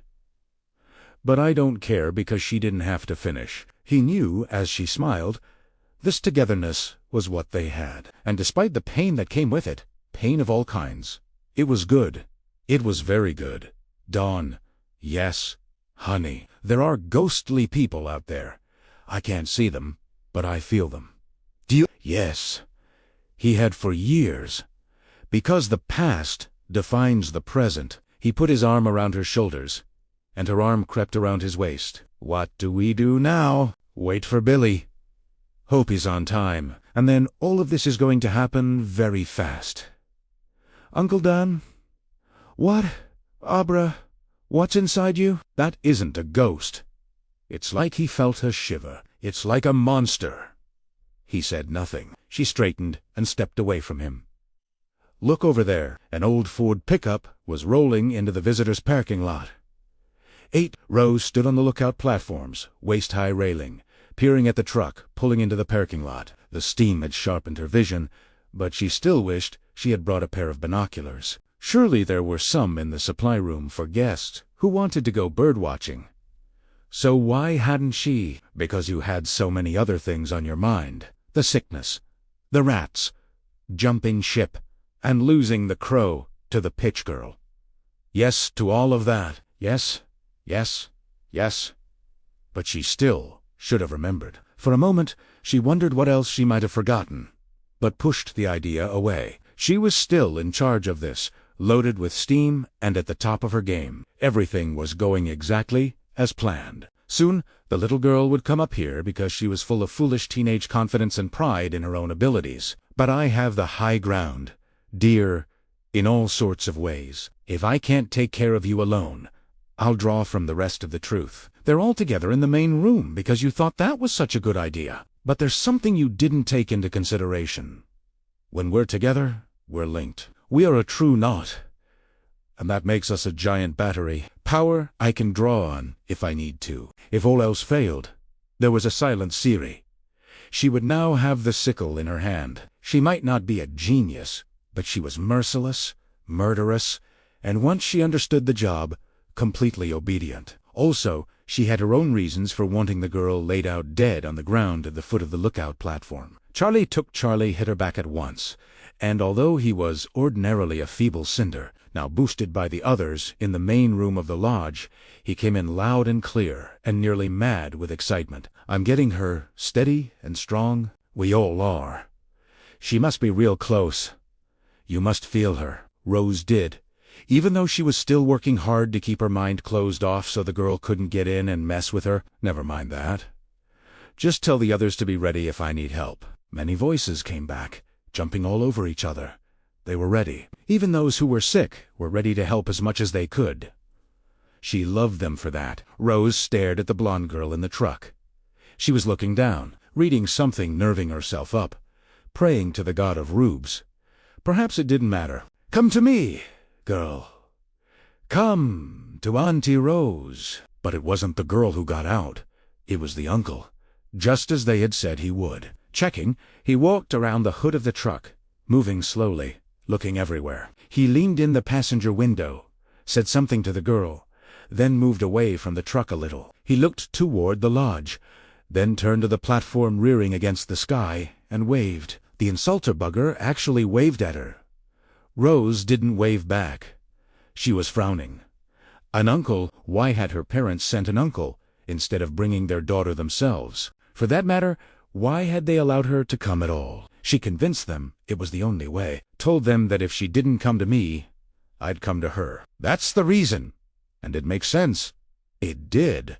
But she felt a growing unease, all the same. She had allowed the girl to set the ground rules. To that extent, at least, Rose had been manipulated. She had allowed it because this was her home ground and because she had taken precautions, but mostly because she had been angry. So angry. She stared hard at the man in the parking lot. He was strolling around again, looking here and there, making sure she was alone. Perfectly reasonable. It was what she would have done, but she still had an annoying intuition that what he was really doing was buying time, although why he would want to was beyond her. Rose stared harder, now focusing on the man's gait. She decided he wasn't as young as she had first believed. He walked, in fact, like a man who was far from young, as if he had more than a touch of arthritis. And why was the little girl so still? Rose felt the first pulse of real alarm. Something was wrong here. 9. She's looking at Mr. Freeman. Abra said we should go. He opened the French doors but hesitated. Something in her voice. What's the trouble? Abra? I don't know. Maybe nothing. But I don't like it. She's looking at him really hard. We have to go right now. I need to do something first. Try to be ready, and don't be scared. Don closed his eyes and went to the storage room at the back of his mind. Real lockboxers would have been covered with dust after all these years, but the two he'd put here as a child were as fresh as ever. Why not? They were made of pure imagination. The third, the new one, had a faint aura hanging around it, and he thought, no wonder I'm sick. Never mind. That one had to stay for the time being. He opened the oldest of the other two, ready for anything, and found nothing, or almost, in the lockbox that had held Mrs. Massey for 32 years. There was a heap of dark gray ash, but in the other, he realized how foolish telling her not to be scared had been. Abra's tin on the back stoop of the house in Anniston. Abra began to jerk. Her legs spasmed. Her feet rattled a tattoo on the steps. One hand flopping like a fish dragged to a riverbank and left to die there, sent the loosed and bedraggled Hoppy flying. What's wrong with her? Lucy screameth. Lucy screameth. She rushed for the door. David stood frozen, transfixed by the sight of his seizing daughter. But John got his right arm around Lucy's waist and his left around her upper chest. She bucked against him. Let me go. I have to go to her. No, John shouted. No, Lucy, you can't. She would have broken free. But now David had her, too. She subsided, looking first at John. If she dies out there, I'll see you go to jail for it. Next, her gaze, flattered and hostile, went to her husband. You. I'll never forgive. She's quieting, John said. On stop. Aber's tremors moderated, then stopped, but her cheeks were wet, and tears squeezed from beneath her closed lids. In the day's dying light, they clung to her lashes like jewels. 11. In Dan Torrance's childhood bedroom, a room now made only of memory, Abra clung to Dan with her face pressed against his chest. When she spoke, her voice was muffled. The monster, is it gone? Yes, Don said. Swear on your mother's name. Yes. She raised her head, first looking at him to assure herself he was telling the truth, then daring to scan the room. That smile, she shuddered. Yes, Dan said. I think he's glad to be home. Abra, are you going to be all right? Because we have to do this right now. Time's up. I'm all right. But what if it comes back? Don thought of the lockbox. It was open, but could be closed again. Easily enough, especially with Aber to help him. I don't think he'd wants anything to do with us. Honey, come on, just remember. If I tell you to go back to New Hampshire, you go once again. She didn't reply, and there was no time to discuss it. Time was up. He stepped through the French doors. They gave at the end of the path. Abra walked beside him, but lost the solidity she'd had in the room of memory, and began to flicker again. Out here, she's almost a ghostly person herself, Don thought. It brought home to him just how much she had put herself at risk. He didn't like to think about how tenuous her hold on her own body might now be, moving rapidly, but not running. That would attract Rose's eye, and they had at least 70 yards to cover before the rear of the overlook. Lodge would block them from the lookout platform. Dan and his ghostly girl companion crossed the lawn and took the flagstone walk that ran between the tennis courts. They reached the back of the kitchen, and at last the bulk of the lodge hid them from the platform. Here was the steady rumble of an exhaust fan, and the spoiled meat smell of garbage cans. He tried the rear door and found it unlocked, but paused a moment before opening it. "Are they all?" "Yes, all but Rose. Hurry up, Dan. You have to, because Abra's eyes, flickering like those of a child in an old black-and-white movie, were wide with dismay. She knows something's wrong." Rose turned her attention to the girl, still sitting in the passenger seat of the truck, head bowed, still as could be. Abra wasn't watching her uncle, if he was her uncle, and she was making no move to get out. The alarm meter in Rose's head went from danger yellow to condition red. "Hey!" The voice came floating up to her in the thin air. "Hey, you old bag! Watch this!" She snapped her gaze back to the man in the parking lot and stared, close to flabbergasted, as he raised his hands over his head and then turned a big, unsteady cartwheel. She thought he was going to go on his ass, but the only thing that fell to the pavement was his hat. What it exposed was the fine white hair of a man in his 70s, maybe even his 80s. Rose looked back at the girl in the truck, who remained perfectly still with her head bent. She had absolutely no interest in the uncle's antics. Suddenly, it clicked, and Rose understood what she would have seen right away had the trick not been so outrageous. It was a mannequin. But she's here. Token Charlie feels her. All of them in the lodge feel her. They're all together, and they know all together in the lodge, all together in one place. And had that been Rose's idea? No. That idea had come from the Rose broke for the stairs. The remaining members of the True Knot were crowded together at the two windows, looking down at the parking lot, watching as Billy Freeman turned a cartwheel for the first time in over 40 years. And the last time he'd done this trick, he'd been drunk. Petty actually laughed. What in God's name? With their backs turned, they didn't see Dan step into the room from the kitchen or the girl flickering in and out of view at his side. Dan had time to register 2 bundles of clothes on the floor and understand that Bradley Trevor's measles were still hard at work. Then he went back inside himself, went deep, and found the 3rd lockbox, the leaky one. He flung it open. "Dan, what are you doing?" He leaned forward with his hands on his upper thighs, his stomach burning like hot metal, and exhaled the old poet's last gasp, which she had given him freely in a dying kiss. From his mouth there came a long plume of pink mist that deepened to red as it hit the air. At first, he could focus on nothing but the blessed relief in the middle of his body as the poison remains of Keterenals left him. Momoabra shrieked. 14 on the platform! Rose's eyes widened. The girl was in the lodge, and someone was with her. She leaped into this new mind without thinking about it, searching, ignoring the markers that meant big steam, only trying to stop him before he could do whatever it was he intended to do, ignoring the terrible possibility that it was already too late. Quince. The members of the Trude turned toward Abra's cry. "Someone." "It was long," Paul said. "What in the hell is that?" The red mist coalesced into the shape of a woman. For a moment, surely no more than that, Dawn looked into Keta's swirling eyes and saw they were young. Still weak and focused on this phantom, he had no sense of the intruder in his mind. "Momo!" Abra cried again. She was holding out her arms. The woman in the cloud might have looked at her, might even have smiled. Then the shape of Keta Reynolds was gone, and the mist rolled at the clustered True Knot, many of them now clinging to one another in fright and bewilderment. To Dawn, the red stuff looked like blood spreading in water. "It's steam," Dawn told them.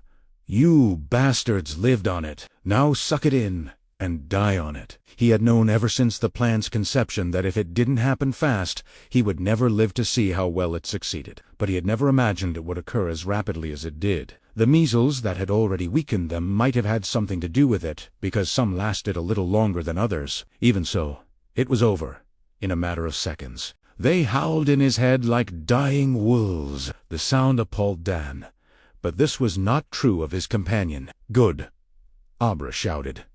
She shook her fists at them. "How does it taste? How does my Momo taste?" Is she good? Have as much as you want. Have all of it.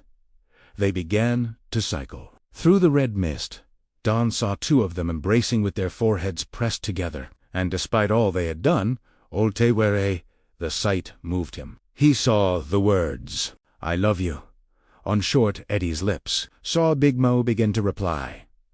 Then they were gone, their clothes floating to the floor. It was that quick. He turned to Abra, meaning to tell her they had to finish it at once. But then Rose, the hat, began to shriek, and for a few moments until Abra could block her, those cries of rage and maddened grief blotted out everything else, even the blessed relief of being pain-free, and he devoutly hoped cancer-free about that he wouldn't know for sure until he could see his face in a mirror. 16. Rose was at the head of the steps leading down from the platform when the killing mist rolled over the true nut. The remains of Abra's Momo are doing its quick and lethal work, a white sheet of agony. Filder screams shot through her head like shrapnel. The cries of the dying truly made those of the Cloud Gap raiding party in New Hampshire and Crow in New York seem puny by comparison. Rose staggered back as if she had been hit with a club. She struck the railing, rebounded, and fell down on the boards. Somewhere in the distance, a woman, an old one, by the wavering sound of her voice, was chanting, "No, no, no, no, no." That's me. It has to be because I'm the only one left. It wasn't the girl who had fallen into the trap of overconfidence, but Rose herself. She thought of something. "Hoist it on your own petard," the girl had said. It scalded at her with rage and dismay. Her old friends and long-time traveling companions were dead, poisoned, except for the cowards who had run. Rose the Hat was the last of the Trunut. But no, that wasn't true. There was C. Sprawled on the platform and shivering under the late afternoon sky, Rose reached out to her. "Are you?" The thought that came back was full of confusion and horror. Yes, but Rose, are they? Can they be? Never mind them. Just remember. Siri, do you remember?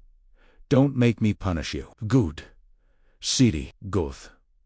Guth. If the girl didn't run, if she made the mistake of trying to finish her murderous day's work, she would. Rose was sure of it, and she had seen enough in the mind of the girl's companion to know two things: how they had accomplished this slaughter, and how their very connection could be turned against them. Rage was powerful. So were childhood memories. She struggled to her feet, reset her hat at the proper jaunty angle without even thinking about it, and walked to the railing. The man from the pickup truck was staring up at her, but she paid scant attention to him.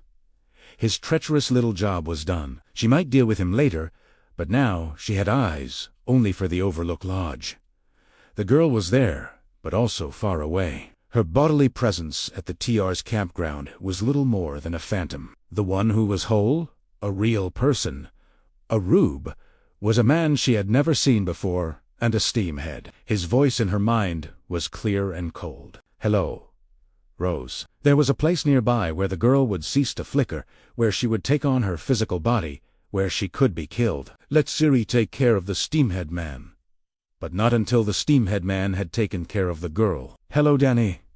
"Hello, little boy." Loaded with steam, she reached into him and swatted him to the hub of the wheel, barely hearing a brass cry of bewilderment and terror as she turned to follow. And when Dan was where Rose wanted him, for a moment, too surprised to keep his guard up, she poured all her fury into him. She poured it into him like steam. Chapter 20.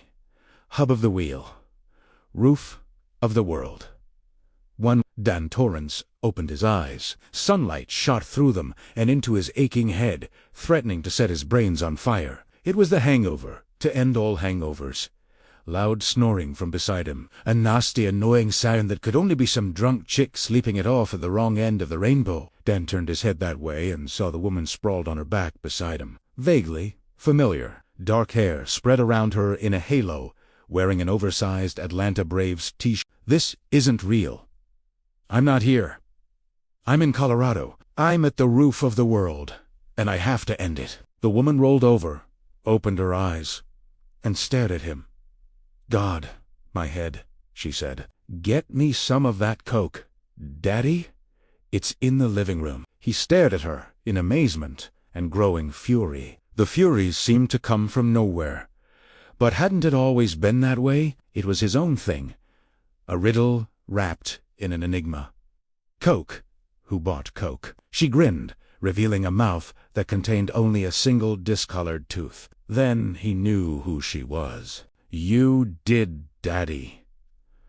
Now go get it. Once my head is clear, I'll throw you a nice... Somehow, he was back in this sleazy Wilmington apartment, naked next to Rose the Hat. What have you done? How did I get here? She threw her head back and laughed. Don't you like this place? You should. I furnished it from your own head. Now, do what I told you. Get the blow. Where's Abra? What did you do with Abra? Killed her. Rose said indifferently. She was so worried about you. She dropped her guard, and I tore her open from throat to belly. I wasn't able to suck up as much of her steam as I wanted, but I got quite a lot. The world went red. Dan clamped his hands around her throat and began to choke. One thought beat through his mind. Worthless. Now you'll take your medicine. Worthless. Now you'll take your medicine. Worthless. Now you'll take it all. 2. The steam-head man was powerful, but had nothing like the girl's juice. He stood with his legs apart, his head lowered, his shoulders hunched, and his fisted hands raised. The posture of every man who had ever lost his mind in a killing rage. Anger made men easy. It was impossible to follow his thoughts, because they had turned red. That was all right. That was fine. The girl was right where Rose wanted her. In Abra's state of shocked dismay, she had followed him to the hub of the wheel. She wouldn't be shocked or dismayed for much longer, though the girl had choked. Soon she would be a dead girl, hoisted on her own petard. Uncle Don, no. No, stop. It's not her. It is, Rose thought, bearing down even harder. Her tooth crept out of her mouth and skewered her lower lip. Blood poured down her chin and onto her top. She didn't feel it anymore, but she felt the mountain breeze blowing through her masses of dark hair.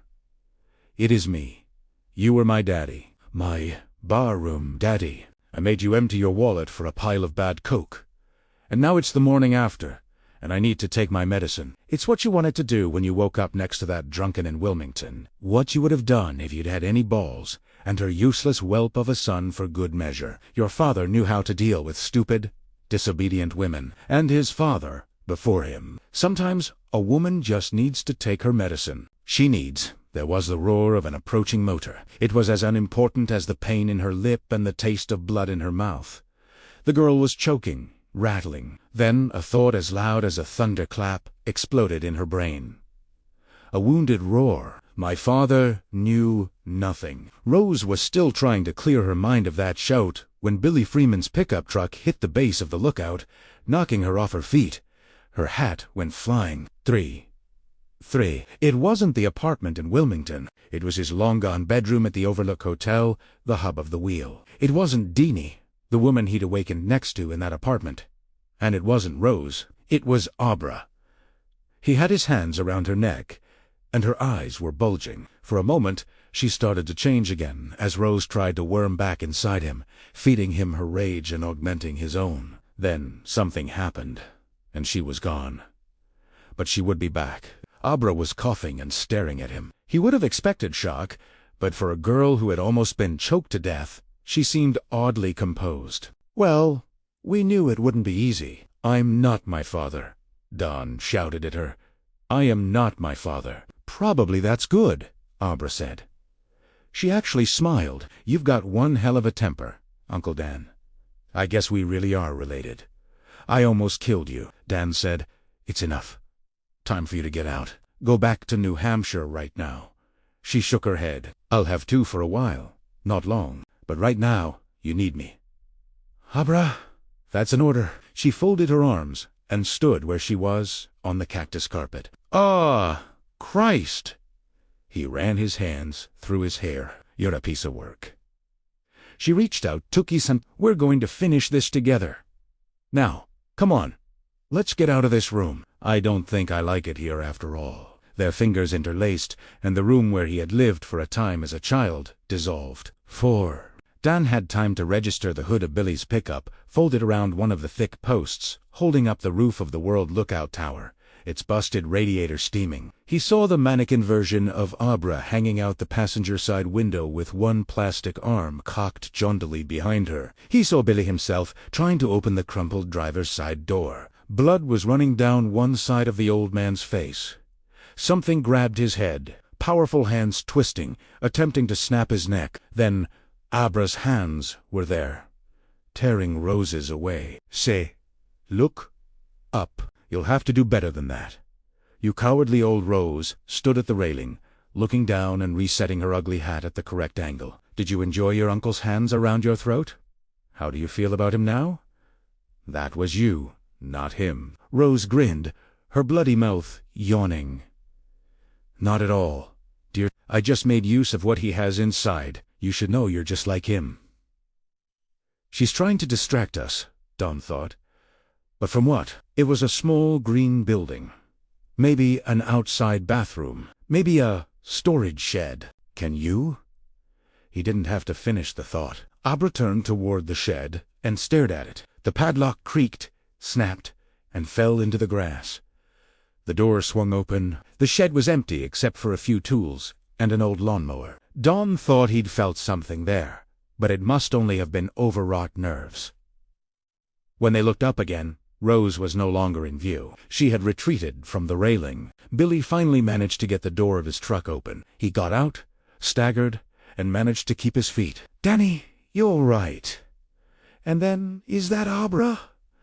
Jesus, she's hardly there." "Listen, Billy, can you walk to the lodge?" "I think so. What about the people in there?" "Gone." "I think it would be a very good idea if you went." Billy didn't argue. He started down the slope, wallowing like a drunk. Dawn pointed at the stairs leading to the lookout platform and raised questioning eyebrows. Abra shook her head. "It's what she wants," and began leading Dan around the roof of the world to where they could see the very top of Rose's stovepipe hat. This put the little equipment shed at their backs, but Don thought nothing of this, now that he had seen it was empty. "Dan, I have to go back now just for a minute. I have to refresh a picture in his mind. A field filled with sunflowers, all opening at once. She needed to take care of her physical being. And that was good. That was right. Go. I'll be back as soon. Go, Abra. I'll be fine. And with any luck, this would be over when she came back. 5. In Anniston, John Dalton and the Stones saw Abra and opened her eyes. "Abra," Lucy called. "Is it over soon?" "What's that on your neck? Are those bruises, ma'am? Stay there.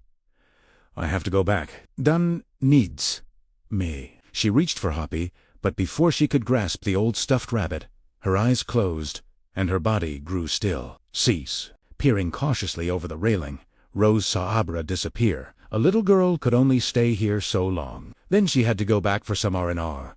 Her presence at the Bluebell campground wasn't much different from her presence that day in the supermarket. Only this manifestation was much more powerful. And why? Because the man was assisting her, boosting her if he were dead when the girl returned. Looking down at him, Rose called, "I'd leave while you still have the chance. Danny, don't make me punish you." 7 Silent Siri was so focused on what was going on at the roof of the world, listening with every admittedly limited IQ point of her mind as well as with her ears, that she did not at first realize she was no longer alone in the shed. It was the smell that finally alerted her. Something rotten, not garbage. She didn't dare turn because the door was open and the man out there might see her. She stood still, the sickle in one hand. Siri heard Rose telling the man to leave while he still had the chance, and that was when the shed door began swinging shut again, all on its own. "Don't make me punish you," Rose called. That was her cure, to burst out and put the sickle in the troublesome, meddling little girl's neck. But since the girl was gone, the man would have to do. But before she could move, a cold hand slid over the wrist holding the sickle. Slid over it and clamped tight. She turned. No reason not to, now with the door closed. And what she saw by the dim light filtering through the cracks in the old boards caused a scream to come bolting out of her usually silent throat. At some point, while she had been concentrating, a corpse had joined her in the tool shed. His smiling, predatory face was the damp, whitish green of a spoiled avocado. His eyes seemed almost to dangle from their sockets. His suit was splotched with ancient mold, but the multicolored confetti sprinkled on his shoulders was fresh. "Great party, isn't it?" he said, and as he grinned, his lips split open. She screamed again and drove the sickle into his left temple. The curved blade went deep and hung there, but there was no blood. "Give us a kiss, dear," Horace Derwin said. From between his lips came the wiggling white remnant of a tongue. "It's been a long time since I've been with a woman." As his tattered lips, shining with decay, settled on her neck, his hands closed around her throat. Rose saw the shed door swing closed, heard the scream, and understood that she was now truly alone. Soon, probably in seconds, the girl would be back, and it would be 2 against 1. She couldn't allow that. She looked down at the man and summoned all of her steam-amplified force. "Choke yourself. Do it now." His hands rose toward his throat, but too slowly. He was fighting her, and with a degree of success that was infuriating. She would have expected a battle from the girl, but that rube down there was an adult. She should have been able to brush aside any steam remaining to him like mist. Still, she was winning. His hands went up to his chest, his shoulders finally to his throat. There they wavered. She could hear him, panting with effort. Sabore don, and the hands gripped, shutting off his windpipe. "That's right, you interfering bastard." Squeeze, squeeze, and squeeze. Something hit her, not a fist. It felt more like a gust of tightly compressed air. She looked around and saw nothing but a shimmer, there for a moment, and then gone. Less than 3 seconds, but enough to break her concentration. And when she turned back to the railing, the girl had returned. It wasn't a gust of air this time. It was hands that felt simultaneously large and small. They were in the small of her back. They were pushing. The girl and her friend are working together. Just what Rose had wanted to avoid. A worm of terror began to unwind in her stomach. She tried to step back from the rail and could not. It was taking all her strength just to stand pat, and with no supporting force from the truth to help her. She didn't think she'd be able to do that for long. Not long at all. If not for that gust of air that wasn't him. And she wasn't here. One of her hands left the small of her back and slapped the hat from her head. Rose howled at the indignity of it. Nobody touched her hat. Nobody. And for a moment summoned enough power to stagger back from the railing and toward the center of the platform. Then those hands returned to the small of her back and began pushing her forward again. She looked down at them. The man had his eyes closed, concentrating so hard that the cord stood out on his neck and sweat rolled down his cheeks like tears. The girl's eyes, however, were wide and merciless. She was staring up at Rose, and she was smiling. Rose pushed backward with all her strength, but she might have been pushing against the stone wall, one that was moving her relentlessly forward until her stomach was pressing against the rail. She heard it creak. She thought for just a moment of trying to bargain, of telling the girl that they could work together, start anew, that instead of dying in 2070 or 2080, a brownie could live 1,000 years. Those meal, but what good would it do? Was there ever a teenage girl who felt anything less than immortal? So instead of bargaining or begging, she screamed defiance down at them. "Fuck you, you both!" The girl's terrible smile widened. "Oh no," she said. "You're the one who's fucked." No creak this time. There was a crack, like a rifle shot, and Ten Rose, the hatless, was falling. She hit the ground headfirst and began to cycle at once. Her head was cocked like her hat. Don thought on her shattered neck at an angle that was almost Dawn held Abra's hand, flesh that came and went in his own, as she did her own cycling between her back stoop and the roof of the world, and they watched together. "Does it hurt?" Abra asked the dying woman. "Iope itoes." "I hope it hurts a lot." Rose's lips pulled back in a snarl. Her human teeth were gone. All that remained was that single discolored tusk. Above it, her eyes floated like living blue stones. Then she was gone. Abra turned to Dan. She was still smiling, but now there was no anger or meanness in it. "I was afraid for you. I was afraid she might." She almost did. But there was someone. He pointed up to where the broken pieces of the railing jutted against the sky. Abra looked there, then looked back at Dan, puzzled. He could only shake his head. It was her turn to point. Not up, but down. Once there was a magician who had a hat like that. His name was and you hung spoons on the ceiling. She nodded, but didn't raise her head. She was still studying the hat. You need to get rid of it. Burn Italiano. Mr. Freeman says he quit smoking, but he still does. I could smell it in the truck. He'll have You have to, she said. Will you? Do you promise? Yes. I love you, Uncle Don. Love you, too. She hugged him. He put his arms around her and hugged her back. As he did, her body became rain, then mist, then gone. On the back stoop of a house in Anniston, New Hampshire, in a dusk that would soon deepen to night, a little girl sat up, got to her feet, and then swayed on the edge of a faint. There was no chance of her falling. Her parents were there at once. They carried her inside together. I'm okay, Oprah said. You can put me down. They did, carefully. David Stone stood close, ready to catch her at the slightest knee, but Abra stood, steady in the kitchen. What about Don? John asked. He's fine. Mr. Freeman smashed up his truck. He had two, and he got a cut. She put her hand to the side of his face. But I think he's okay. And them. The true knot. Abra raised a hand to her mouth and blew across the palm. Gone. And then, what is there to eat?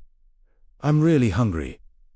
11. Fine might have been a bit of an overstatement in Dan's case. He walked to the truck, where he sat in the open driver's side door, getting his breath back and his wits. We were on vacation. He decided I wanted to visit my old stomping grounds in Boulder. Then we came up here to take in the view from the roof of the world. But the campground was deserted. I was feeling frisky and bet I could drive his truck straight up the hill to the lookout. I was going too fast and lost control. Hit one of the support posts. Really sorry. Damn. Full stunt. He would get hit with one hell of a fine. There was an upside. He would pass the breathalyzer with flying colors. Dan looked in the glove compartment and found a can of lighter fluid. No sipo. That would be in Billy's pants pocket. But there were, indeed, 2 books of Hafus. He went to the hat and doused it with the lighter fluid until it was soaking. Then he squatted, touched a match, and flicked it into the hat's upturned bowl. The hat didn't last long, but he moved upwind until it was nothing but ashes. The smell was foul. When he looked up, he saw Billy trudging toward him, wiping at his bloody face with his sleeve as they trudged through the ashes, making sure there wasn't a single ember that might spark a wildfire. Don told him the story they would tell the Colorado State Police when they arrived. I'll have to pay to have that thing repaired, and I bet it costs a bundle. Good thing I've got some savings. Billy snorted. Who's going to chase you for damages? There's nothing left for those true knot folks but their clothes. I looked. Unfortunately, Dan said, the roof of the world belongs to the great state of Colorado. Ouch, Billy said. Hardly seems fair since you just did Colorado and the rest of the world a favor. Where's Abra? Back home? Good. And it's over. Really over? Dan nodded. Billy was staring at the ashes of Rose's top hat. It went up damn fast, almost like a special effect in a movie. I imagined it was very old and full of magic. He didn't add the black variety. Dan went to the pickup and sat behind the wheel, so he could examine his face in the rearview mirror. See anything that shouldn't be there? Billy asked. That's what my mom always used to say when she caught me mooning over my own reflection. Not a thing, Dan said. A smile began to break on his face.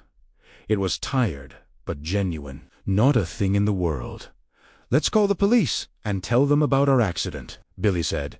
Ordinarily, I've got no use for the 5, but right about now, I wouldn't mind some company. Place gives me the willies. He gave Don a shrewd look. Full of ghosts, ain't it? That's why they picked it. That was we? No doubt about it. But you didn't need to be Ebenezer or Scrooge to know there were good ghostly people as well as bad ones. As they walked down toward the Overlook Lodge, Don paused to look back at the roof of the world. He was not entirely surprised to see a man standing on the platform by the broken rail. He raised one hand, the summit of Pawnee Mountain visible through it, and sketched a flying kiss that Don remembered from his childhood. He remembered it well. It had been their special end-of-the-day thing. Bedtime. Doc, sleep tight. Dream up a dragon and tell me about it in the morning. Dan knew he was going to cry, but not now. This wasn't the time. He lifted his own hand to his mouth and returned the kiss. He looked for a moment longer at what remained of his father. Then he headed down to the parking lot with Billy. When they got there, he looked back once more. The roof of the world was empty. Until you sleep, FEAR stands for Face Everything and Recover. Old AA saying Anniversary 1. The Saturday noon AA meeting in Frazier was one of the oldest in New Hampshire, dating back to 1946, and had been founded by Fat Bob D., who had known the program's founder, Bill Wilson, personally. Fat Bob was long in his grave, a victim of lung cancer. In the early days, most recovering ALs had smoked like chimneys, and newbies were routinely told to keep their mouths shut and the ashtrays empty. But the meeting was still well attended. Today, it was Senior O, because when it was over, there would be pizza and a sheet cake. This was the case at most anniversary meetings, and today, one of their number was celebrating 15 years of sobriety. In the early years, he had been known as Don or Don T., but word of his work at the local hospice had gotten around. The AA magazine was not known as the Grapevine for nothing, and now he was most commonly called Doc. Since his parents had called him that, Don found the nickname ironic, but in a good way. Life was a wheel. Its only job was to turn, and it always came back to where it had started. A real doctor, this one named John, cheered at Dan's request, and the meeting followed its usual course. There was laughter when Randy M. told how he had thrown up all over the cop who arrested him on his last day, and more when he went on to say he had discovered a year later that the cop himself was in the program. Maggie M. cried when she shared in AA Parliament how she had again been denied joint custody of her 2 children. The usual cliches were offered. Time takes time. It works if you work it. Don't quit until the miracle happens. And Maggie eventually quieted 2 sniffles. There was the usual cry of a higher power says turn it off. When a guy's cell phone rang, a gal with shaky hands spilled a cup of coffee. A meeting without at least one spilled cup of joe was rare indeed. At 10-1, John D. passed the basket. We are self-supporting through our own contributions and ask for announcements. Trevor K., who opened the meeting, stood and asked, as he always did, for help cleaning up the kitchen and putting away the chairs. Yolanda V. did the chip club, giving out 2 whites 24 hours and a purple 5 months, commonly referred to as the Barney chip. As always, she ended by saying, if you haven't had a drink today, give yourself and your higher power a hand. They did. When the applause died, John said, we have a 50th anniversary today. Will Casey K. and Don T. come on up here? The crowd applauded. As Dan walked forward slowly to keep pace with Casey, who now walked with a cane, John handed Casey the medallion with 15 printed on its face, and Casey held it up so the crowd could see it. I never thought this guy would make it, he said, because he was a fraud from the start, by which I mean with attitude. They laughed dutifully at this oldie. Dan smiled, but his heart was beating. His one thought right now was to get through what came next without fighting. The last time he'd been this scared, he'd been looking up at Rose, the hat on the roof of the world platform, and trying to keep from strangling himself with his own hands. Hurry up, Casey, please, before I lose either my courage or my breakfast. Casey might have been the one with the shining, or perhaps he saw something in Dan's eyes. In any case, he cut it short, but he defied my expectations and got well. For every 7 alcoholics who walked through our doors, 6 walked back out again and got drunk. The 7th is the miracle we all live for. One of those miracles is standing right here, big as life and twice as ugly. Here you go, Doc. You earned this. He passed Dan the medallion. For a moment, Dan thought it would slip through his cold fingers and fall to the floor. Casey folded his hand around it before he could, and then folded the rest of Dan into a massive hug. In his ear, he whispered, Another year, you son of a congratulations. Casey stumped up the aisle to the back of the room, where he sat by right of seniority with the other old. Dan was left alone at the front, clenching his 15-year medallion so hard the tendons stood out on his wrist. The assembled alkies stared at him, waiting for what long-time sobriety was supposed to convey. Experience, strength, and hope. A couple of years ago, he began, and then had to clear his throat. A couple of years ago, when I was having coffee with that gimpy-legged gentleman who's just now sitting down, he asked me if I'd done the 5th step, admitted to God, ourselves, and another human being, the exact nature of our wrongs. I told him I'd done most of it. For folks who don't have our particular problem, that probably would have been enough. And that's just one of the reasons we call them Earth people, Teichukul. Don drew a deep breath, telling himself if he could face Rose and her truth, he could face this. Only this was different. This wasn't down the hero. It was down the... He had lived long enough to know there was a little scumbag in everyone. But it didn't help much when you had to take out the trash. He told me that he thought there was one wrong I couldn't quite get past because I was too ashamed to talk about it. He told me to let it go. He reminded me of something you hear at almost every meeting. We're only as sick as our secrets. And he said, if I didn't tell mine, somewhere down the line, I'd find myself with a drink in my head. Was that the gist of it, Casey? From the back of the room, Casey nodded, his hands folded over the top of his cane. Dan felt the stinging in the back of his eyes. That meant tears were on the way, and he thought, God, help me to get through this without bawling. Please! I didn't spill it. I'd been telling myself for years it was the one thing I'd never tell anyone. But I think he was right. And if I start drinking again, I'll die. I don't want to do that. I've got a lot to live for these days. So the tears had come. The goddamn tears. But he was in too deep to back out now. He wiped them away with a hand, not fisted around the medallion. You know what it says in the promises about how we'll learn not to regret the past or wish to shut the door on it? Pardon me for saying so, but I think that's one item in a program full of true things. I regret plenty, but it's time to open the door. Little as I want to. They waited. Even the two ladies who had been doing out pizza slices on paper plates were now standing in the kitchen doorway and watching him. Not too long before I quit drinking, I woke up next to some woman I picked up in a bar. We were in her apartment. The place was a dump because she had almost nothing. I could relate to that because I had almost nothing, and both of us were probably in Broke City for the same reason. You all know what that reason is. He shrugged. If you're one of us, the bottle takes you. That's all. First a little, then a lot, then everything. This woman, whose name was Deanie. I don't remember much else about her, but I remember that I put on my clothes and left. But first, I took her money, and it turned out she had at least one thing I didn't after all, because while I was going through her wallet, I looked around, and her son was standing there. A little kid, still in diapers. This woman and I had bought some Coke the night before, and it was still on the table. He saw it and reached for it. He thought it was candy. Don wiped his eyes again. I took it away and put it where he couldn't get it.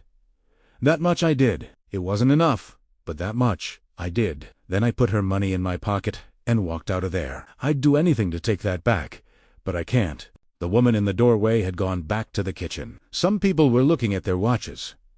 A stomach grumbled. Looking at the assembled 9 dozen alkies, Don realized an astounding thing. What he'd done didn't revolt them. It didn't even surprise them. They had heard worse. Some had done worse. Okay, he said. That's it. Thanks for listening. Before the applause, one of the old-timers in the back row shouted out the traditional question, "How'd you do it, Doc?" Dan smiled and gave the traditional answer. One day at a time. 2. After the Our Father and the pizza and the chocolate cake with a big number 15 on it, Dan helped Casey back to his tundra. A sleepy rain had begun to fall. "Spring in New Hampshire," Casey said sourly. "Ain't it wonderful? Reneth throp and stainth slop," Dan said in a declamatory voice. "And how the wind doth ram, skidth, bus, and slopest us. Damn, you sing." God, Casey stared at him. "Did you just make that up?" "Nah," Ezra Pound! When are you going to quit around and get that hip replaced? Casey grinned. Next month. I decided that if you can tell your biggest secret, I can get my hip replaced. He paused. Not that your secret was all that big, Dono. So I discovered. I thought they'd run from me screaming. Instead, they stood around eating pizza and talking about the weather. If you told them you killed a blind grandma, they'd have stayed to eat the pizza and cake. Free is free. He opened the driver's door. Boost me, Dono. Don boosted him. Casey wriggled ponderously, getting comfortable, then keyed the engine and got the wipers to work on the sleet. Everything's smaller when it's out, he said. I hope you'll pass that on to your pigeons. Yes, old wise one. Casey looked at him sadly. Go yourself, sweetheart. Actually, Danny said, I think I'll go back in and help put away the chairs. And that was what he did. Until you sleep. 1. No balloons or magician at Abra's birthday party this year. She was 15. There was neighborhood rattling rock music slamming through the outdoor speakers. Dave Stone, ably assisted by Billy Freeman, had set up. The adults had cake, ice cream, and coffee in the Stone kitchen. The kids took over the downstairs family room in the back lawn, and from the sound of them, they had a blast. They started to leave around 5 o'clock. But Emmeline, Abra's closest friend, stayed for supper. Abra, resplendent in a red skirt and off-the-shoulder peasant blouse, bubbled with good cheer. She exclaimed over the charm bracelet Don gave her, hugged him, and kissed him on the cheek. He smelled perfume. That was new. When Abra left to accompany Emma back to her house, the two of them chattering their way happily down the walk, Lucy leaned toward Don. Her mouth was pursed. There were new lines around her eyes, and her hair was showing the first touches of gray. Abra seemed to have put the true knot behind her. Don thought Lucy never would.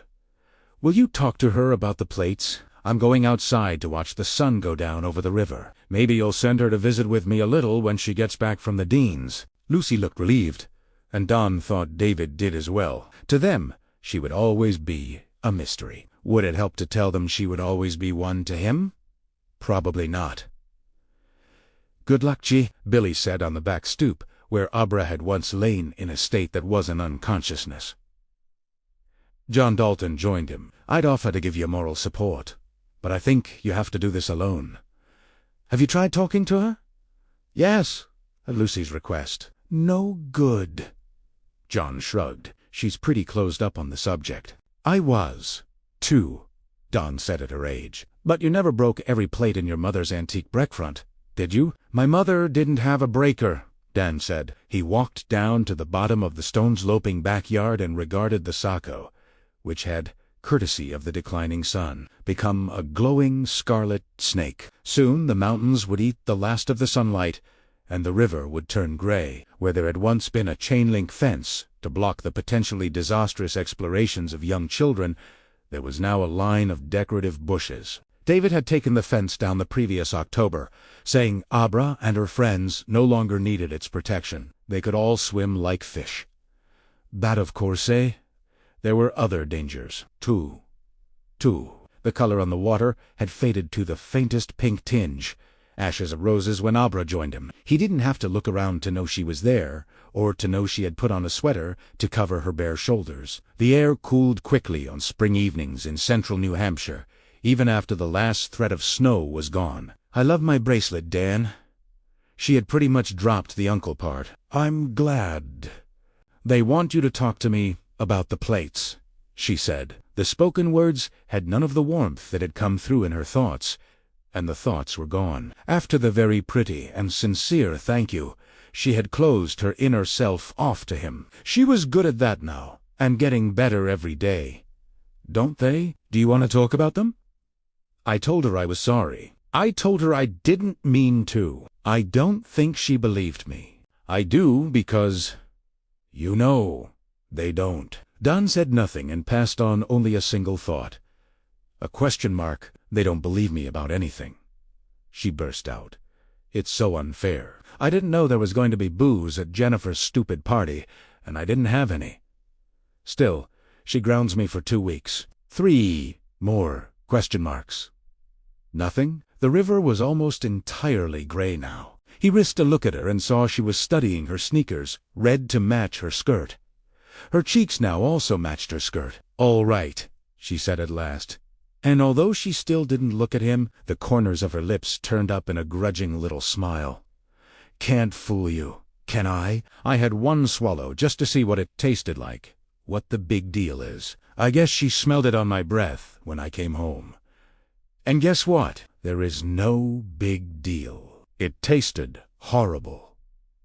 Dan did not reply to this. If he told her he had found his own first taste horrible, that he'd also believe there was no big deal, no precious secrets, she would have dismissed it as windy adult. You could not moralize children out of growing up, or teach them how to do it. "I really didn't mean to break the plates," she said in a small voice. "It was an accident. Like I told her, I was just so mad. You come by it naturally." What he was remembering was Abra standing over Rose, with the hat as Rose cycled. "Does it hurt?" Abra had asked the dying thing that looked like a woman, except that was for the one terrible tooth. "I hope it does. I hope it hurts a lot. Are you going to lecture me?" And with a lot of contempt. I know that's what she wants. "I'm out of lectures, but I could tell you a story my mother told me. It's about your great-grandfather on the Jack Torrance side. Do you want to hear it?"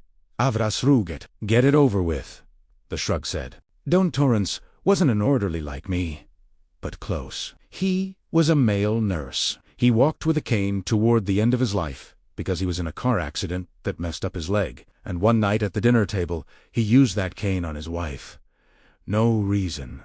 He just started wailing. He broke her nose and opened her scalp. When she fell out of a chair onto the floor, he got up and really went to work on her. According to what my father told my mom, he would have beaten her to death if Brett and Mike, who were my uncles, hadn't pulled him away. When the doctor came, your great-grandfather was down on his knees with his own little medical kit, doing what he could.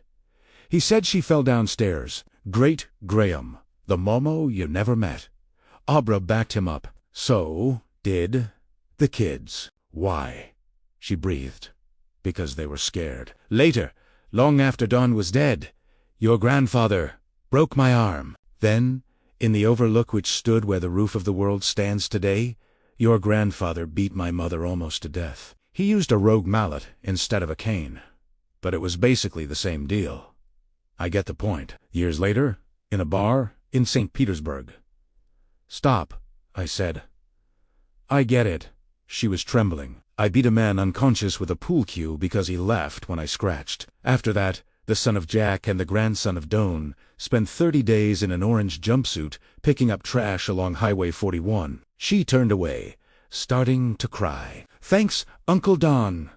Thanks for spoiling." An image filled his head, momentarily blotting out the river. A charred and smoking birthday cake. In some circumstances, the image would have been funny. Not in these. He took her gently by the shoulders and turned her back to him. "There's nothing to get. There's no point. There's nothing but family history. In the words of the immortal Elvis Presley, it's your baby. You'll rock it." I don't understand. Someday you may write poetry like Keta, or push someone else off a high place with your mind. I never would. But Rose deserved it. Abra turned her wet face up to his. No argument there. So why do I dream about it? Why do I wish I could take it back? She would have killed us. So why do I wish I could take it back? Is it the killing you wish you could take back, or the joy of the killing? Abra hung her head. Don wanted to take her in his arms, but didn't. No lecture and no moral, just blood calling to blood. The stupid urges of wakeful people. And you've made it to a time of life when you're completely awake. It's hard for you. I know that. It's hard for everyone, but most teenagers don't have your abilities, your weapons. What do, ido. What can, ido. Sometimes I get so angry, not just at her, but at teachers, kids at school who think they're such hot shits, the ones who laugh if you're not good at sports or wear the wrong clothes and stuff. Don thought of the advice Casey Kingsley had once given him. Go to dump. Ha! She goggled at him. He sent her a picture. Abra is using her extraordinary talents. They had still not peaked. Incredible but true to overturn discarded refrigerators, explode dead TV sets, and throw away washing machines. Seagulls flew up in startled packs. Now she didn't go. She giggled. "Wilt it help better to dump than your mother's plates?" She cocked her head and fixed him with merry eyes. They were friends again, and that was good. But those plates were ugly. "Will you try it?" "Yes." And by the look of her face, she couldn't wait. One other thing. She grew solemn. "Waiting. You don't have to be anyone's doormat." "That's good, isn't it?" "Yes. Just remember how dangerous your anger can be." "Keep it!" His cell phone rang. "You should get that." He raised his eyebrows. "Do you know who it is?" "No, but I think it's important." He took the phone out of his pocket and read the display. Rivington House. "Hello, it's Claudette Albertson. Danny, can you come?" He ran a mental inventory of the hospice guests currently on his blackboard. Amanda Ricard or Jeff Kellogg. It turned out to be neither. "If you can come, you'd better do it right away," Claudette said while he's still conscious. She hesitated. "He's asking for you." "I'll come. Although, if it's as bad as you say, he'll probably be gone when I get there." Dan broke the connection. "I have to go, honey. Even though he's not your friend. Even though you don't even like him." Abra looked thoughtful. "Even though, what's his name?" "I didn't get that." "Fred Carling. He sent this," and then wrapped his arms around her. "Tight, tight, tight." Abra did the same. "I'll try," she said. "I'll try really hard." "I know you will," he said. "I know you will." "Listen, Abra, I love you so much," she said. "I'm glad." 3. Claudette was at the nurse's station when he came in 45 minutes later. He asked the question he'd asked dozens of times before. "Is he still with us?" As if it were a bus ride. Barely conscious. She waggled a hand in and out. Azy was there for a while, but scooted when Dr. Emerson came in. "Emerson's gone now. He's checking on Amanda Ricker as he went back as soon as he left. No transport to the hospital. Can't not yet." There was a 4-car pileup on Route 119 across the border in Castle Rock. Lots of injuries. 4 ambulances on the way. Also, Lifelight going to the hospital will make a difference to some of them. As for Fred, she shrugged. "What happened?" "You know our Fred. Junk food junkie. Mickey Duss is his second home. Sometimes he looks when he runs across Cronmore Avenue. Sometimes he doesn't. Just expects people to stop for him." She wrinkled her nose and stuck out her tongue, looking like a little kid who's just gotten a mouthful of something bad. "Brussels sprouts, maybe." That, 82, Dawn knew Fred's routine. And he knew the attitude. He was going for his evening cheeseburger. Claudette said the cops took the woman who hit him to jail. Chick was so drunk she could hardly stand up. "That's what I heard. They brought Fred here. His face is scrambled eggs. His chest and pelvis are crushed. One leg's almost severed. If Emerson hadn't been here doing rounds, Fred would have died right away. We triaged him, stopped the bleeding. But even if he'd been in peak condition, which dear old Freddy most definitely ain't." She shrugged. "Emerson says they will send an ambulance after the Castle Rock mess is cleaned up, but he'll be gone by then. Dr. Emerson wouldn't commit to that, but I believe as real. You'd better go on down there if you're going. I know you never cared for him." Dan thought of the finger marks the orderly had left on poor old Charlie Hayes's arm. "Sorry to hear it." That was what Carling had said when Dan told him the old man was gone. Fred was all comfy, rocked back in his favorite chair, and was eating Junior Mints. But that is what they're here for, isn't it? And now Fred was in the same room where Charlie had died. Life was a wheel, and it always came back around. The door of the Alan Shepard suite was standing half open, but Dan knocked anyway as a courtesy. He could hear the harsh wheeze and gurgle of Fred Carling's breathing even from the hall, but it didn't seem to bother Ozzy, who was curled up at the foot of the bed. Carling was lying on a rubber sheet, wearing nothing but blood-stained boxer shorts and an acre of bandages. most of them already seeping blood. His face was disfigured, his body twisted in at least 3 different directions. "Fred, it's Dan Torrance. Can you hear me?" Me, the one remaining eye opened, the breathing hitched. There was a brief rasp that might have been yes. Dan went into the bathroom, wetted a cloth with warm water, wrung it out. These were things he had done many times before. When he returned to Carling's bedside as he got to his feet, stretched in that luxurious, bowed-back way cats have, and jumped to the floor. A moment later, he was gone to resume his evening's patrol. He limped a little now. He was a very old cat. Dawn sat on the side of the bed and gently rubbed the cloth over the part of Fred Carling's face that was still relatively whole. "How bad's the pain?" "That," rasp again. Carling's left hand was a twisted snarl of broken fingers. So Dawn took the right one. "You don't need to talk. Hust, tell me. Not so bad." Now Dan nodded. "Good. That's good, but I'm scared." "There's nothing to be scared of." He saw Fred at the age of 6, swimming in the sucker with his brother. Fred was always snatching at the back of his suit to keep it from falling off, because it was too big. It was a hand-me-down, like practically everything else he owned. I saw him at 15 kissing a girl at the Britain Driven, and smelling her perfume as he touched her breast, and wished this night would never end. I saw him at 25, riding down to Hampton Beach with the Road Saints, sitting on a Harley FXB. The Stourus model, so fine. He's full of bennies and red wine. And the day is like a hammer. Everybody is looking as the Saints tear by in a long and glittering caravan of noise. Life is exploding like fireworks. And he sees the apartment where Carling lives, with his little dog, whose name is Brownie. Brownie ain't much, just a must, but he's smart. Sometimes he jumps up in the orderly's lap, and they watch TV together. Brownie troubles Fred's mind, because he will be waiting for Fred to come home, take him for a little walk, then fill up his bowl with gravy train. "Don't worry about Brownie," Dan said. "I know a girl who would be glad to take care of him. She's my niece, and it's her birthday." Carling looked up at him with his one functioning eye. The rattle of his breath was very loud now. He sounded like an engine with dirt in it. "Can you help me, please, Doc? Can you help me?" Yes, he could help. It was his sacrament, what he was made for. It was quiet now, in Rivington House. Very quiet indeed. Somewhere close, a door was swinging open. They had come to the border. Fred Carling looked up at him. Asking what? Asking how?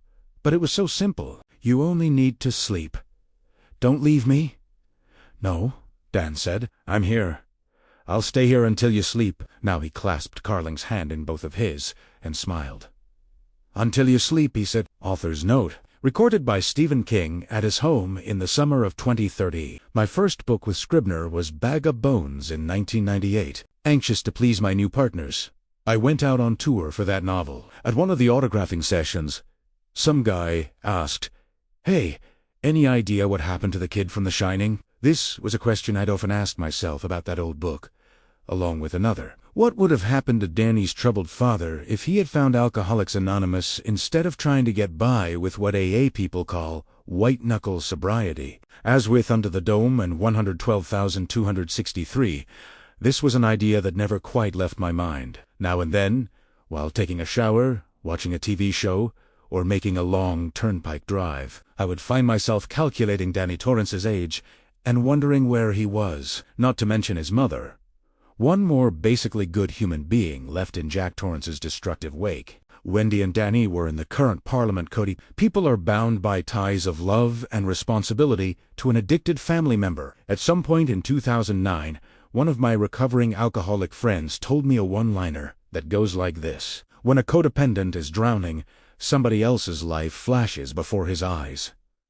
That struck me as too true to be funny, and I think it was at that point that Dr. Sleep became inevitable. Primera di tu no. Did I approach the book with trepidation? You better believe it. The Shining is one of those novels people always mention, along with Salem's Lot, Pet Sematary, and when they talk about which of my books really scared the bejesus out of them. Plus, of course, there was Stanley Kubrick's movie, which many seem to remember, for reasons I have never quite understood, as one of the scariest films they have ever seen. If you have seen the movie but not read the novel, you should note that Dr. Sleep follows the latter, which is, in my opinion, the true history of the Torrance family. I like to think I'm still pretty good at what I do, but nothing can live up to the memory of a good scare. And I mean nothing, especially if administered to one who is young and impressionable. There has been at least one brilliant sequel to Alfred Hitchcock's Psycho, McGarris's Psycho 4, with Anthony Perkins reprising his role as Norman Bates.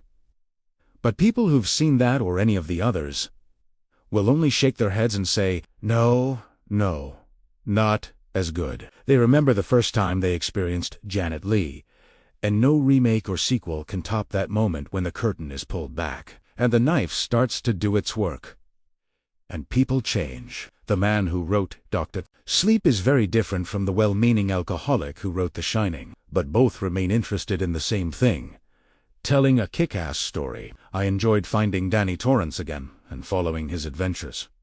I hope you did, too. If that's the case, constant reader, we're all good. Before letting you go, let me thank the people who need to be thanked. Okay. Nan Graham edited the book righteously. Thanks, Nan. Chuck Varel, my agent, sold the book. That's important. But he also took all my phone calls and fed me spoonfuls of soothing syrup. Those things are indispensable. Rustor did the research, but for what's wrong, blame me for misunderstanding. He's a great physician's assistant and a Nordic monster of inspiration and good cheer. Chris Lott supplied Italian when Italian was needed. Yo, Chris. Rocky Wood was my go-to guy for all things Shining, providing me with names and dates I had either forgotten or plain got wrong. He also provided reams of info on every recreational vehicle and camper under the sun. The coolest was Rose's Earth Cruiser. The Rock knows my work better than I do myself.